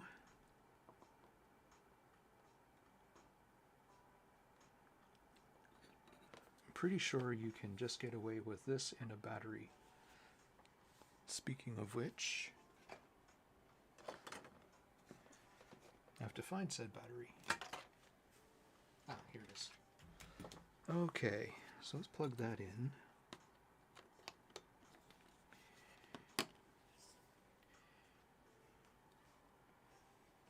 And I suppose I have to somehow connect the PS button to this thing.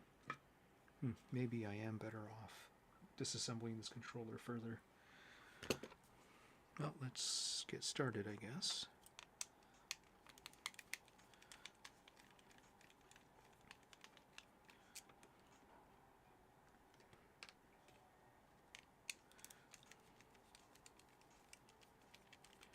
Yeah, I definitely see some sort of dark liquid, probably a soft drink.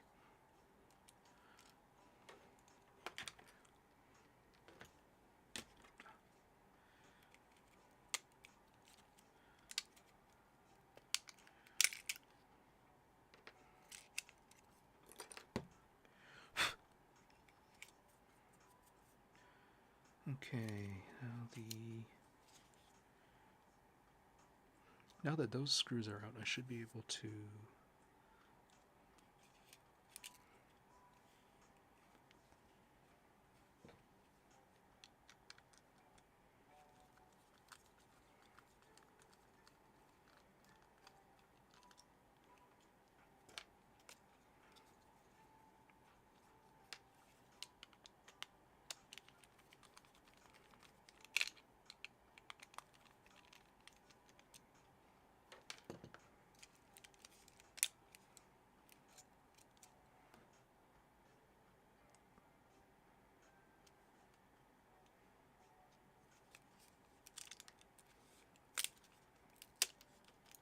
There we go. Oh, gross. Okay.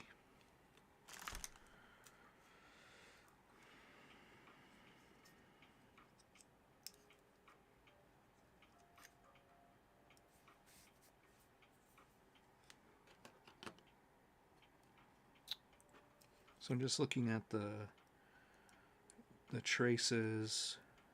Okay. I'm just looking at the traces that make up the PS button.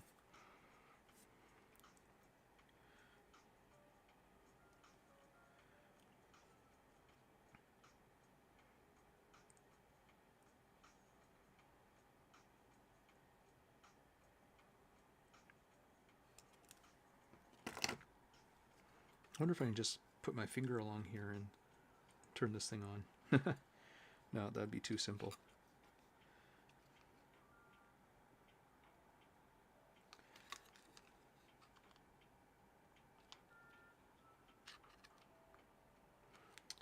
Of course. Is there an easier way to...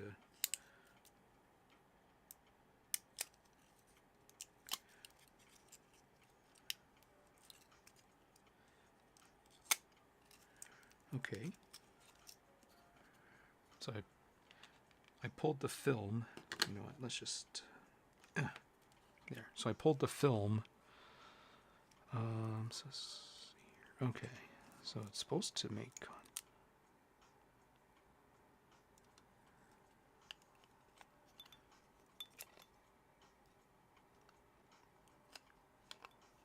Nope, I guess that would be too easy as well.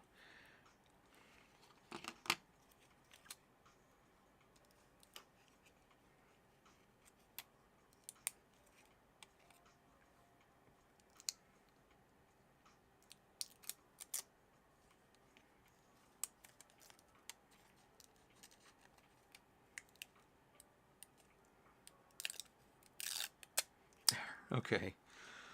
Now, I might be able to...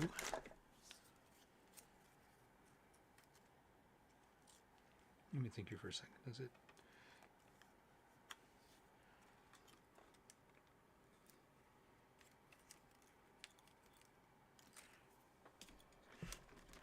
Then can I just steal...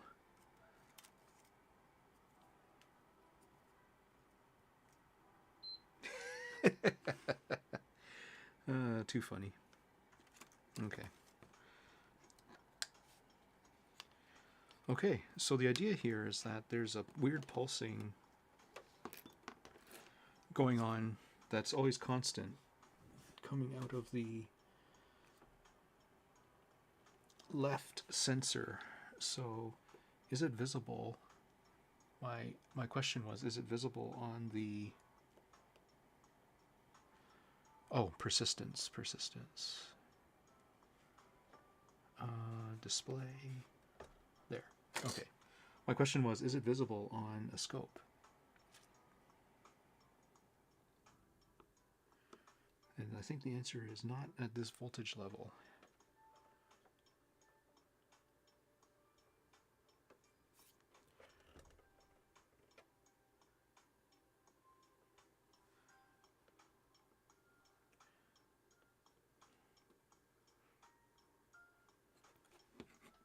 Oh, whoops, I guess this thing didn't stay on.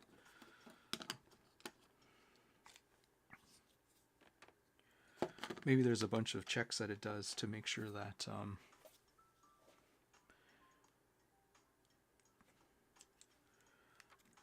things work on the controller. But let me just...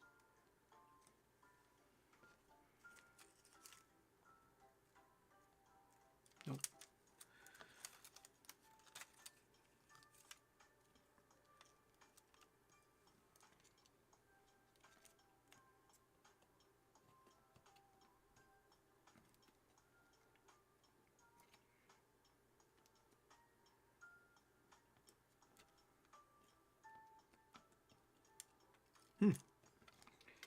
I wonder if this thing was on its last legs.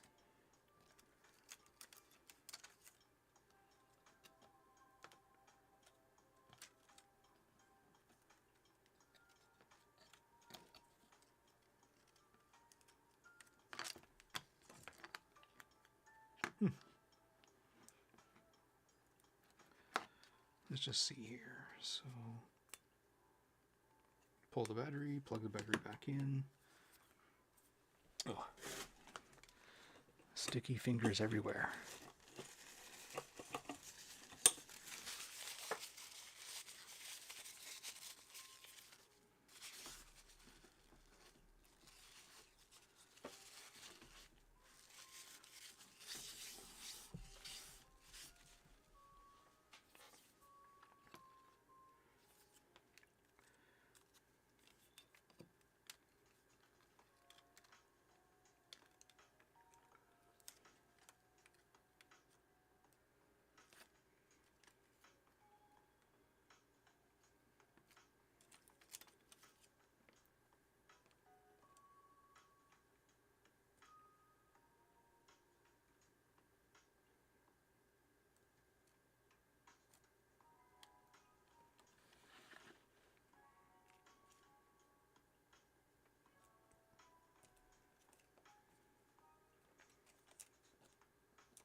Not quite sure what that hard button does.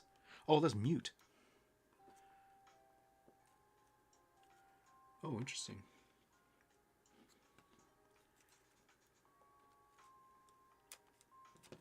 So this controller must be on, right? Oh, right. It's supposed to have a white LED when it's on, but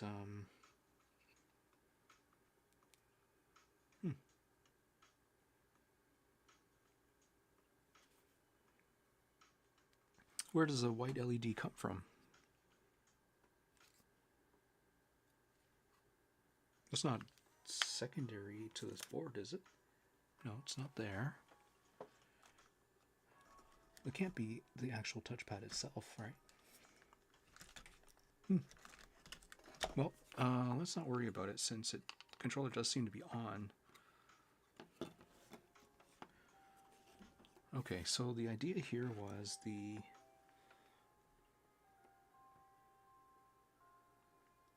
Oh yeah, it is sending a signal out. Okay.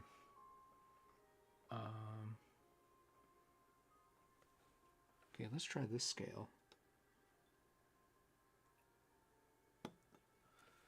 And hopefully that's got nothing... Well, I'm hoping that the like the rumble could be implemented in a floating sense. Like I was trying... I just realized I'm not making a floating measurement when I do that. Yeah. So relative to ground,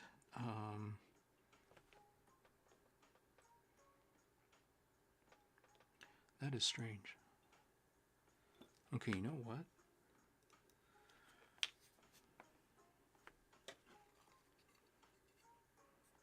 I should have actually, now that I've taken this apart so much, I should be able to just free this motor, or not the motor, this... Oh, damn. It's definitely home to an insect nest. I should be able to just pop this, I forgot what they call it. The official name.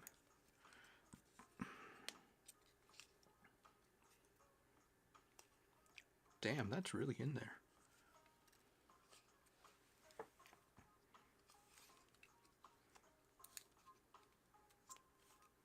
Can't be glued. Let me just try prying.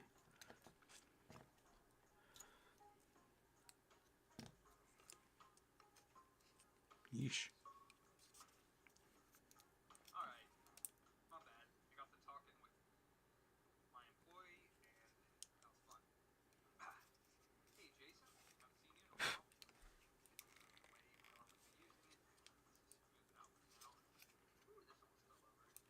Did they literally rubber cement this in or something?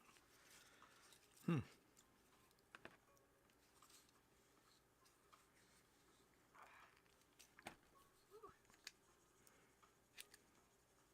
left the door open, it's chilly. Alright, so that's nice and covered up. Let's re-ball this back.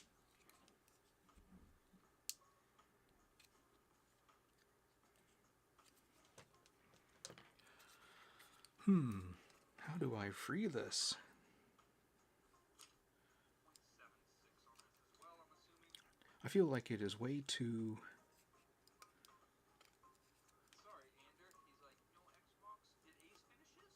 That's crazy if they actually, That's really? like, epoxied this in or something. I feel like at most it should just be clipped in. What are you messing with me for? 0.6 don't work. Or at least they sure as shit don't work on the other one. It does look like Oh, jeez. though. 0.6 on the no speed? For real? Kinda does look like it. Let me see. Yeah, they're definitely smaller pads.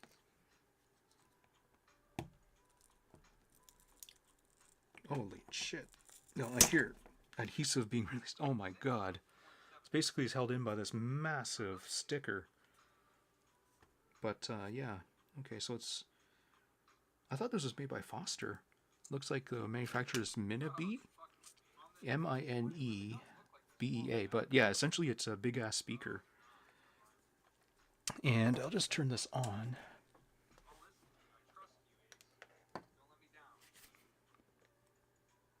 And I'll solder back on just to see if the problem solved itself or not.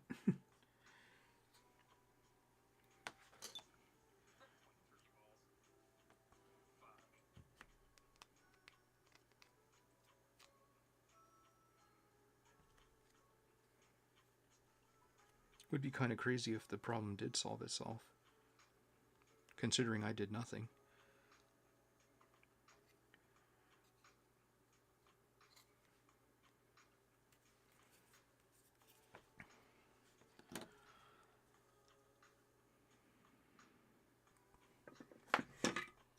Okay.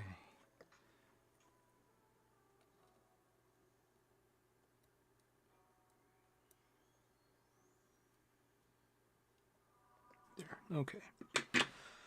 All right, so let's put that back. Oops.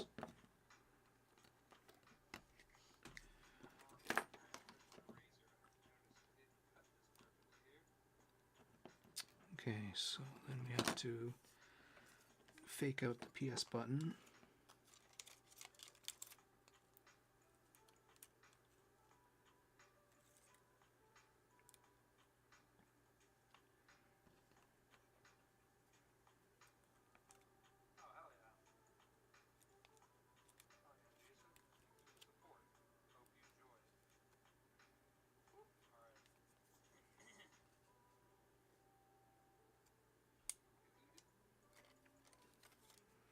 Okay, so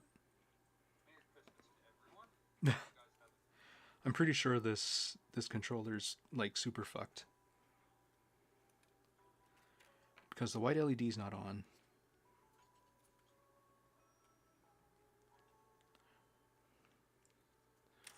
And now it's not doing that one rumble per second either.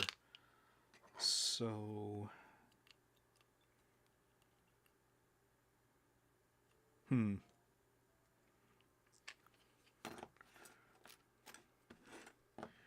The only other thing I could think of to reproduce this problem is to... Yeah, the PS5 is on, so that's fine. The only thing I can do to reproduce this is to just add more things back and just see if that is the initial problem. Because what if... because I'm wondering if it does like a pre-flight check. So I'm going to add the...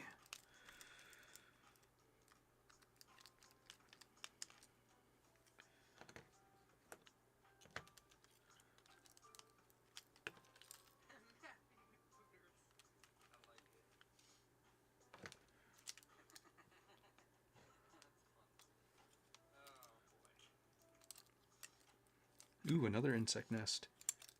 This is just getting better and better. This nice little insect colony there, a bunch of webs and I don't even know what.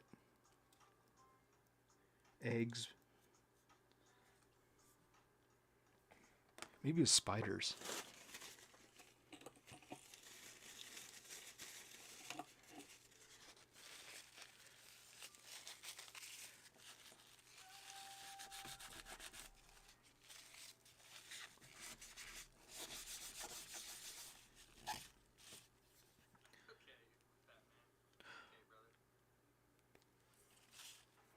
Okay, let's see here.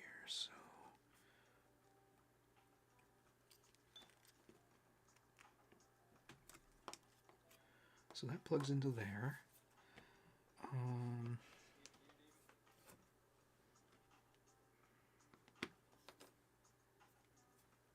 And then I guess the other thing would be, can I pull this? Oh, I can. Okay. I was going to say, can I pull these force feedback triggers out?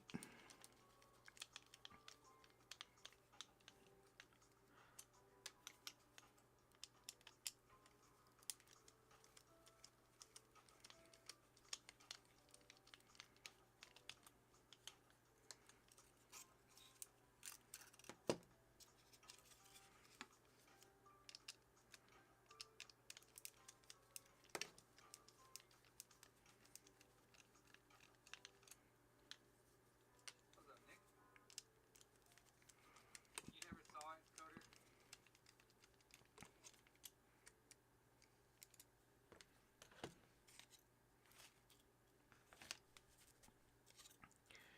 I suppose I should also peel this force thing.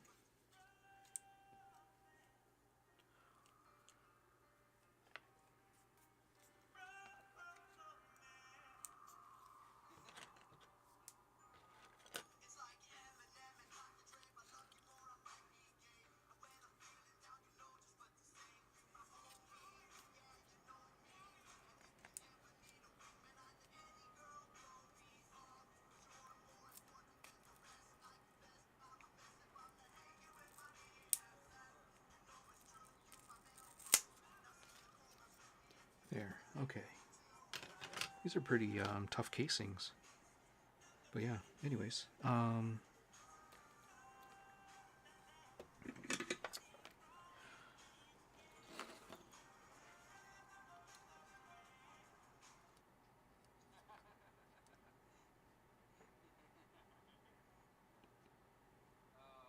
There we go. Okay. And then,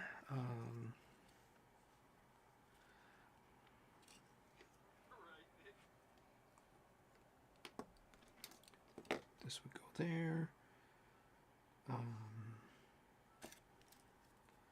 This would go here.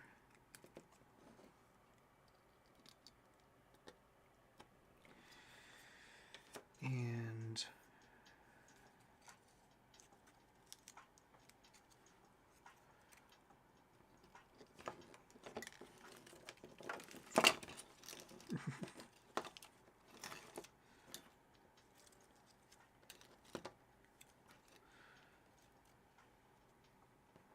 all right, where's that button? All right, so that's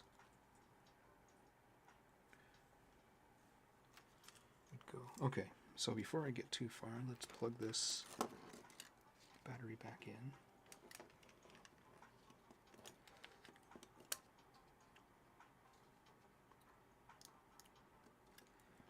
There, okay.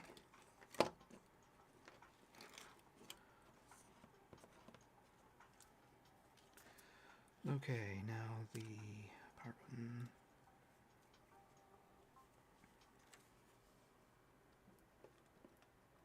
Oh, nice.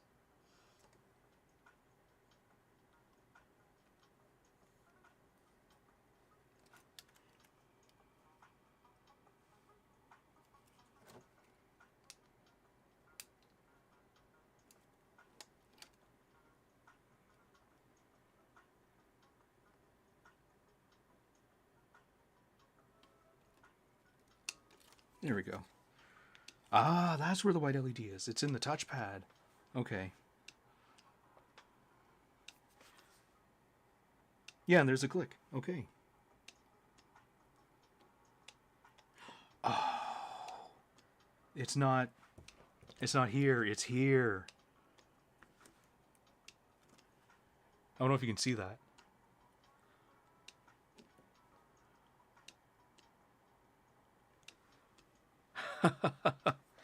Weird.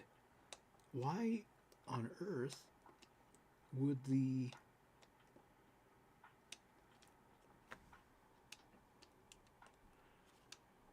Okay. So I guess the question is, if I pull the ribbon, or I guess first of all, let's figure out which one of these signals it is. Because it's like once every 2 seconds. One.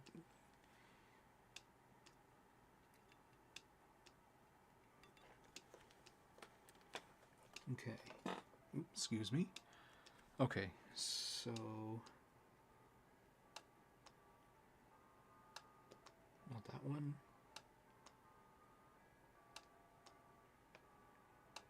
Actually, there's a lot of test pads here. Oh. Okay. Let's make this 1 volt per div.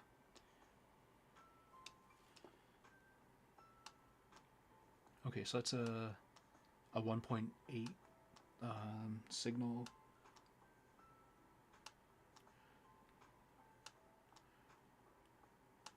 Oh, it's coming partially on there. Interesting. A digital... Is that a digital communications? Or is it just PWM?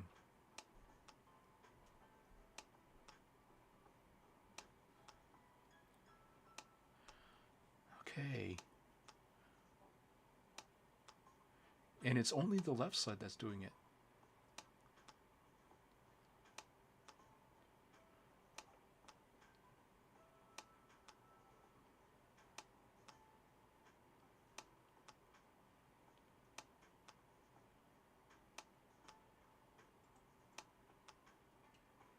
Huh.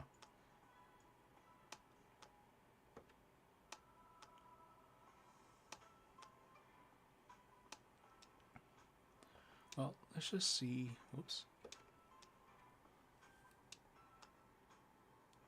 If it's just happening anywhere else, or because there is a little circuit chip here. Are these yeah, I guess these are unique in that they're left and right. Okay.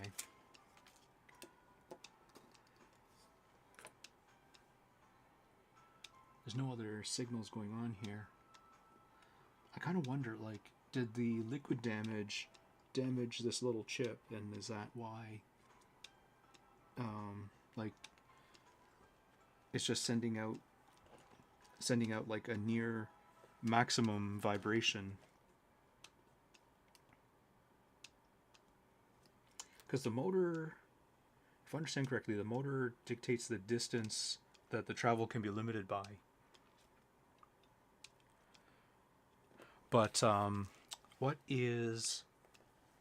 I don't know if that clicking is coming out on stream, but yeah, basically, I think it must be, yeah, this one. It's funny what minus and plus is in terms of coding too. Yeah, see, periodically it's sending almost maximum PWM to this motor. And I don't... What is this 8-pin IC for? Let me just see if I can probe.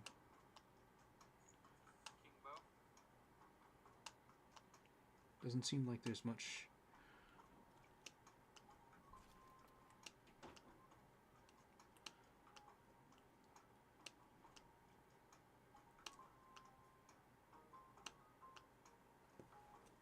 Okay, so there's... Oh, that must have been just me touching... I must have been touching... Oh, that's right. I'm touching the ground band on the probe. It's like, why is it giving such a weird signal? Okay, so this thing is like...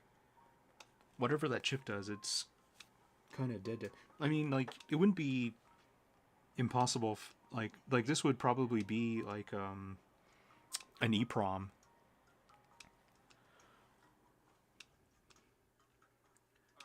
for calibration, like stores the calibration. But yeah, why is this thing clicking? Huh.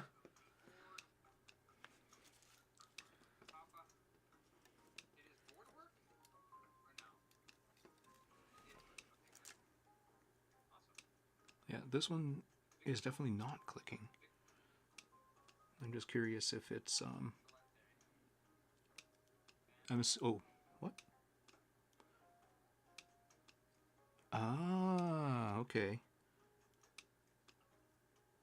Interesting. Okay, so if, let me just see if I can get a voltage out of that same pin.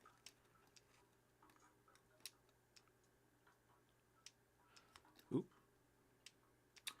I think I understand what's going on here. The controller... Oh no, that's just my hands. Okay, so this... I wonder what this chip is. Let me just use my phone to get the part number off of it.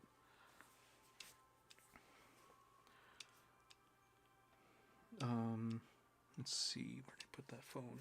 Down here.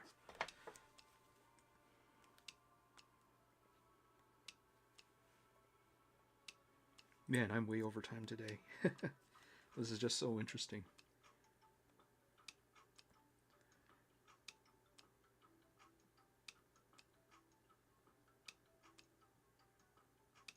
Okay, camera, 7x zoom, and flashlight.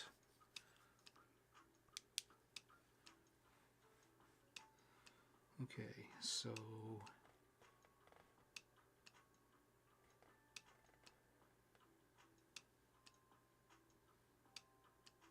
I hope there's some markings on here. Yeah, not too helpful.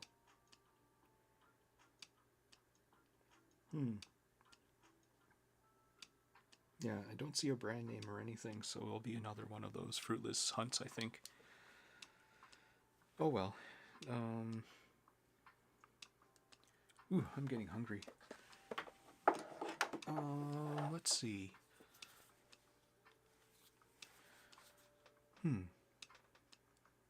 Yeah, I'm pretty sure you can't just... Can you? Can you just... Oh, maybe I'm wrong here. Oh, yeah, you can, Okay, well, let's just swap. Hold on here. How do I turn this off? I guess I'll just pull the battery. You would just swap the modules and see if it does the same thing. I should be able to pull that. Yeah, it would make sense to make the the modules interchangeable.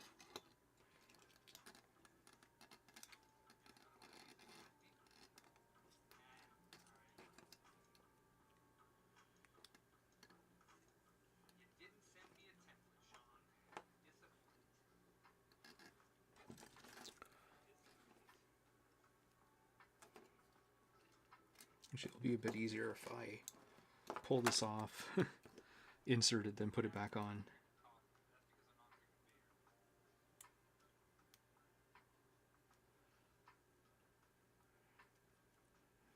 It's quite a good stiffener they put on here. There we go. And then shove this in here. Okay, and then shove battery back on, like so. And then get the power button. So with this one, you do the same thing. Is Johnny here? I guess you would do the same thing. There. All right, so we're back online. Ah, and it's gone. Okay, so I wonder if they just sell replacement units like this, because that would be nice. Now, I guess my curiosity is getting the better of me. Can you just... Does it fail when...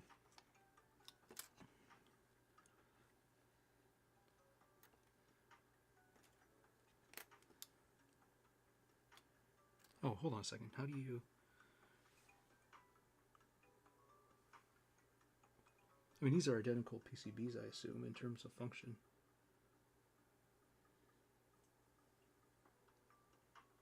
Or connection as well. It's going to say, how do you...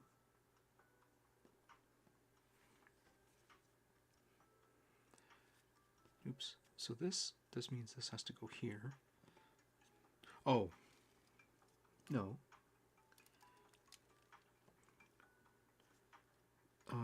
Well, maybe it does plug in like this. Oops.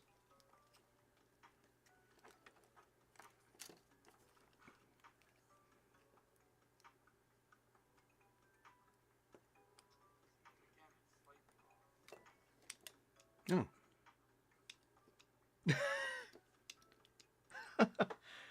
Okay, so basically this is like some sort of death knell, click of death for a module such as this. Interesting. Okay. I guess what they did for this connector, is made it the same pins whether it's the top row or the bottom row. But crazy. Okay, well, I think I've learned all I can today. That was definitely fun looking at a GuliKit, GuliKit's innards and checking out the noise and all that fun stuff. So yeah, tomorrow probably it'll be a bit more mundane, but I do want to revisit that graphics card because there really is no reason why it shouldn't just turn on. And if it's like a no detect, and if it's turning on, there's no detect issue, then we can move up to like higher level troubleshooting and stuff. But yeah, that sounds like a good plan.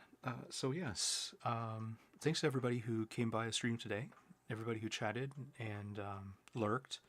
Although not everyone's lurk registers, I appreciate the attention nonetheless.